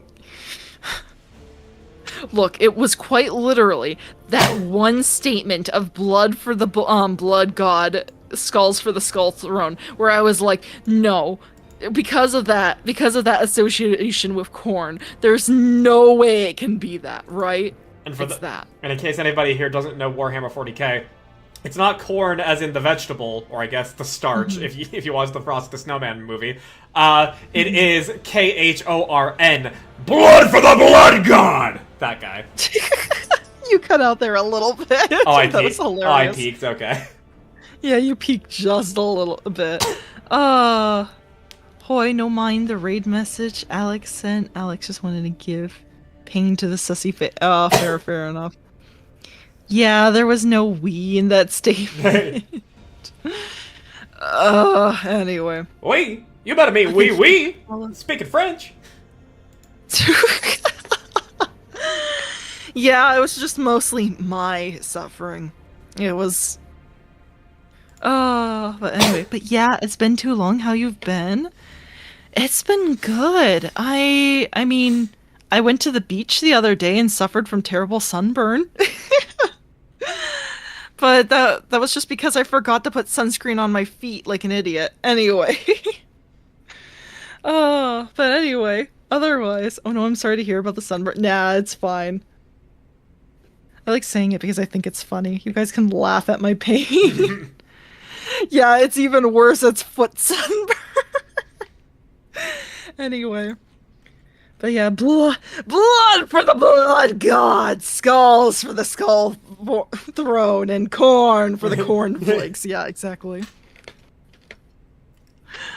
Oh, it's great. Blood for the Emperor! Skulls for the Golden Throne! There we go. Yeah. No, so I was like, wait. Where did the blood and skulls come from for the Emperor? That's what threw me off. But yes, my suffering is over. We are now doing, I think, another mission. We're gonna be. This is where the quest is to find out who did the confessionals. Ah, okay. Just gotta get through the dialogue. True. Okay, let's continue then. All right. Is there a way to find out who made which confession? I feel dirty asking that. There's not. That would undermine the usefulness of it. The first prototype wasn't anonymous, so those confessions might as well have been carbon copies of each other. Everyone was impeccably diligent and pious and whatnot, but as soon as the machine spirits started keeping the name secret, the parishioners opened up. Oh, wait a second. Was this a heretical only quest? I don't remember. Oh, you do have other questions. I don't remember. Oh. That would make sense. Yeah, I did choose the heretical option here, obviously. Yeah, I see. I don't have a heretical option for this. It's very much grayed out. Oh gosh. No, you can't. You can't even show that on Twitch. I don't think I'd want to. It's kind of creepy looking, to be honest. It was heretic only. Oh, okay. Oh, okay. I see. So then we're not going to be doing this one then. So we just got loot instead. Oh, fair enough, fair enough. Oh no, What did you get from your- it wasn't heretic only. Oh, it wasn't auto. Okay, so you can still do the quest then. Oh, okay. Well, let me try this then. Good thinking, making it anonymous. Keep up the fine work. I will endeavor to do so, your ladyship. I have other questions. What does your ladyship wish to know? It appears you are having difficulties. Nothing escapes your ladyship's notice. As it so happens, I'm struggling to categorize 3 rather peculiar confessions. I wouldn't have dared tell you about them, but I think they may have been left by senior officers, which might make this a matter of the highest order, one that is far beyond my meager understanding. Go on. These confessions, you see, are far from being examples of pious conformity. I dread the very thought of dissent or heresy poisoning the minds of some of the most eminent members of the crew, but I cannot change what I heard. He bows his head in reverence. I cannot share this with anyone but the Emperor's anointed, nor can I allow anyone but your ladyship to listen to these messages protected by the secrecy of confession.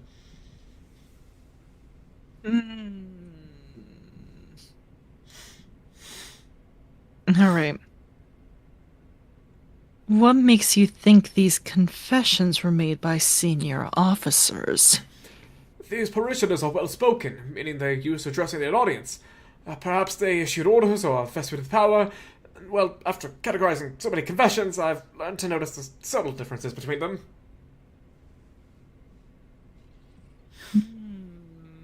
Oh, no. I don't really want. I want to let them. But there's a mission here, isn't there? There is a quest. There is a quest. That means XP. Oh. Oh, not the dreaded XP. Gosh. Why do they even record them at all if it's just going to be made anonymous? Are you alright, by the way? Yeah, no, again, it's just dust in the room. It's fine. Alright, alright. Fine. Let me hear them. The initiate steps aside, putting the cogitator at your disposal. Let's see. Recording 17FL2. Alleged dissent. Impious doubt. Yeah, the speaker here is Mel. And I'm gonna just speak neutrally here to not imply anything. One question has troubled me for years. Why are some destined to perish in the warp, while others must go on living and preserve the memory of the dead? Worthier and more luminous souls have been lost, and yet I am still here. Light static is distorting the recording, but you are confident that the speaker is male. Interesting. Okay. Recording 13-4DU. Alleged theft of ship property. This is also a male. The orphans on the ship have already been provided with the bare essentials, but every so often I consider increasing their rations and ordering more sets of clothes for them. That will not replace the families they lost, but it will improve their lives somewhat, especially given that the ship has enough resources to cover that comparably trivial expense. Alright.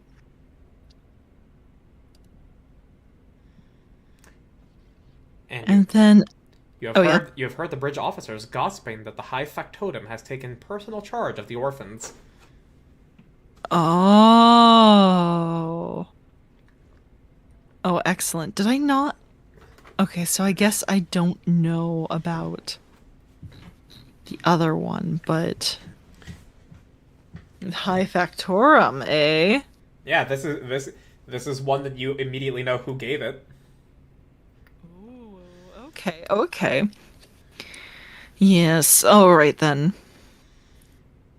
Alright, I forgot to mention. But yeah. Comment, please. I hope you had a nice stream, and if you need to raid and run, please go ahead and do so. Yeah, but it was nice to see you again. Anyway. Sorry, I need to make sure I do my stuff. I don't think I... Out. You guys should... give her a follow. There we go. Anyway.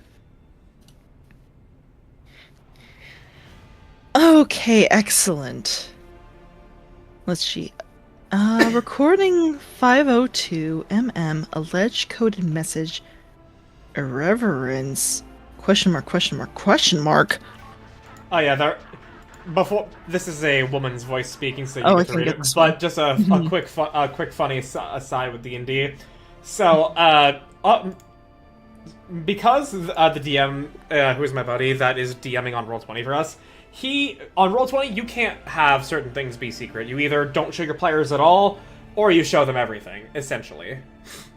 As I'm sure Argent can attest to, with having quit Roll20. So he wants to preserve a lot of secrecy with his game. So he rolls openly on Roll20, but he doesn't want us to know the names of certain things as they pop up. So he always names these things question mark question mark question mark, and I make fun of him for it. You're like light jabbing by reading out the question mark question mark question mark in full every time. Oh, that's funny. Yeah, no, there's not really any secret. Yeah, I'm kind of the same way. The best you can do is hide stuff on the DM layer, but Yeah, like I said, it's either you hide everything from your players or you show everything to your players.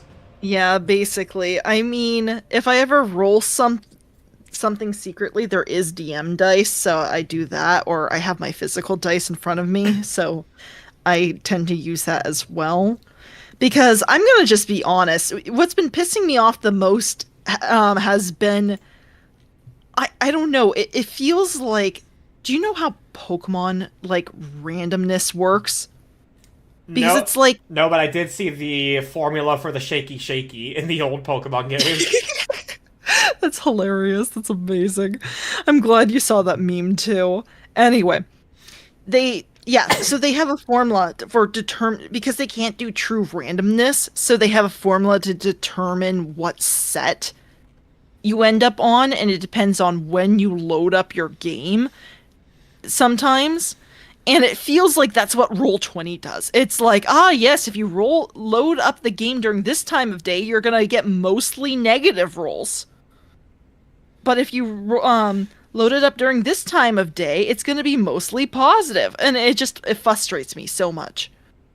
That's what it feels like. Because for some reason, I can't explain to you why, but it feels like no matter what, just some rolls keep happening. And it's not like, oh yeah, there was a 6 and then a 7 and then there was an 11 another time. No. It's like sometimes 7's like multiple times in a row. That has And I actually know, happened in the game we're playing on Roll20. yeah. And so I have like a sneaking suspicion that it's like, it's like it doesn't go off of true randomness. This is like my tinfoil hat speaking, basically. It's not true randomness. It's like it is basically the system like going off of this set, basically, because we've had like some of the luckiest rolls ever before, where people were getting like multiple like nat 20s in a roll sometimes, and it was insane. And it's just kind of like, why do you do this? It doesn't make sense. Does it not feel random? So anyway, that is my conspiracy theory for the day, and another reason I'm quitting Roll20. But I did actually present Foundry to my friends, and some of them had accounts already, actually. Oh, nice. Yeah. Also, a fun thing with Foundry, you can hide select things from your players, both in terms of permissions and the individual items. And there's also a module that I have sent you the screenshot of that is health estimates, so that way your players don't need to see the health bar of the enemies, but they can see how close to dead they are. Interesting. My group uses Foundry? Yeah. It is just superior to Roll20 in every conceivable way. Lucky has sung the praises of Foundry for me, but no, it's just you don't know. Poor Han has been getting screwed over because of Roll20, and she has good modifiers. She has a +5 to like a lot of her. She's like a barbarian, and it's like, yes, she has good strength rolls, and I'm seeing her roll nothing but 5s. It's like, what? What's going on? And this is where we go back to my whole thing about how D&D is designed to just be binary pass-fail. Yeah, yeah. No, it's like I have like my own kind of sliding stuff for it, but it's like, what the heck is going on? This is like I never try to describe it as like an outright fail, like you trip and fall type of thing. I hate that when DMs are like, ah, yes, despite all of your incredible abilities and being this adventurer of like multiple years, you trip and fall or you miss your stupid thing. It's like, why is it always missing the um why is it always missing the opponent when they have like a full suit of armor on? Just say they hit the armor, but it didn't connect with anything vital. Now, you see, It's this is where I am of two minds. One, the game design, the other, the player. As in the game design mind, like, you obviously want to streamline as many terms so you don't have, like, too many words to describe a very similar thing in combat. So just describing it as a miss is, unfortunately, the simplest thing we can do to streamline a game. However, my other mind is that calling it a miss creates a tone of incompetence and actual failure to do something on the part of the person doing the action. Oh, I've had some DMs do it even worse because they won't just say it's just a miss. They will say like, "Oh yeah, you it's like, "Oh yeah, you totally you couldn't like you had like depth perception issues or something and you missed because of it." It's like, "What the heck?" You know, it's like that was a major fault of Snacky's when he previously DM'd, and I talked about the whole Google Doc thing. There, it was during that games where he had all those issues, but I think he understands better now. He has not DM'd a game since, but we've still played other games together. Okay, well, I'm gonna go ahead and say it's like I did not have necessarily bad experiences with those DMs. It's just every time I think about that, I'm like, I don't want to DM that way because it made my character sound so incompetent when I was just getting unlucky. It's not fair, in my opinion. But because my luck is awful. Yeah, like that's where it is, you know, like, I understand we need just one term so that way the system doesn't get bloated and there's not too many different terms, but saying it's a miss is not good. Yeah. No, fair. Alright. But like, I saw a video that talks about a DM who stopped using the word miss. So not hitting the AC, he would say the bandit dodged your arrow or the knight parried your attack. Yeah, that's what I do. And they use their shield to guard your spell, etc., etc. Yeah, no, that's how I want to describe it. It's like, yeah, it would have hit, but it's just they were just a little bit more prepared type of thing. Yeah, I think it just sounds more badass that way. You know, like that, like, and also, like, I may take pot shots at D&D, but that's because that's just the inherent way the rules are written and portrayed. So even sure, the game does encourage a DM to go off to, like, not abide by it 100%, to make up your own stuff, to arbitrate as you see fit. But because the books write them as such, that is the way that they have told everybody, this is the way it is. Mm-hmm. Well, sometimes I think it was originally intended. Maybe not. Maybe the game designers just don't think of it anymore, but it's just kind of like the way AC is designed really does make it seem like, because otherwise it's like, a lot of people today think it's like, oh, armor's heavy and clunky. It's like you should be slower, that kind of stuff. But in reality, armor is like, knights were super nimble in armor. Like the major thing was, what D&D portrays well, is stealth. It's like the way you like you like have full ability to like do jumping jacks and like tumble and everything like that and run at full speed at an opponent. But the main thing is that you would be incredibly noisy. Yeah, but at that point with armor slowing you down in a game, I think it's just more of a game design thing, kind of like shotguns, because shotguns in real life are insanely fucking crazy strong, and but in order to have, you know, a game be a game, they have to be, you know, like, more niche and everything. So that's the same way heavy armor has to be, like, you take very little damage, which, by the way, I feel as though that's actually how it should be in D&D. But it's, in compensation, you're slow and you're loud. Yeah, well, I mean, here's the thing. In D&D, you don't have the slowness. So, which I think is correct. Loud is correct too. But you don't have the slowness in D&D, which I think that's a good way of designing it. I think they kept that in mind when designing it. That's what really makes it feel like real armor. It's the main thing. It doesn't feel like armor to me because, like, you wearing a full suit of plate mail is not going to stop the arrow from hitting you. It's just going to make that arrow hitting you do nothing. Mm-hmm. Which is why I believe armor should be damage reduction and evade. But I actually got hella downvoted when I brought that up in a hot take thread on Reddit once. I don't know. I don't agree with the damage reduction completely either, because here's the thing. What I know about armor is that, yeah, I've seen bullets bounce off of a properly made metal plate. I feel like it is perfectly capable of doing that. You just need to, if you ever watch this, there's a YouTube channel I highly recommend called Dequietum, where they do, like, unscripted mock battles. And most of the time it ends with them wrestling on the ground, where they, like, take out knives to just stab them through one of their weak points. Oh. And I think that's what it feels like, where it's like when you beat the AC, it's like you just get through one of their weak points. It's not, because otherwise it's like well-designed, well-made, expensive plate mail is just that invincible.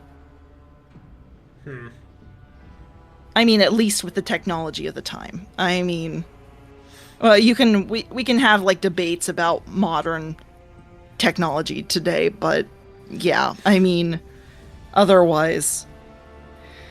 So, I mean, I can see the damage reduction in some other cases, like, leather. I think leather armor is a good case for that, but plate, I don't see it with that. I don't know. It's just my personal opinion. D&D is not a perfect game, but I kind of like it for that. But yeah, anyway, rant over. We can continue if you'd like. Yeah, back to 40k. Okay. Alright. Right, I was gonna read this part. Lop-eared kleppas display a high degree of socialization both among their kind and towards their owners. These animals adjust well to a void ship's lower gravity, since it is similar to their homeworld's conditions. Lop-eared kleppa meat is edible, should necessity demand it. The voice sounds muffled, as though from behind a thick layer of glass, but is unmistakably a woman's. Wait, so irreverence? How is this irreverent? Is there something sacred about the kleppas? Or... I have no fucking idea. Okay, interesting. Oh. Alright. Step away from the cogitator. The initiate looks at you, intrigued, but does not say a word.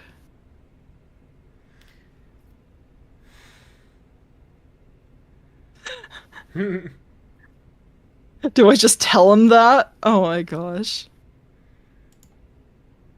Enough about that. Of course... Wait, no, that's you. Sorry. Yeah. Of course, Lord Captain. Okay. Regarding your confession sorting problem...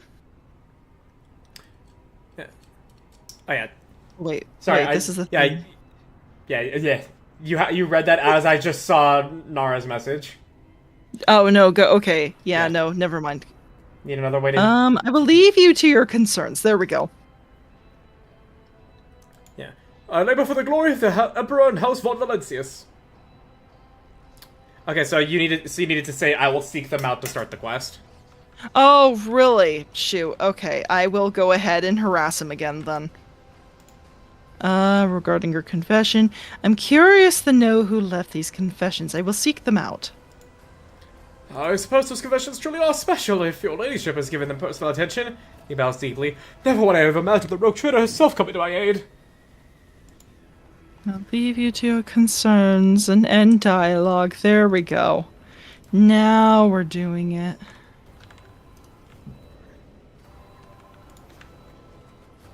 Yeah. Okay, so we know one of them. Yeah, we need to talk to the High Factotum, and then we need to speak to each of the senior officers that we suspect. Okay. Where do we find the High Factotum? He's back on the main deck. Ah, okay, cool.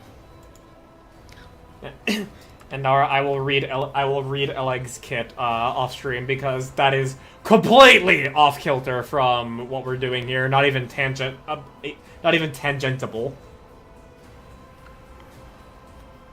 Okay. Void Chip Bridge? Yes.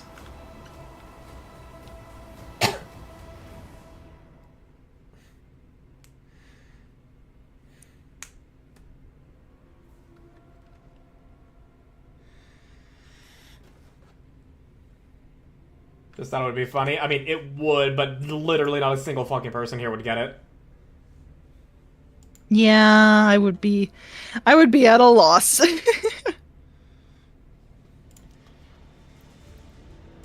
Although the one joke I think everybody will understand when I talk about one of the new characters, this is the summer event, and her swimsuit is literally fucking like the switch on her tits, so you can fucking play Doom on her. Oh my gosh. Oh, I found. Okay. Yeah. I will never deny that Nikke does have very sexual character designs, but it is also able to be very funny with it.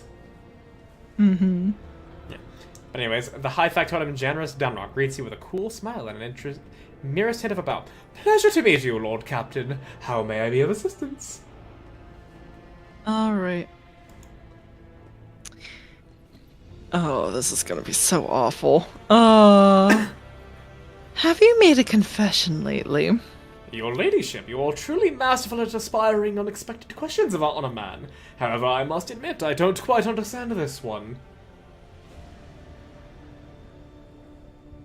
And yes, Snack, you goddamn heard me. Yeah. A new unit's bikini has Joy-Cons on the sides, and you can play Doom on it, and it plays Doom. I can't believe it. I can't believe you can run Doom on a woman.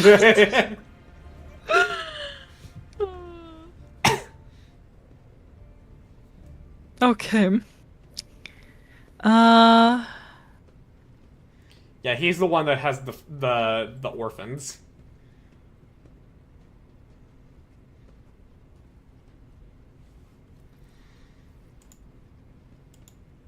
Why are some destined to perish in the warp while others must go on living?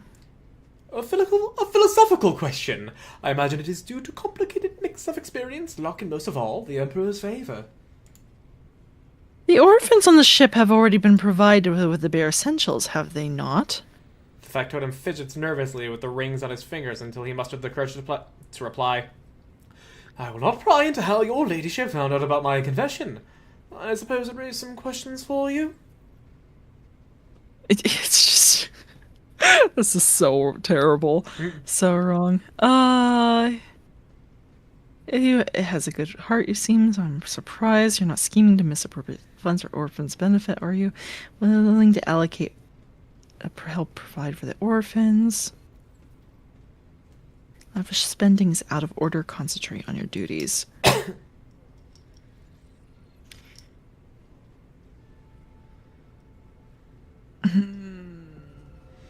I'm willing to allocate extra resources to provide for the orphans.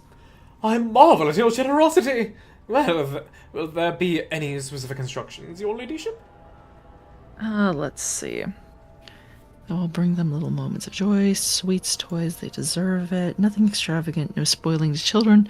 Only spend thrones on things that keep them healthy, food, warm, training, educate them so they grow up to be a greater use of the ship, assign teachers, supply books, commend the best students with gifts. Spend as you deem necessary. And this is where you can actually get a hint as to the coinage.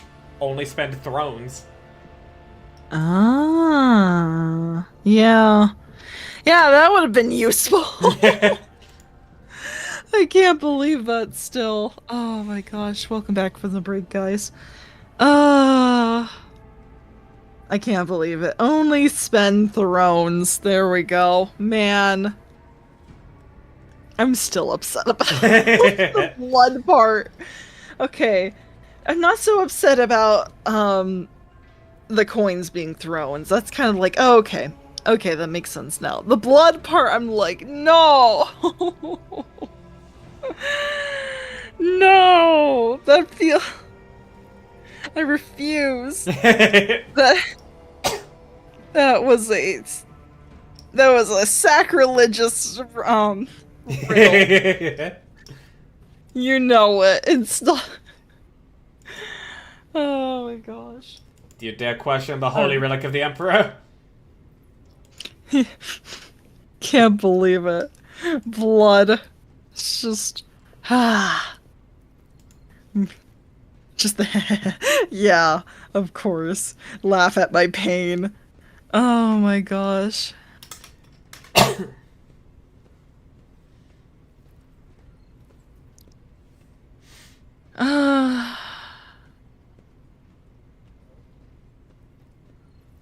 I trust you with this matter. Spend as much as you deem necessary.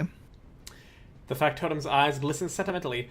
The children will know that you are their benefactor. As for me, I can assure you that I will find ways to procure enough funds to cover the expenses. Okay. Oh wait, Good. you have something about the malfunctioning servitors. Wait, I do? Hold on. Oh, I do. I'm ready to look into the malfunctioning servitors. As you wish, your ladyship. Would you like the Engineer Prime to accompany you? Yes, Pascal shall come with me. As your ladyship commands. And here we have a book. We have our little book entry. I was wondering when these would return. Yep. When her ladyship arrived at the scene, she found the servitors in the same position they had assumed that they had been corralled into the bay, all standing in a long, spiraling line facing the center of their strange formation. The moment her ladyship crossed the threshold of the bay gate, their bodies jerked into motion. All as one, as if obeying a command. The servitors turned to face the Lord Captain. The technomats tasked with overseeing the defective units even reached for their weapons, but then the servitors went still just as abruptly, staring at her ladyship with vacant eyes. All present held their breath, disturbed by this sight. We waited for the Lord Captain to speak. Her ladyship Argentum von Valentius.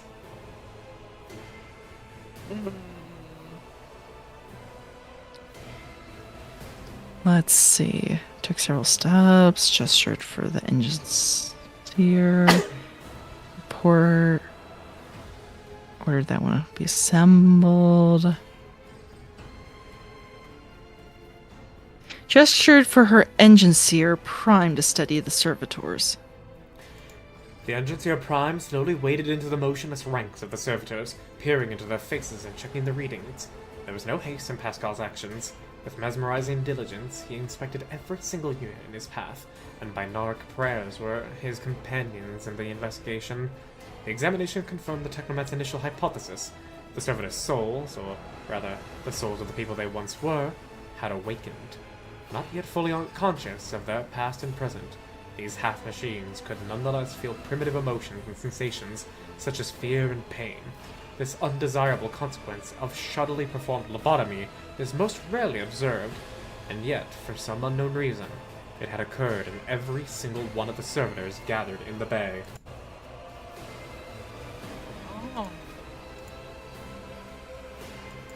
Okay. Okay, I don't have a full coherent thought on that yet, but I have a feeling. A feeling. Yeah. All present held their breath, disturbed by the sight. We waited for the Lord Captain to speak. Her Ladyship Argentum von Valencius.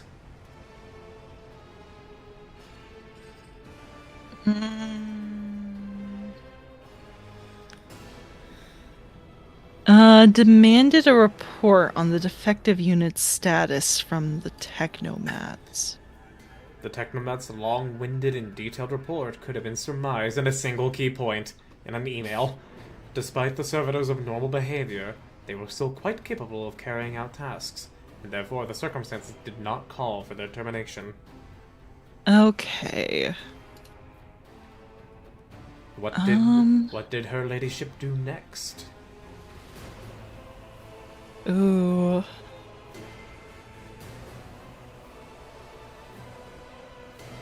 So I'm gonna take a few steps towards the servitors. Immediately, the servitors, each and every one of them, stepped toward the Lord Captain in perfect unison. They mimicked her movements with frightening precision. The rogue trader halted in place and, after a moment's thought, waved her hand, and the servitors, just as synchronously, repeated the gesture as well. And the Lord Captain turned quizzically to the Technomats, so did the servitors, as if mocking her. Whatever the Lord Captain did, be it an incline of the head, a wave of the hand, or a step to the side, the defective units repeated it without a moment's delay or hesitation, like grotesque marionettes controlled by an unseen puppeteer. We observed this mime unfold in distressed bafflement for nearly a minute until the servitors finally came to a stop.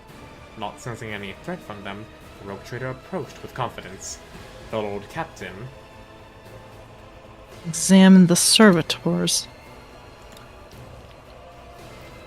Oh yeah. Oh, actually, this was Janra's writing it. I need to deal with his tone.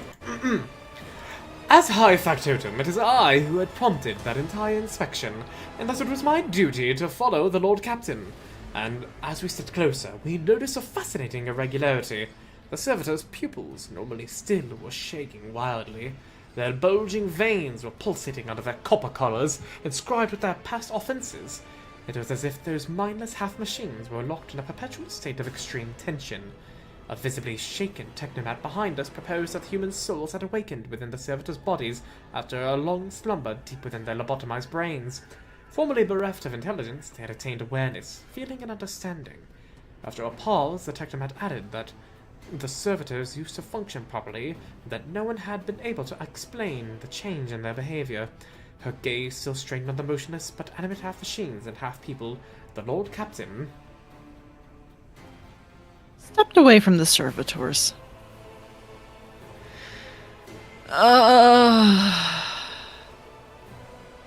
Okay. creepy, right? Yeah.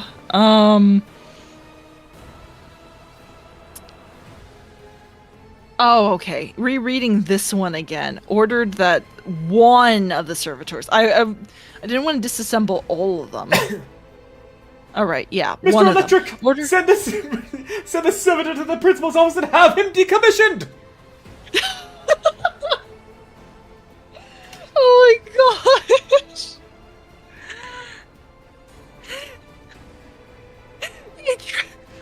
What is the equivalent of he took my dream journal? It was just like, He took my brain. oh my god. Oh my gosh. Amazing. If you hate I Shark Boy ordered and Lava that- Girl, you have no whimsy in your heart. Yeah, no, I don't hate it. It's just, it's so funny. I can't take that movie seriously. I'm sure as they you can- shouldn't. It's childlike wonder. Yeah, I am fairly certain when they made the film, they weren't taking it seriously either, and that's what I love about You know, it. here's the thing. Robert Rodriguez went on record saying that he made movies that his kids would watch. He made fun movies that just have childlike wonder. Yeah. No, I saw like a YouTube short once. Who does this, who takes that seriously?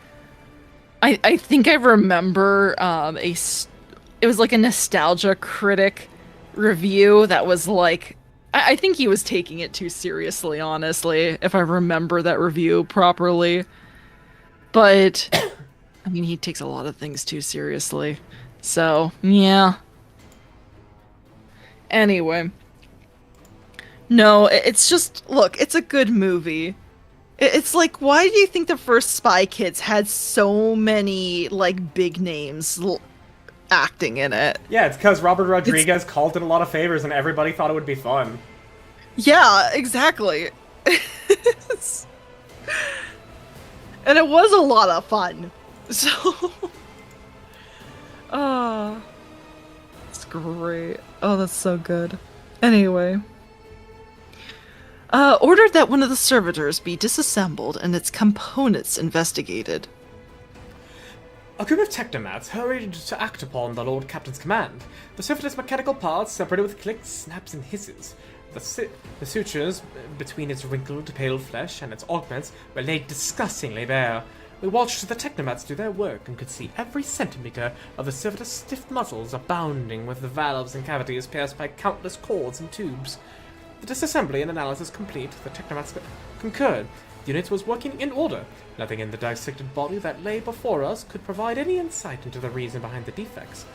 I should take note of one or more things.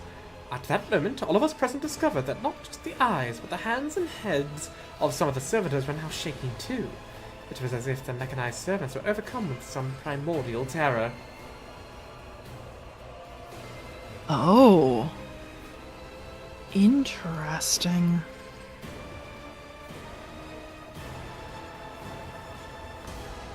Alright, I'm going to announce my decision. Oh, I can open the history. Hold on. I wanna...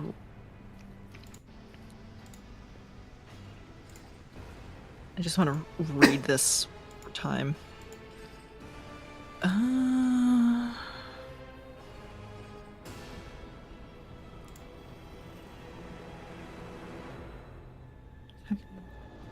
Souls of people they once were had awakened.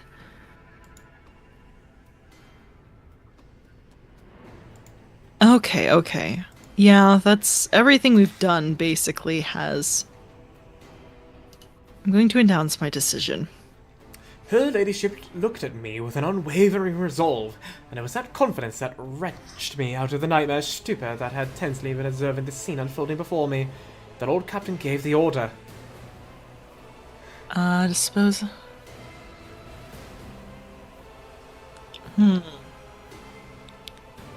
Like to toil as they had toiled before.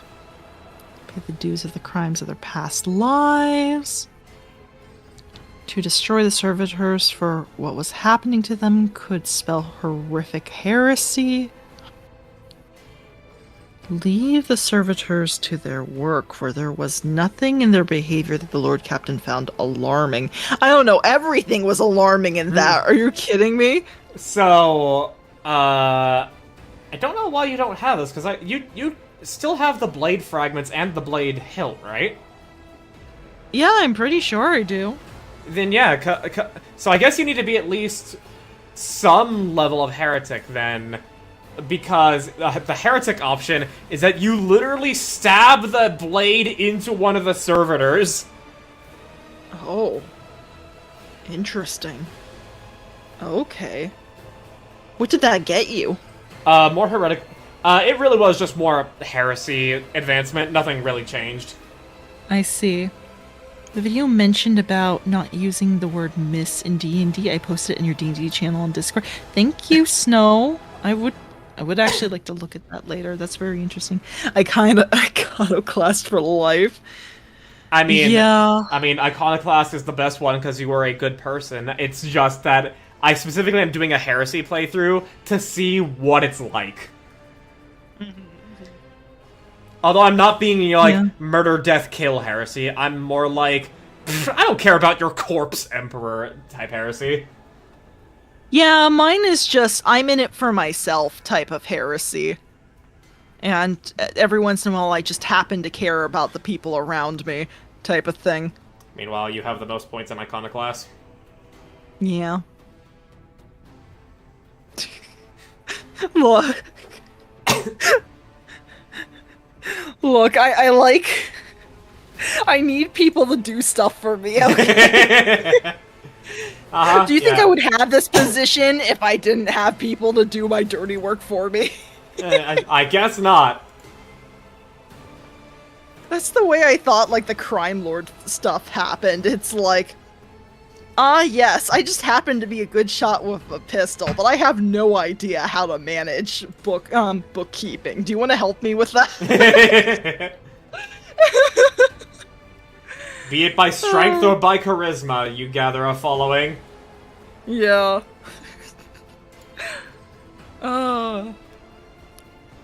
So anyway.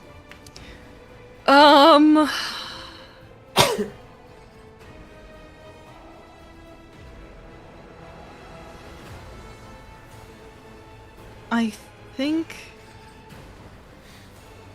I think we... Oh, this is gonna be bad, because I don't think we should keep them. It feels like any moment they're gonna all just rise up at the same time and just be like, well, we're taking over the ship now, and there's not much you can do about it. And so, I'm kind of on the side of taking them apart, though.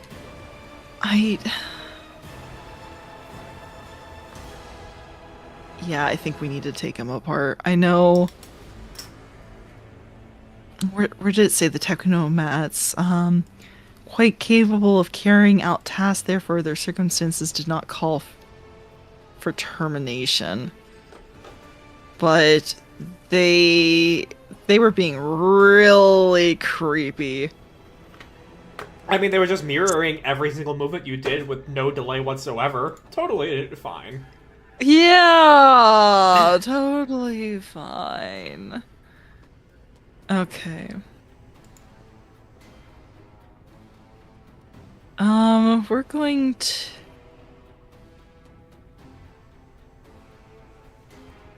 Yeah, I don't like that. I don't like the idea. I don't like that. Okay. I give the order to dispose of the servitors so that their human souls may be released from torment. The Lord Captain's command was executed post-haste. All defective units were incinerated in the furnace, and their remains were expelled into the void. The crew was provided with replacement servitors and soon forgot all about the destroyed unit's peculiarities, yet this incident haunts my memories to this day. With the fate of the defective servitors decided, nothing could now distract the Lord Captain from her mission. That's where you're fucking wrong, Janris. Yeah, I'm gonna get so distracted. You think I'm gonna... Alright, was there anything else, or should we go to... I mean, for the Confessions quest, you do have senior officers on the deck here. Oh, right. Where are my senior officers? You can open the map and you'll see their names when you hover over them. Yeah, I mean... Victress is... Oh... Victus is a woman. Yeah, I was about to say, I think one of them might be Vic... She had the strange one about the... Well, if that's the case, then I don't get her thing with the... What were they even called? I'm gonna call them Lopperits because that's the first thing that my brain fills in, but I know it's not right. Yeah. Alright. Oh, hey, you have a 68% fellowship chance to... Oh my gosh, it went up! Or did it go down? It went up. It went up.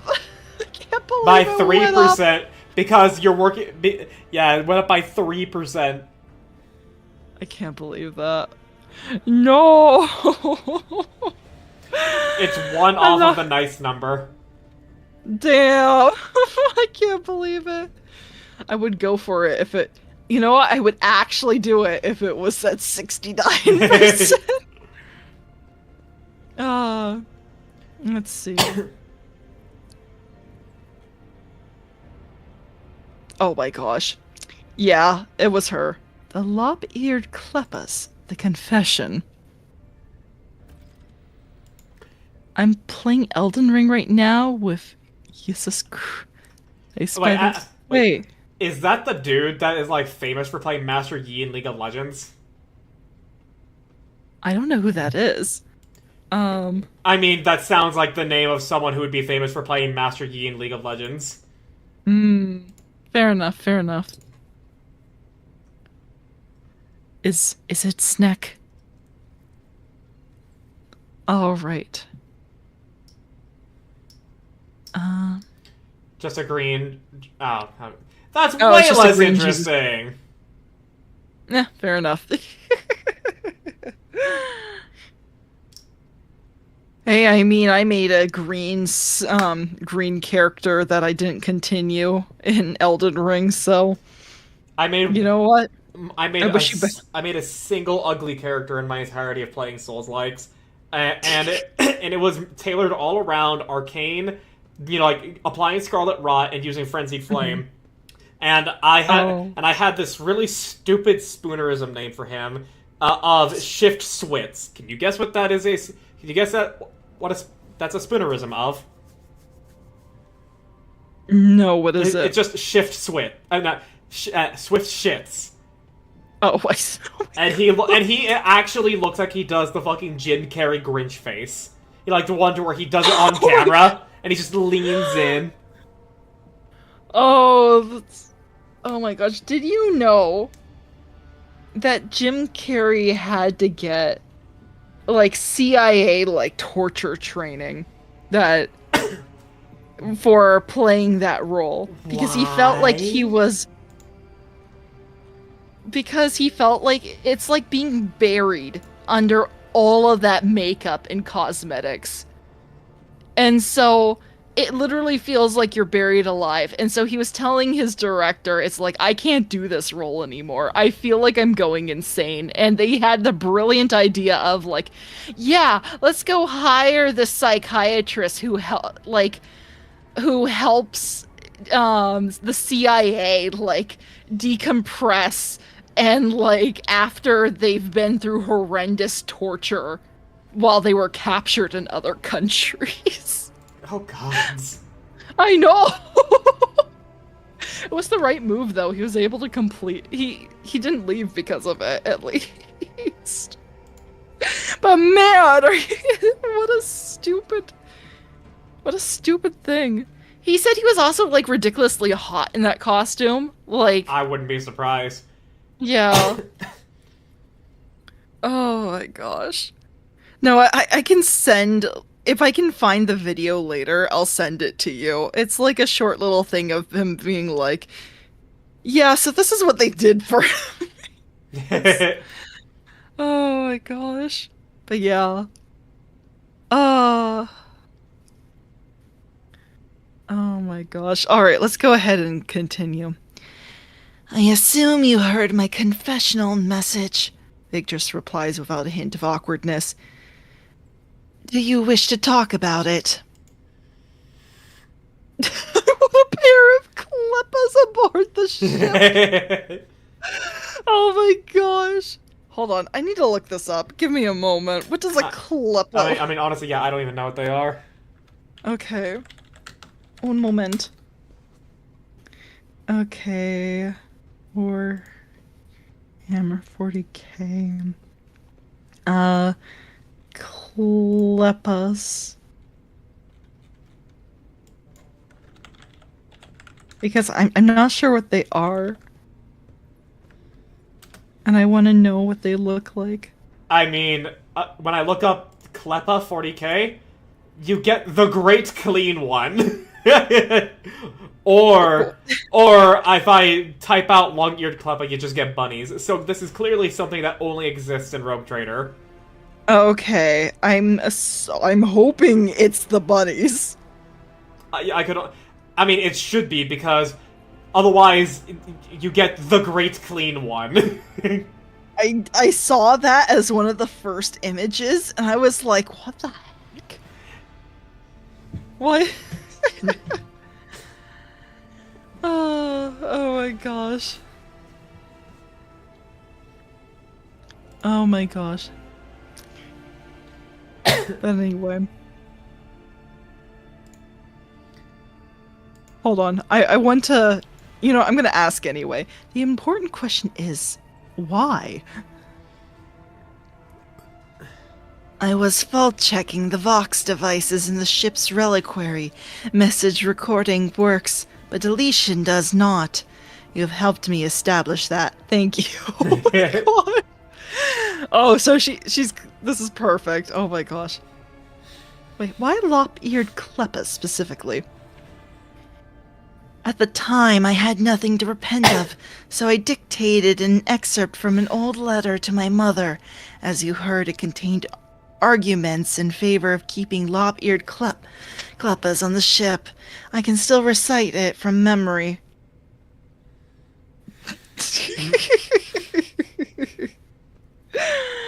Oh my gosh. Victress, I want a pair of Kleppas aboard the ship. I am going to quote my mother's response. That is impossible. You see, the species went extinct several centuries ago. Victress's voice grows ever so slightly warmer. I am very sorry, Lord Captain. There aren't any Kleppas to be had. No! Not the I can't believe they're extinct. God damn it. Such a shame. I can't believe it.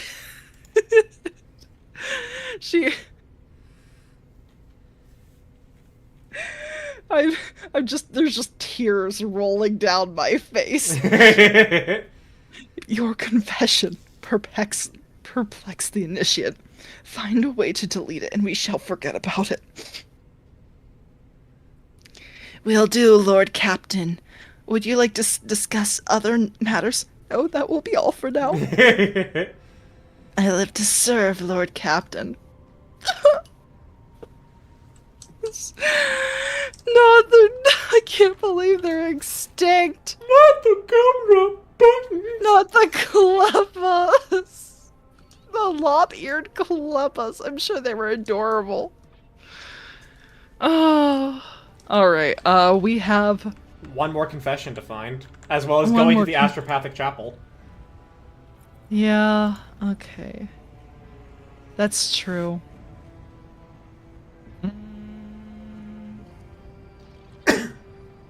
What was the last one about? I forgot. It was why must others die in the void while others continue to go on? Well, in the warp specifically. And it was a male's voice. Yeah.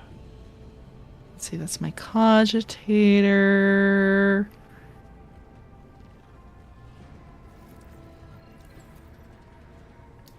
It's either Einrich or Ravor then.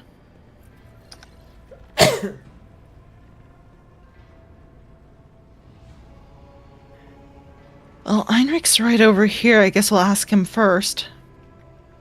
The Lord Captain himself, to what do I owe the honor? Have you made a confession lately? Sounds like the start of an interesting conversation. He looks at you directly in the eye. No, I have not.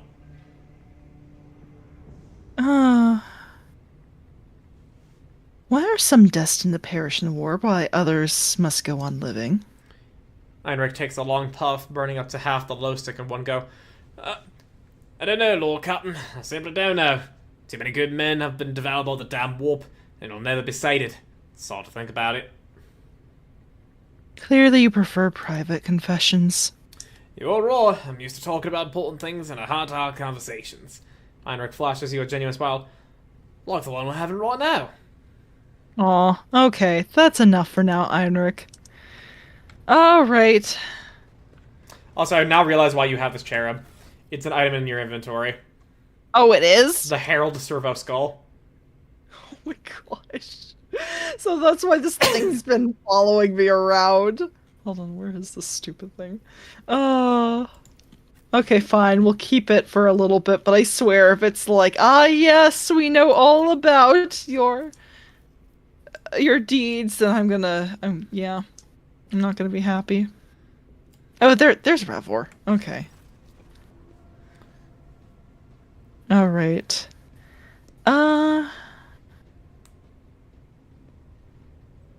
Fuel lever on the bridge may be defective. I guess we won't talk about that. Oh, well, that's interesting. The fiery reckoning. Anyway, we'll do confession. All right. Have you made a confession lately? Nope, I'm not an optimal connectors in work as it is.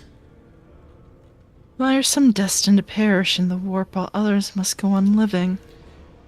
There's someone trying hard enough to listen to their higher ups is all. Or there's something, or has someone you know died on you, and I'm supposed to offer my sympathies. Yes. I'll choice a person to come to with something like that, Lord Captain. Thank you for your answers. It was definitely not you. I'll be blessed if I understand a thing, but I'm here to serve. Something else you'd like to discuss? Do you know anything about a ship named the Fiery Reckoning? Ravar winces as if in pain. I've heard the name, that's much I'm sure of, but I can't recall the details. What if it's part of the operation the late Mortar's put in charge of it? You know what? If it was, then there's nothing I can tell you, Lord Captain. The whole thing was kept under wraps. The best chance would be to ask High Factotum. Maybe some of his treasury records are mentioning the Fiery Reckoning. I must take my leave. Lord Captain? Okay, so if it's not those two, then who did I miss? Unless... Abelard. No, I'm kidding. He's not a senior officer, though. Oh, that's fair. Jocasta is not... Yocasta is a woman. Jocasta? Yeah, she's a woman, so it couldn't have been her. And we know one senior officer got yeeted out the airlock. Oh, that's fair. But you do have one more.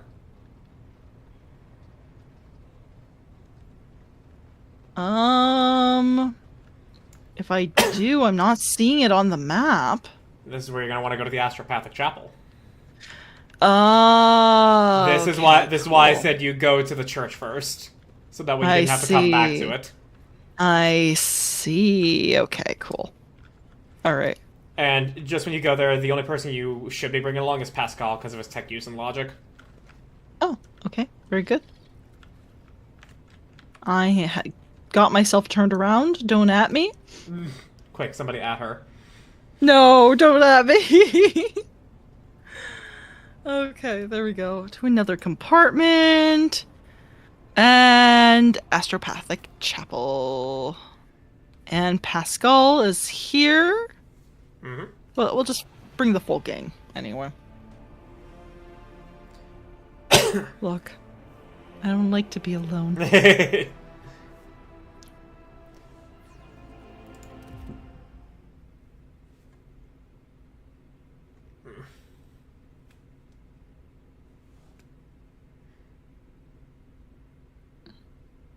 Maybe one day we'll get back to Janus.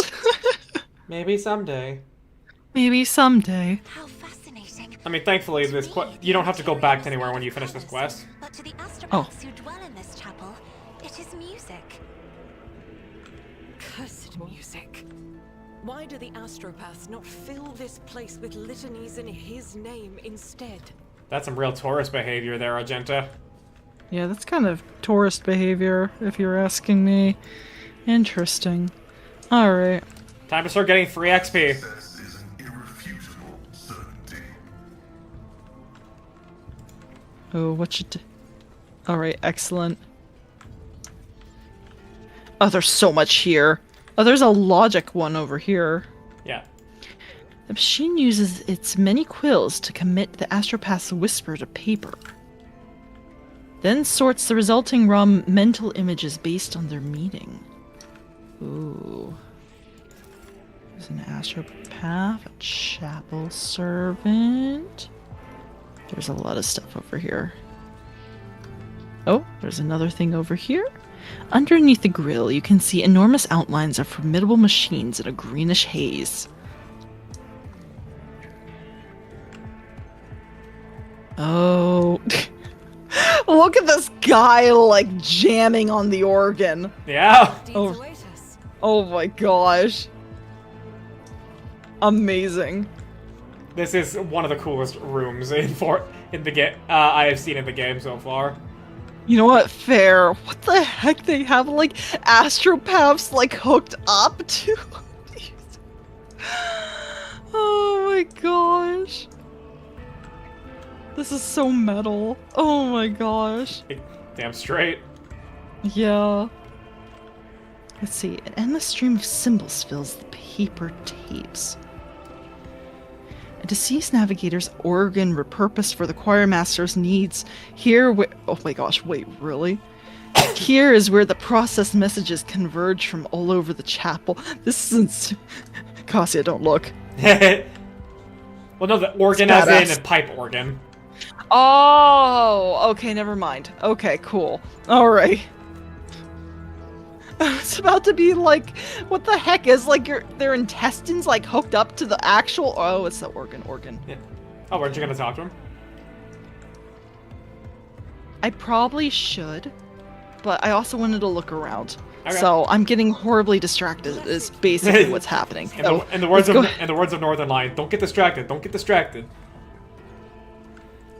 Astropath, Zachary, Vice. Yeah, we got a bit. Okay.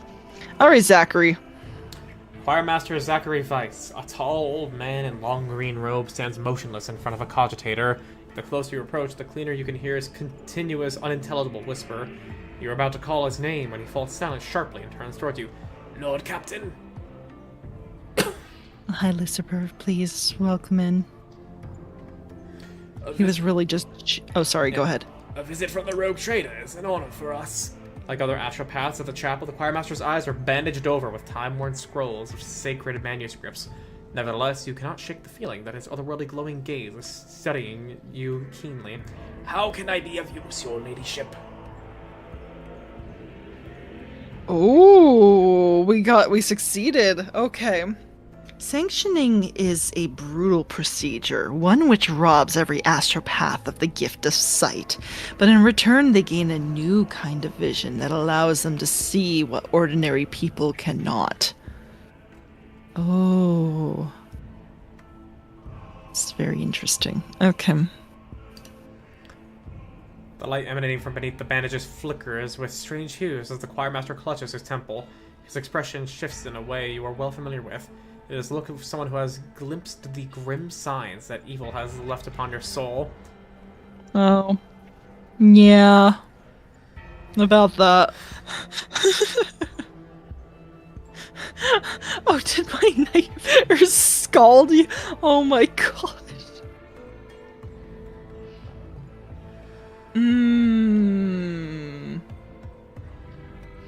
I kind of want to ask the other stuff first. Hold on.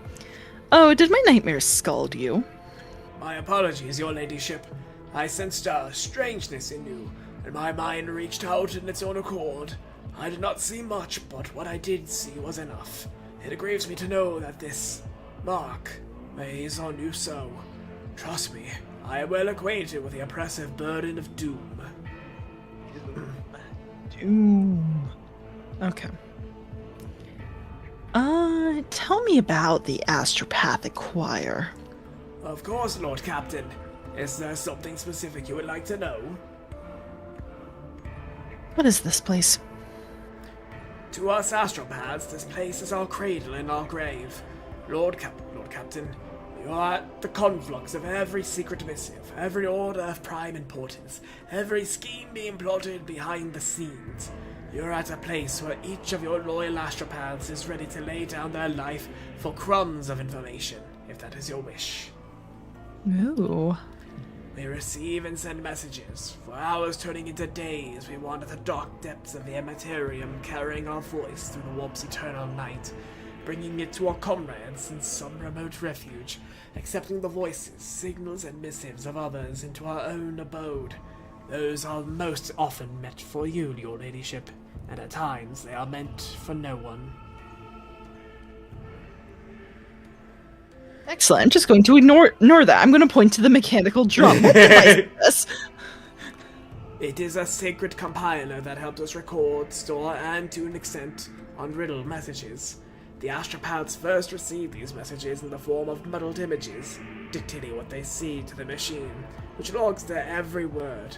From the reels of the receivers on the ceiling, the machine recorded words are routed through lines under the floor into transcribers and then the thesaurus core. This core is the most important part of the mechanism, and as it contains a vast catalog of various symbols and the methods of their interpretation.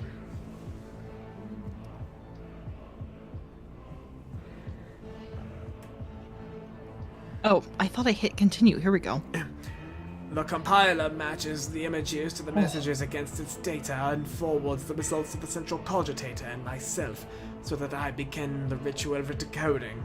I know of no other choir that possesses so wise a mechanism, and I praise the God Emperor for its existence. However, while the compiler hastens the extraction of intelligible meaning from the perplexing imagery, an astropath must still be open their mind to interpretation, which is no less perilous than the rites of receiving or sending an astropathic message.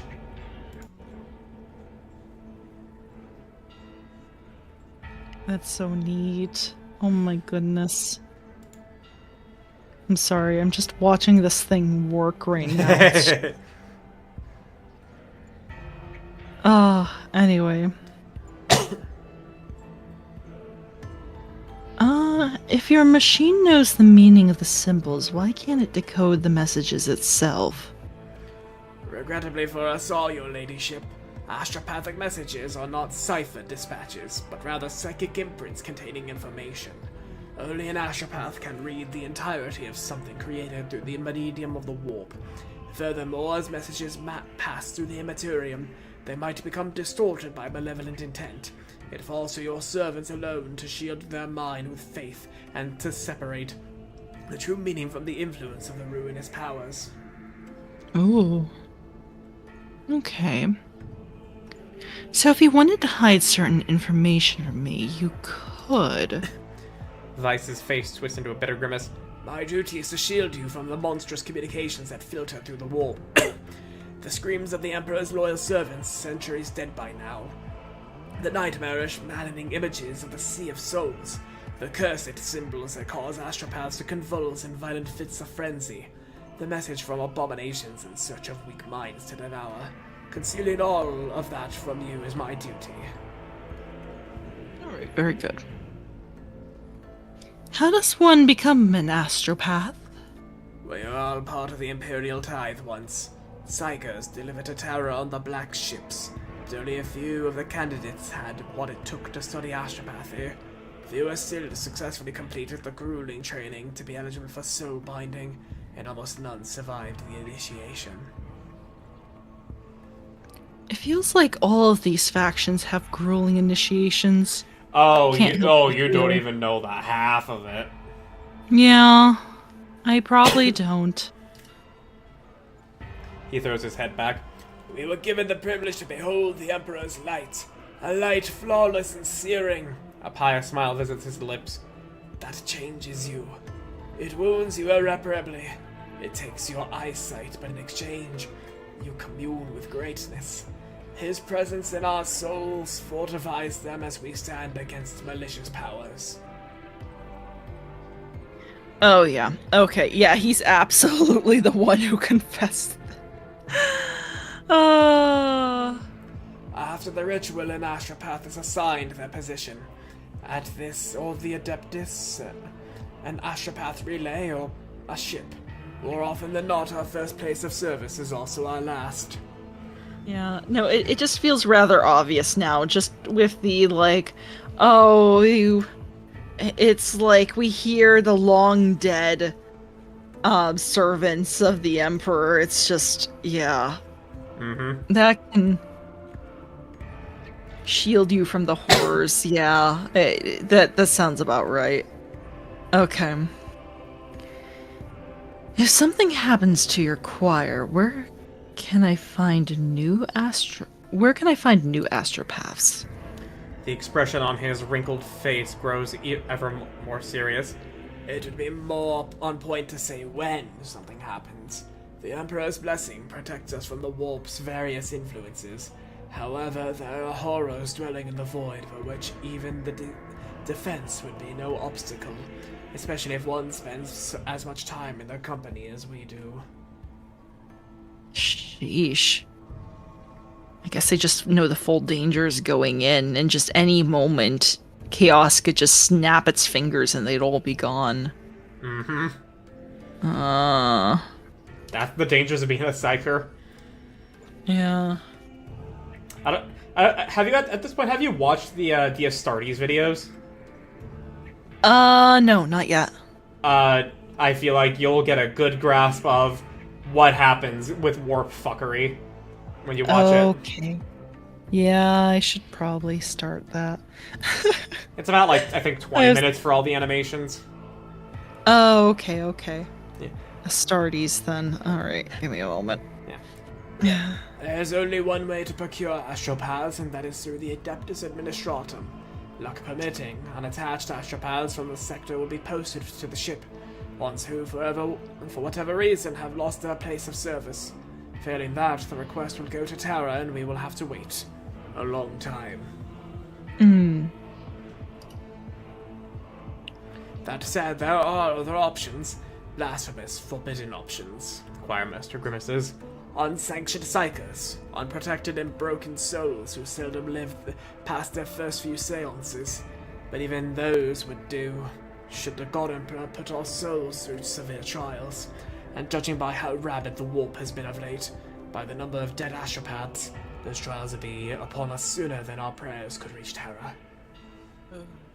Okay. I want to discuss other topics. I'm listening carefully.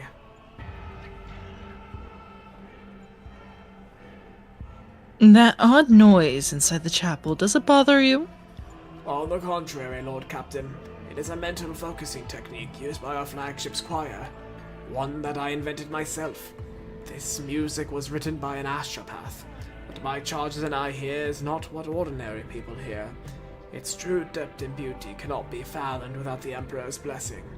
The music protects our minds from rudimentary thoughts, purifies and sharpens them. But above all else, it serves as a beacon of sorts amid the tumultuous sea of souls, a thread to lead us home from the deadly maze. Oh. Alright. Now for the heavy question. Have you made a confession lately? The choirmaster replies, slightly perplexed. I beg your pardon, ladyship.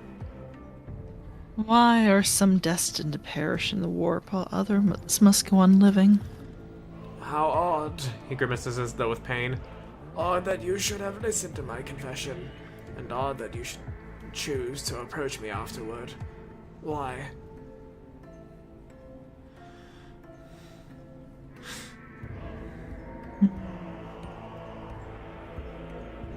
I was led by curiosity. So what was your confession about? You uncovered all the secrets of the Void Ship Shrine. Yes. We did it. Yeah, thanks to you, thanks to you with discovering that one mall puzzle, I now have the achievement. Oh, good. Yeah. Astropaths seldom die of old age, your ladyship, unless one thinks of the inexorable drain our services on our life forces as an old age of sorts. More often, the warp claims us in its cruel ways, and I have lost many a fellow. He rubs the bridge of his nose, looking tired. Gain 52 experience. Ah. Death always keeps close to astropaths, and its punishments for arrogance and weakness are severe. I have seen my fellows die, and at times the memories are exceedingly hard to bear. Sadly, almost every choir has a story like that, and a survivor who has carried their ghost with them ever since. Vice lets out a ragged breath. My apologies, but I cannot continue worrying at these old wounds. Directing the choir requires A clear and firm state of mind.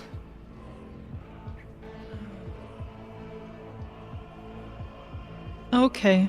Well, that was basically it. I'm surprised I don't have a follow-up for that. It's... Well, as long as we know none of them are heretical, so yeah. Yeah. I still can't believe we can't have Kleppas. It just... I can't believe Victress did that to me. The greatest tragedy. Not the She fall of filled Raikan my- Minoris. Oh my gosh. She filled my head with wants of Kleppas. I imagined them to be like this cross of like a bunny and like a capybara or something. Well, alas. And yeah, alas, they are extinct. They don't exist anywhere in the galaxy. I am sad now.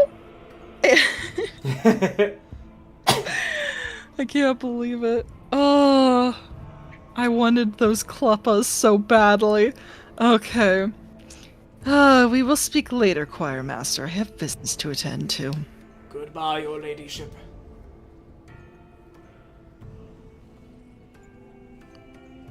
The Choir Master follows you with his otherworldly, glowing gaze as you leave, then turns back to the cogitator. Go ahead, continue playing those awesome tunes. Alright. There's a tech priest named Sigma over here. Okay. I will never forgive the internet for... I won't either, but still, it's pretty funny. Alright, Sigma AR87. You're free to read... you are free to read this. I'm actually gonna go get myself Sure. a banana real quick. Alright, sounds good. Wait, Astropath, hello? I did not click on you. Protect us from the machine spirit's unrest, Vori. Without his gifts, our sacrifices are fruitless. You can barely hear the voice of the young Astropath, standing very still next to the bulky mechanism, his face frozen in a mask of despair. His anemic hands are pressed to his chest, clutching crumpled strips of thick paper. He hears you approach and composes himself. Oh, there it is. I knew I clicked on Sigma for... Oh my gosh. The engine seer, his head lowered, does not so much as glance in your direction. With his hands folded underneath his robe, he makes a barely audible, unpleasant sound, a prayer in technolingua.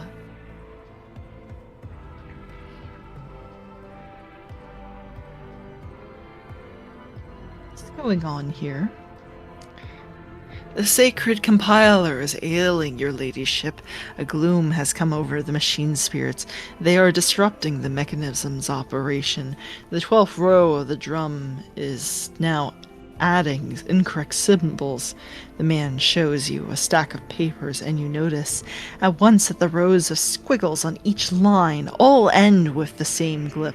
We summon the servants of the Omnisire, but the machine spirits are none too eager to heed their prayers. The esteemed engine seer is in a state of tech prayer or trance and hasn't moved from the spot for a day now.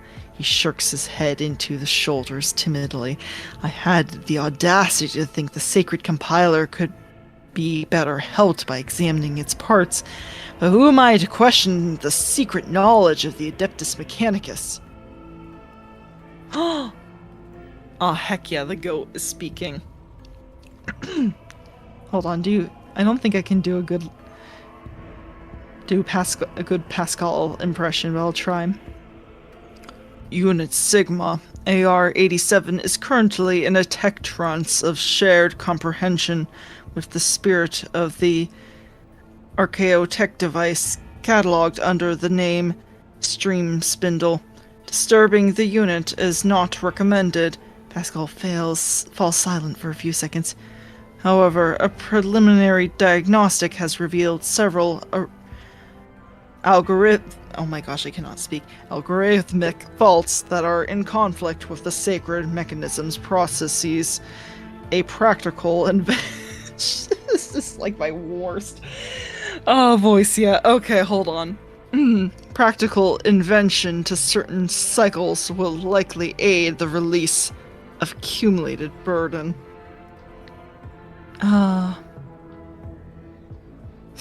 did you let this happen? Let's see if there's any way I can help. Everyone working? Nah. Why such a trifle of an error? The young man exclaims in astonishment. Imagine a single extra character creeping its way into the coordinates for a warp jump and sending the flagship to the center of a star. Imagine the word disloyal become is loyal, resulting in thousands of your faithful servants falling victim to treachery. Nothing is a trifle to an astropath.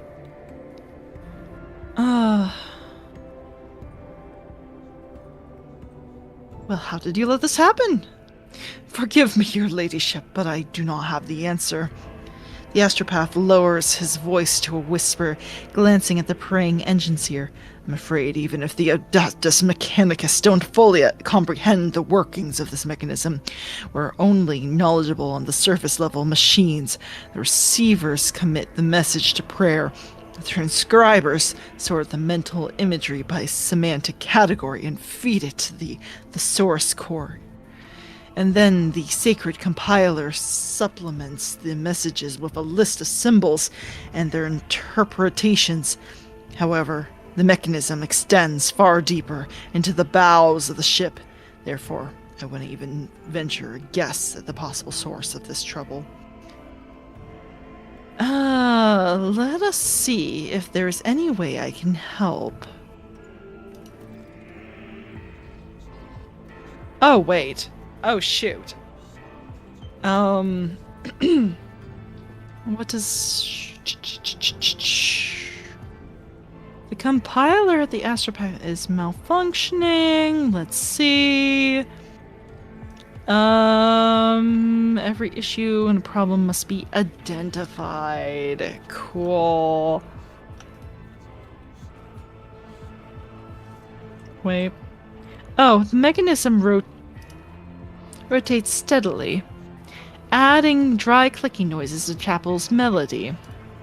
Every time a manipulator catches against one of the dents in the drum.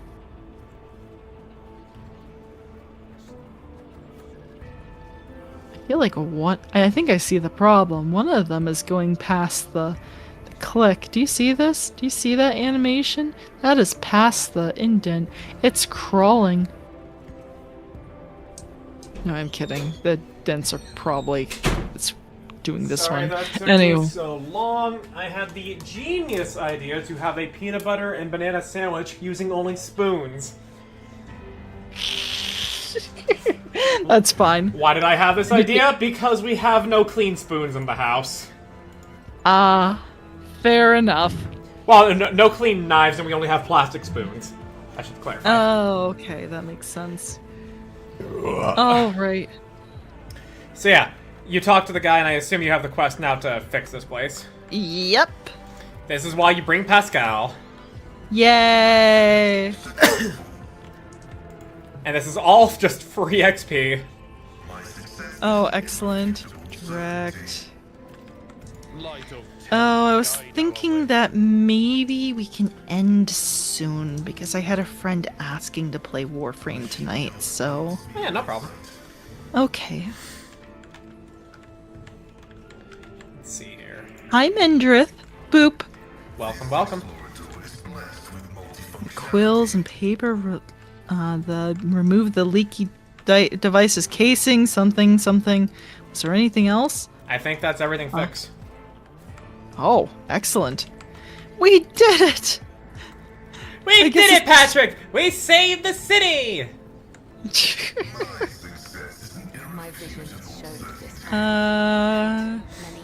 Okay, it feels like there was a lot of things wrong with the machine. Yeah. I don't know. Okay, talk to the astropath. Your ladyship! The astropath smiles at you. The shy, awkward smile of someone unused to smiling. The sacred mechanism is working again with no disruptions. With a trembling hand, the psyker hands you a strip of paper with smooth rows of etched characters, this time containing no errors. Do you want to get Sigma? Yeah, let me just swallow real quick. Oh, no worries. I can continue if you want. Continue reading if you want to eat your sandwich. That's fine. I can do it when either you're reading out loud or we're just in the middle of something. Okay, I did the worst Pascal impression. You need to take him again. But I just got here. Nick, we're gonna stay here a little longer. I just said soon-ish. Yeah. So...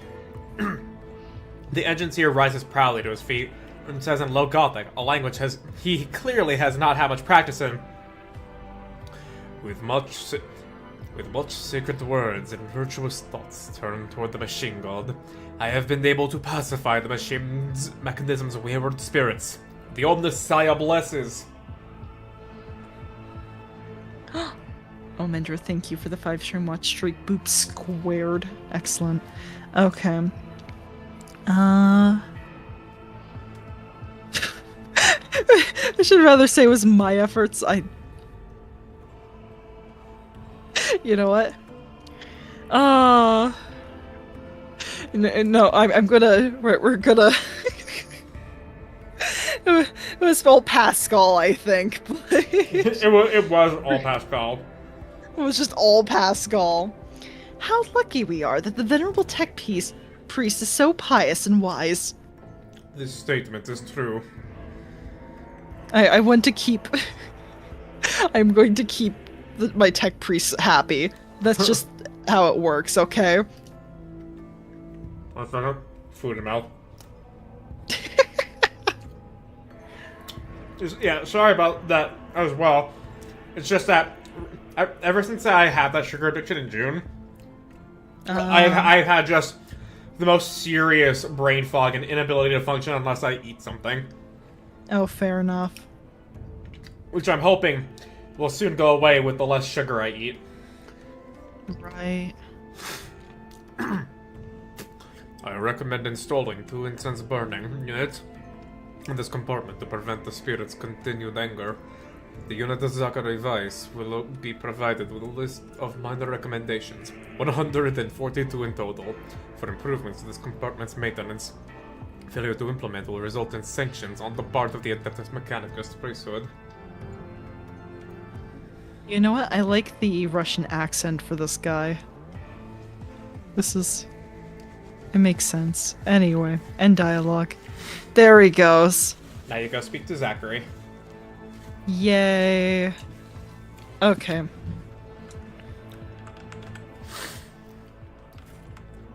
It is my destiny to traverse the unknown. Your ladyship, I have something for you. The choirmaster hands a sheet of paper with uniform lines of machine type etched into it. Thanks to your assistance in repairing the compiler, we have been able to interpret a most curious message. It contains a call sign that agents of the renegade Voidsphere use in their especially important reports. Oh. Okay. Could it be a message from Voidsphere? He was more likely the intended recipient. When was the signal sent? I cannot say with certainty, your ladyship. Following the repair work, I went through text that had defied decoding before. The signal had lost its way in the bowels of the mechanism. It could be a week old or years. Ooh, okay. What does the message say? Only a few words. Ilamed Odinathus 11.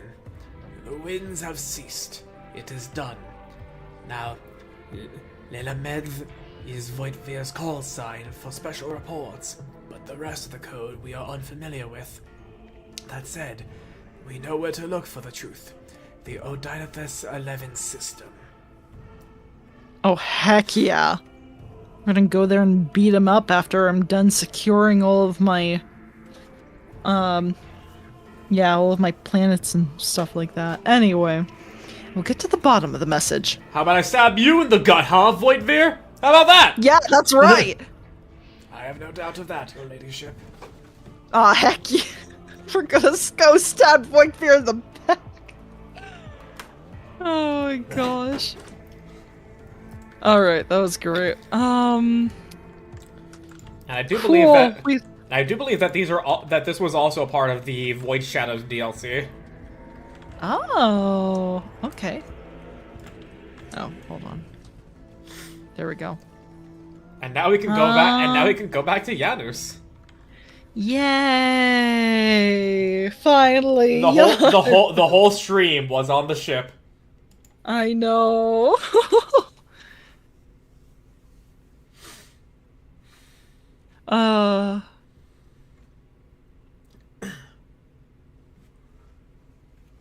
Gosh.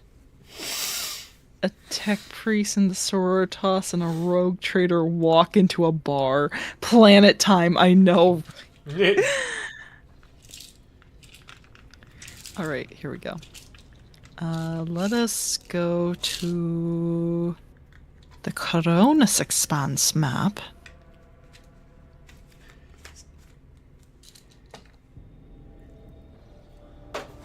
And Janos. Wait, why was I across the system? I guess that's like where the ship defaults to when you go elsewhere on it. Fair enough. Okay, Yeah, the mission is the governor's estate, but you also have the search operation there. let's do our search okay. operation. Oh, interesting. Recorded by Vigdis. Oh, okay, so you would be reading this out. Oh, excellent. Okay. Report on the operation to ruthlessly eradicate the underground traitors to the Imperium on the agri-world Janus. By his grace, the leadership and general command of the operation were taken by rogue traitor Argentum of the glorious house of Von Valencius. Wordless test succeeded. Beyond the undoubted competence of the blessed Lord Captain, there was another reason for this decision, namely, evidence of disloyalty within the estimable Governor Viat's retinue. I do love this art. Oh my gosh. Yeah. And we do have Yurliet in the party. We did meet her last session. Mm-hmm. Wait, so I get briefing summary and operation begins. We'll do briefing summary. Subversive activity by the enemies of humanity was detected on the planet Janus. Their insidious propaganda led to dissipation among the Imperium's subjects, as a result of which the peasants sympathized with the rebellious sentiments. By permitting unrest to take root in her dominion, Governor Vistenza Viat discredited herself. In light of this, the crude methods she used to repress the rebellion were called into question, as was her staff. The might and authority of the noble Lord Captain, however, were able to facilitate an end to the conflict, though this entailed the use of the rogue trader's personal resources. The future well-being of Janus was dependent on the success of each stage of the operation. Single misstep could have undermined the security of this valuable colony, and consequently dealt a blow to the prosperity of the protectorate of House von Valencius.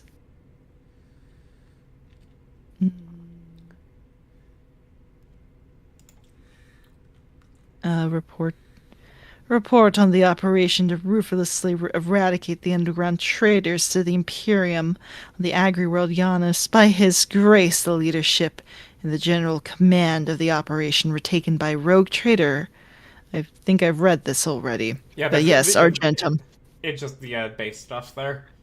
Yeah, fair enough. Alright, operation begins. Phase 1 of 3. Urban eradication. The first step in the struggle against the insurrectionists was to drive their cells out of the capital and major cities. The Emperor, blessed Lord Captain, considered several suppression strategies before choosing the best option. Thanks to data gathered by a retainer of the esteemed Governor Viat and analyzed by the Lord Captain herself, the rebels' attack plans were exposed, creating the opportunity to devise a counter-strategy. I guess we are? Special, holding planet-wide prayer services if you have Dogmatic Follower, which you do, because it's just tier 1. Oh my gosh.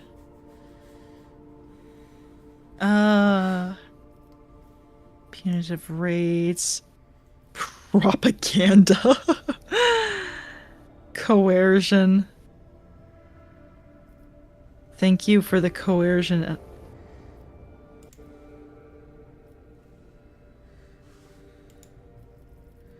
Preventative actions. Punitive raids, propaganda, or universal surveillance by Master Von Kallox's network of agents.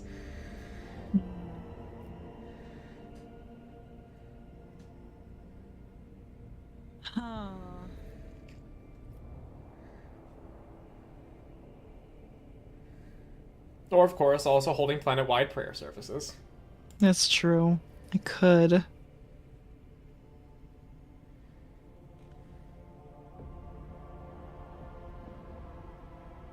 Would that get the nobility to correct themselves? I wonder. Probably not. Anyway.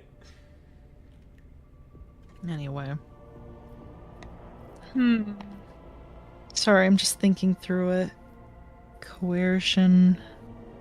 Punitive raids. Preventative actions.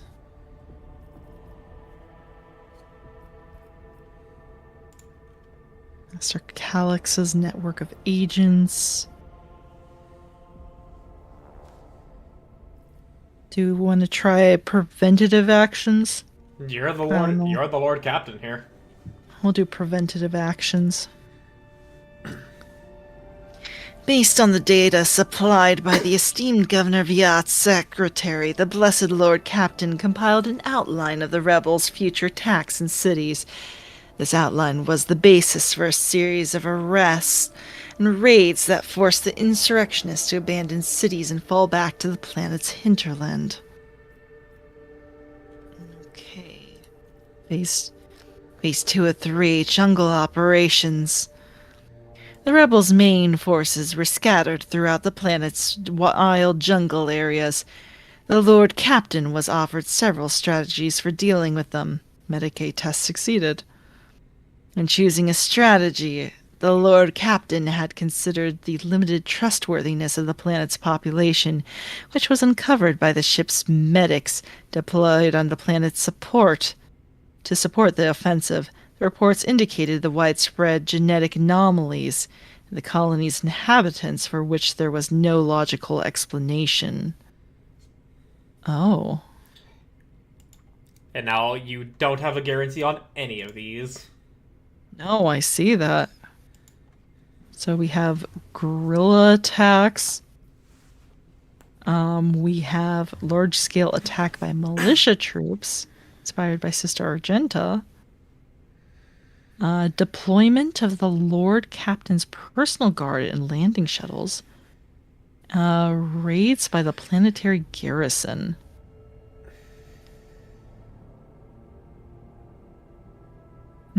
I think we have the best option with large-scale militia attack groups. Do you have an Eldar in your group? Yeah, you was it yeah. an Eldar? Yeah, okay. I'm just making sure it's not like one of the other elves. But yes, we have Urliad. Yes. Thank you for the follow. But anyway. Yeah, we'll go persuasion then. Inspired by the stirring extortions of preachers, tens of thousands of Yanisians armed themselves and descended upon the jungle like a raging storm. With little regard for their heavy losses, the militia wiped out most of the rebels. Remnants were driven out to the island regions that were no longer economically valuable. During the operations on the planet, the suspicions of the blessed Lord Captain and her companions were confirmed. The rebels were being manipulated by even more terrible enemies of humanity. Creatures identified as filthy Xenos, Eldari, to be precise, were seen fighting alongside the peasants. Wait, so I was hoping if I did this, I would find them and be able to talk to them, but it looks like it just... Yeah, okay. It is what it is. Yeah. Okay. Anyway. So then confronting her was the right option then, I guess. I guess. I do remember going on into the jungles of, I think, this place. I remember doing that, but I don't remember much else?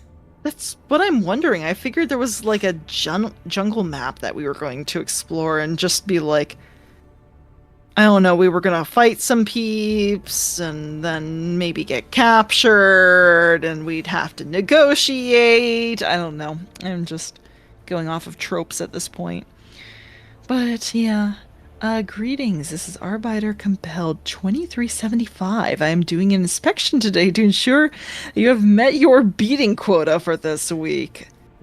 You're beating? Who are we beating? Yeah, who are we beating? You still go to the jungle? Oh, thank you, Gentleman Snick. Okay. Multiple paths to get there? Okay. Lex breakers, of course.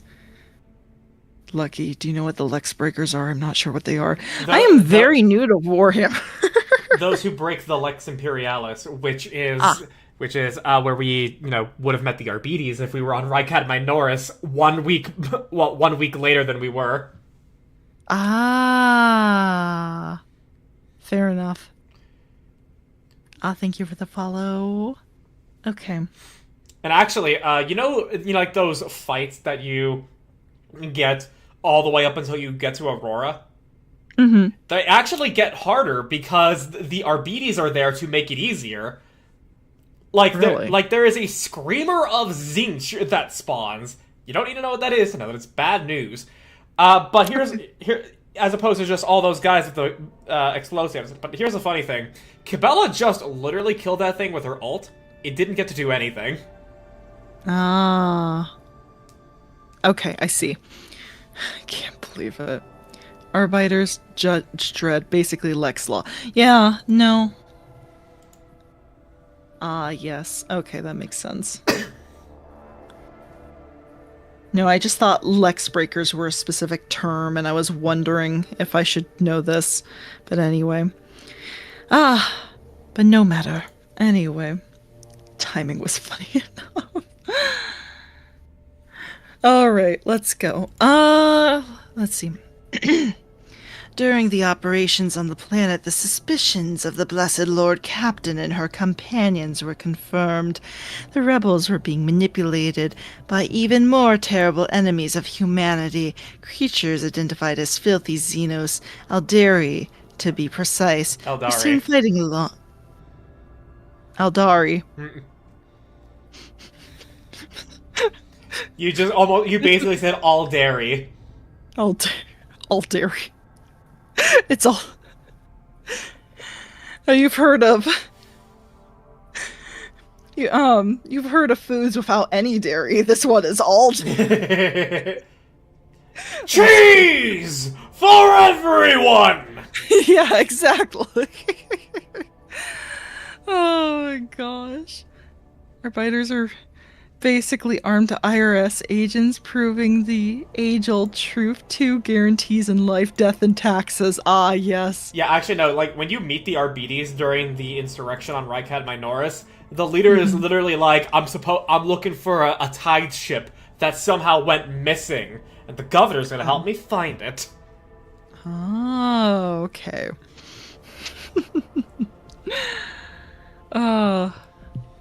Alright. I feel like I've read that already. Hold on. I'll finish it, but I think I've already read this. Oh no, I interrupted Yeah, you when you said Aldari. You didn't finish it. Past that. Yeah. No, but I think I've already... Okay, never mind. We're seen fighting along... Excuse me. We're seen fighting alongside the peasants, Vistenza Viat's so-called aide, who had claimed to be a mutant. Was not the only one of her kind on Janos. Scouts confirmed the presence of other members of the race on the Agri-world. No, I don't think I finished that, actually.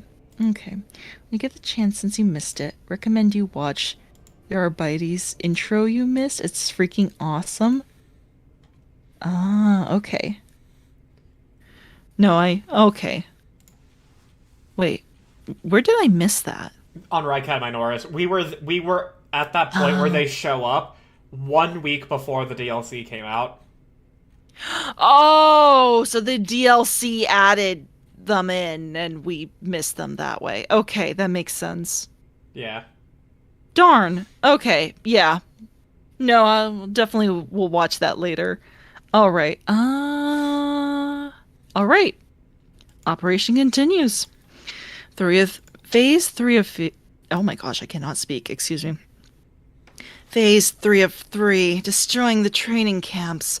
After retreating, the rebels took up the defense of their training camps, which were hidden deep in the forest of the archipelago. The Blessed Lord Captain reviewed several approaches for rooting out these nests of sedition and chose the most promising one. Thanks to the evidence gathered earlier, the Lord Captain was in possession of an information from Lex Mechanic Vinzilex. I think I mispronounced that. Repeat that one more time. Vinzilex. Vinzilex. Okay, there we go. Which simplified the task. Oh.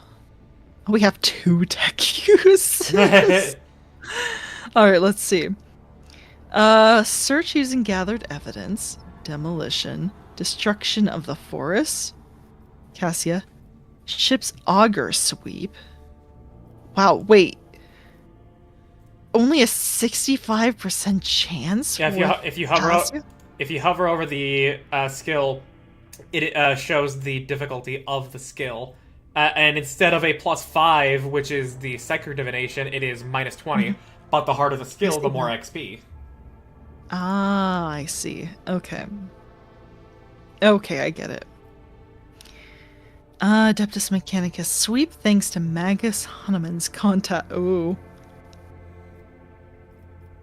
I love any excuse to use his abilities. Oh my gosh. And then Sanctioned Psyker Divination led by Mistress Tlass.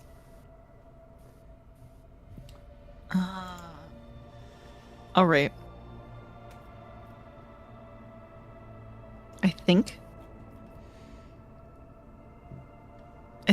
I want to use the Adeptus Mechanicus sweep. Okay. Alright. The wise ones of the Adeptus Mechanicus appealed to the sacred machines of geological monitoring with prayerful inquiries. After analyzing the blessed rhythms of seismic activity, they gave the Lord Captain a report with the supposed coordinates of the rebel camps. The rebels were locked inside their lairs, preparing to take one last desperate stand. Operation outcome. Conclusion. As a result of the actions of the forces loyal to the Imperium, the rebels were driven into isolated regions, where their camps were discovered and blockaded. The operation to combat the Xenos-incited traitors to humanity was a success. The wisdom and will of our illustrious Lord Captain made possible the ultimate eradication of that ungodly movement, and the process was personally overseen by the rogue traitor, the sovereign of Janus, and the agent of his will. Close. So there you go. Now you can go to the rebel base. I can go to... Yeah. Or you can still confront the governor, but I do know that you can learn more for confronting the governor by going to the rebel base. Okay, that's kind of what I figured. Okay. Accept. Alright. It is 11:08. And we're about to go into a whole zone. Mm-hmm. It might be a good time after we load in. Yeah. And see whatever intro they give us. Anyway. Not at present.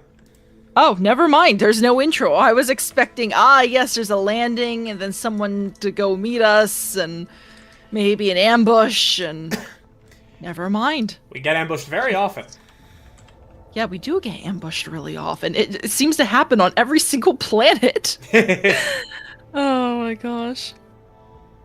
Are you on Hold on. I don't know. Maybe. We're not on Catachan.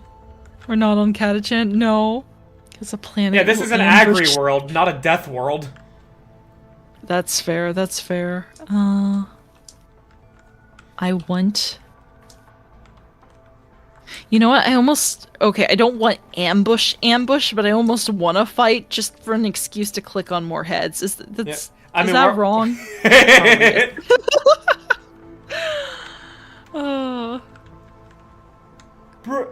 Let's revel in the glory of combat. I mean, we are also 103 XP away from a level up. Oh, that's so tempting. Immediately it's diplomacy, and it's just like, oh, but I wanted to level up. But wait, I want to kill more people. Wait, I want my next skill, please. No, because they're still alive. Oh, fair. We are still alive. It's pretty peaceful here, actually. I'm able to stand here without my face getting gnawed off. So, yeah. Shocking how that happens. I know. Alright, but I think I'm going to save and we call it there and we explore next time. Yeah, that makes sense. Game's actually great with giving XP without relying on murder hoboing. Yeah, like when you do the non-combat option of how do you deal with the cultists torturing Abel, you can just interact with some cogitators with some skills and you get XP for all of them that get fried. Definitely. All right. Do we have any suggestions for tonight for who we're raiding into at all? Let me see. Yeah. Okay. I have... Have a good night, Gentleman Snick. Thank you for joining us. Let's see. I mean, the only one like that I know would know about 40k is Snackies. He's currently playing Mountain Blade Warband, and it looks as though that he's not yet ready to end. He's currently decking out his bandit character. That is tempting. Let's see. I mean, otherwise we have Draco Strife, who's doing... Yeah, he's just doing his dailies in Final Fantasy XIV, basically. That's fair, that's fair. I think we go to Snackies. I like Mountain Blade. Okay. I mean, he is doing a thing to where his viewers can be a part of his bandit gang. Oh, that's sick. Okay, yeah, let's send them over then. All right. You do have him followed, so I don't need to send anything to you, right? Nope. I am good. We should be fine. Alright. Alright. Excellent. Alright. Well, good night, guys. I need to go grab a snack, do some after stream stuff, and maybe put some more aloe on my feet. But yeah, I will see you guys tomorrow. We're going to stress test my new fiber internet and see if Dragon's Dogma runs better for some reason. Anyway. Well, that's not really stress testing your internet, that's more your computer. Oh, it's always connected to the internet anyway, even if it doesn't need to, but I have a feeling it will run better now. It's just a feeling. I thought the friend was Octo. Yeah, no, it was... Actually, the friend was Octo. Nice. You guessed correctly. Yeah. But yeah, no, we're gonna... Yeah, no, I'm going to start the raid. Yeah, the friend was definitely Octo. Alright, cool. No, I just figured I don't know why I was keeping the secret necessarily. I guess it was just kind of along the lines of, oh, I guess not all of you will know who Octo is. Or like, I don't know if she's streaming or not, so I don't know, take it with like a, I don't know if we're yeah, I don't want to get anyone's hopes up or anything, but anyway. There we go. We're raiding out now. Alright. Thank you. Or Thank you all. let me just get the raid messages. Alright, I need to do mine real quick. Uh-oh. Yeah.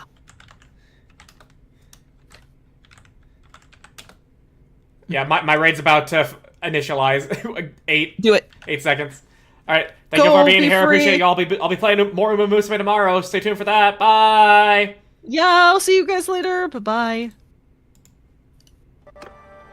Okay. Leave. Yours is Hey, thank you for the raid, Double Lucky.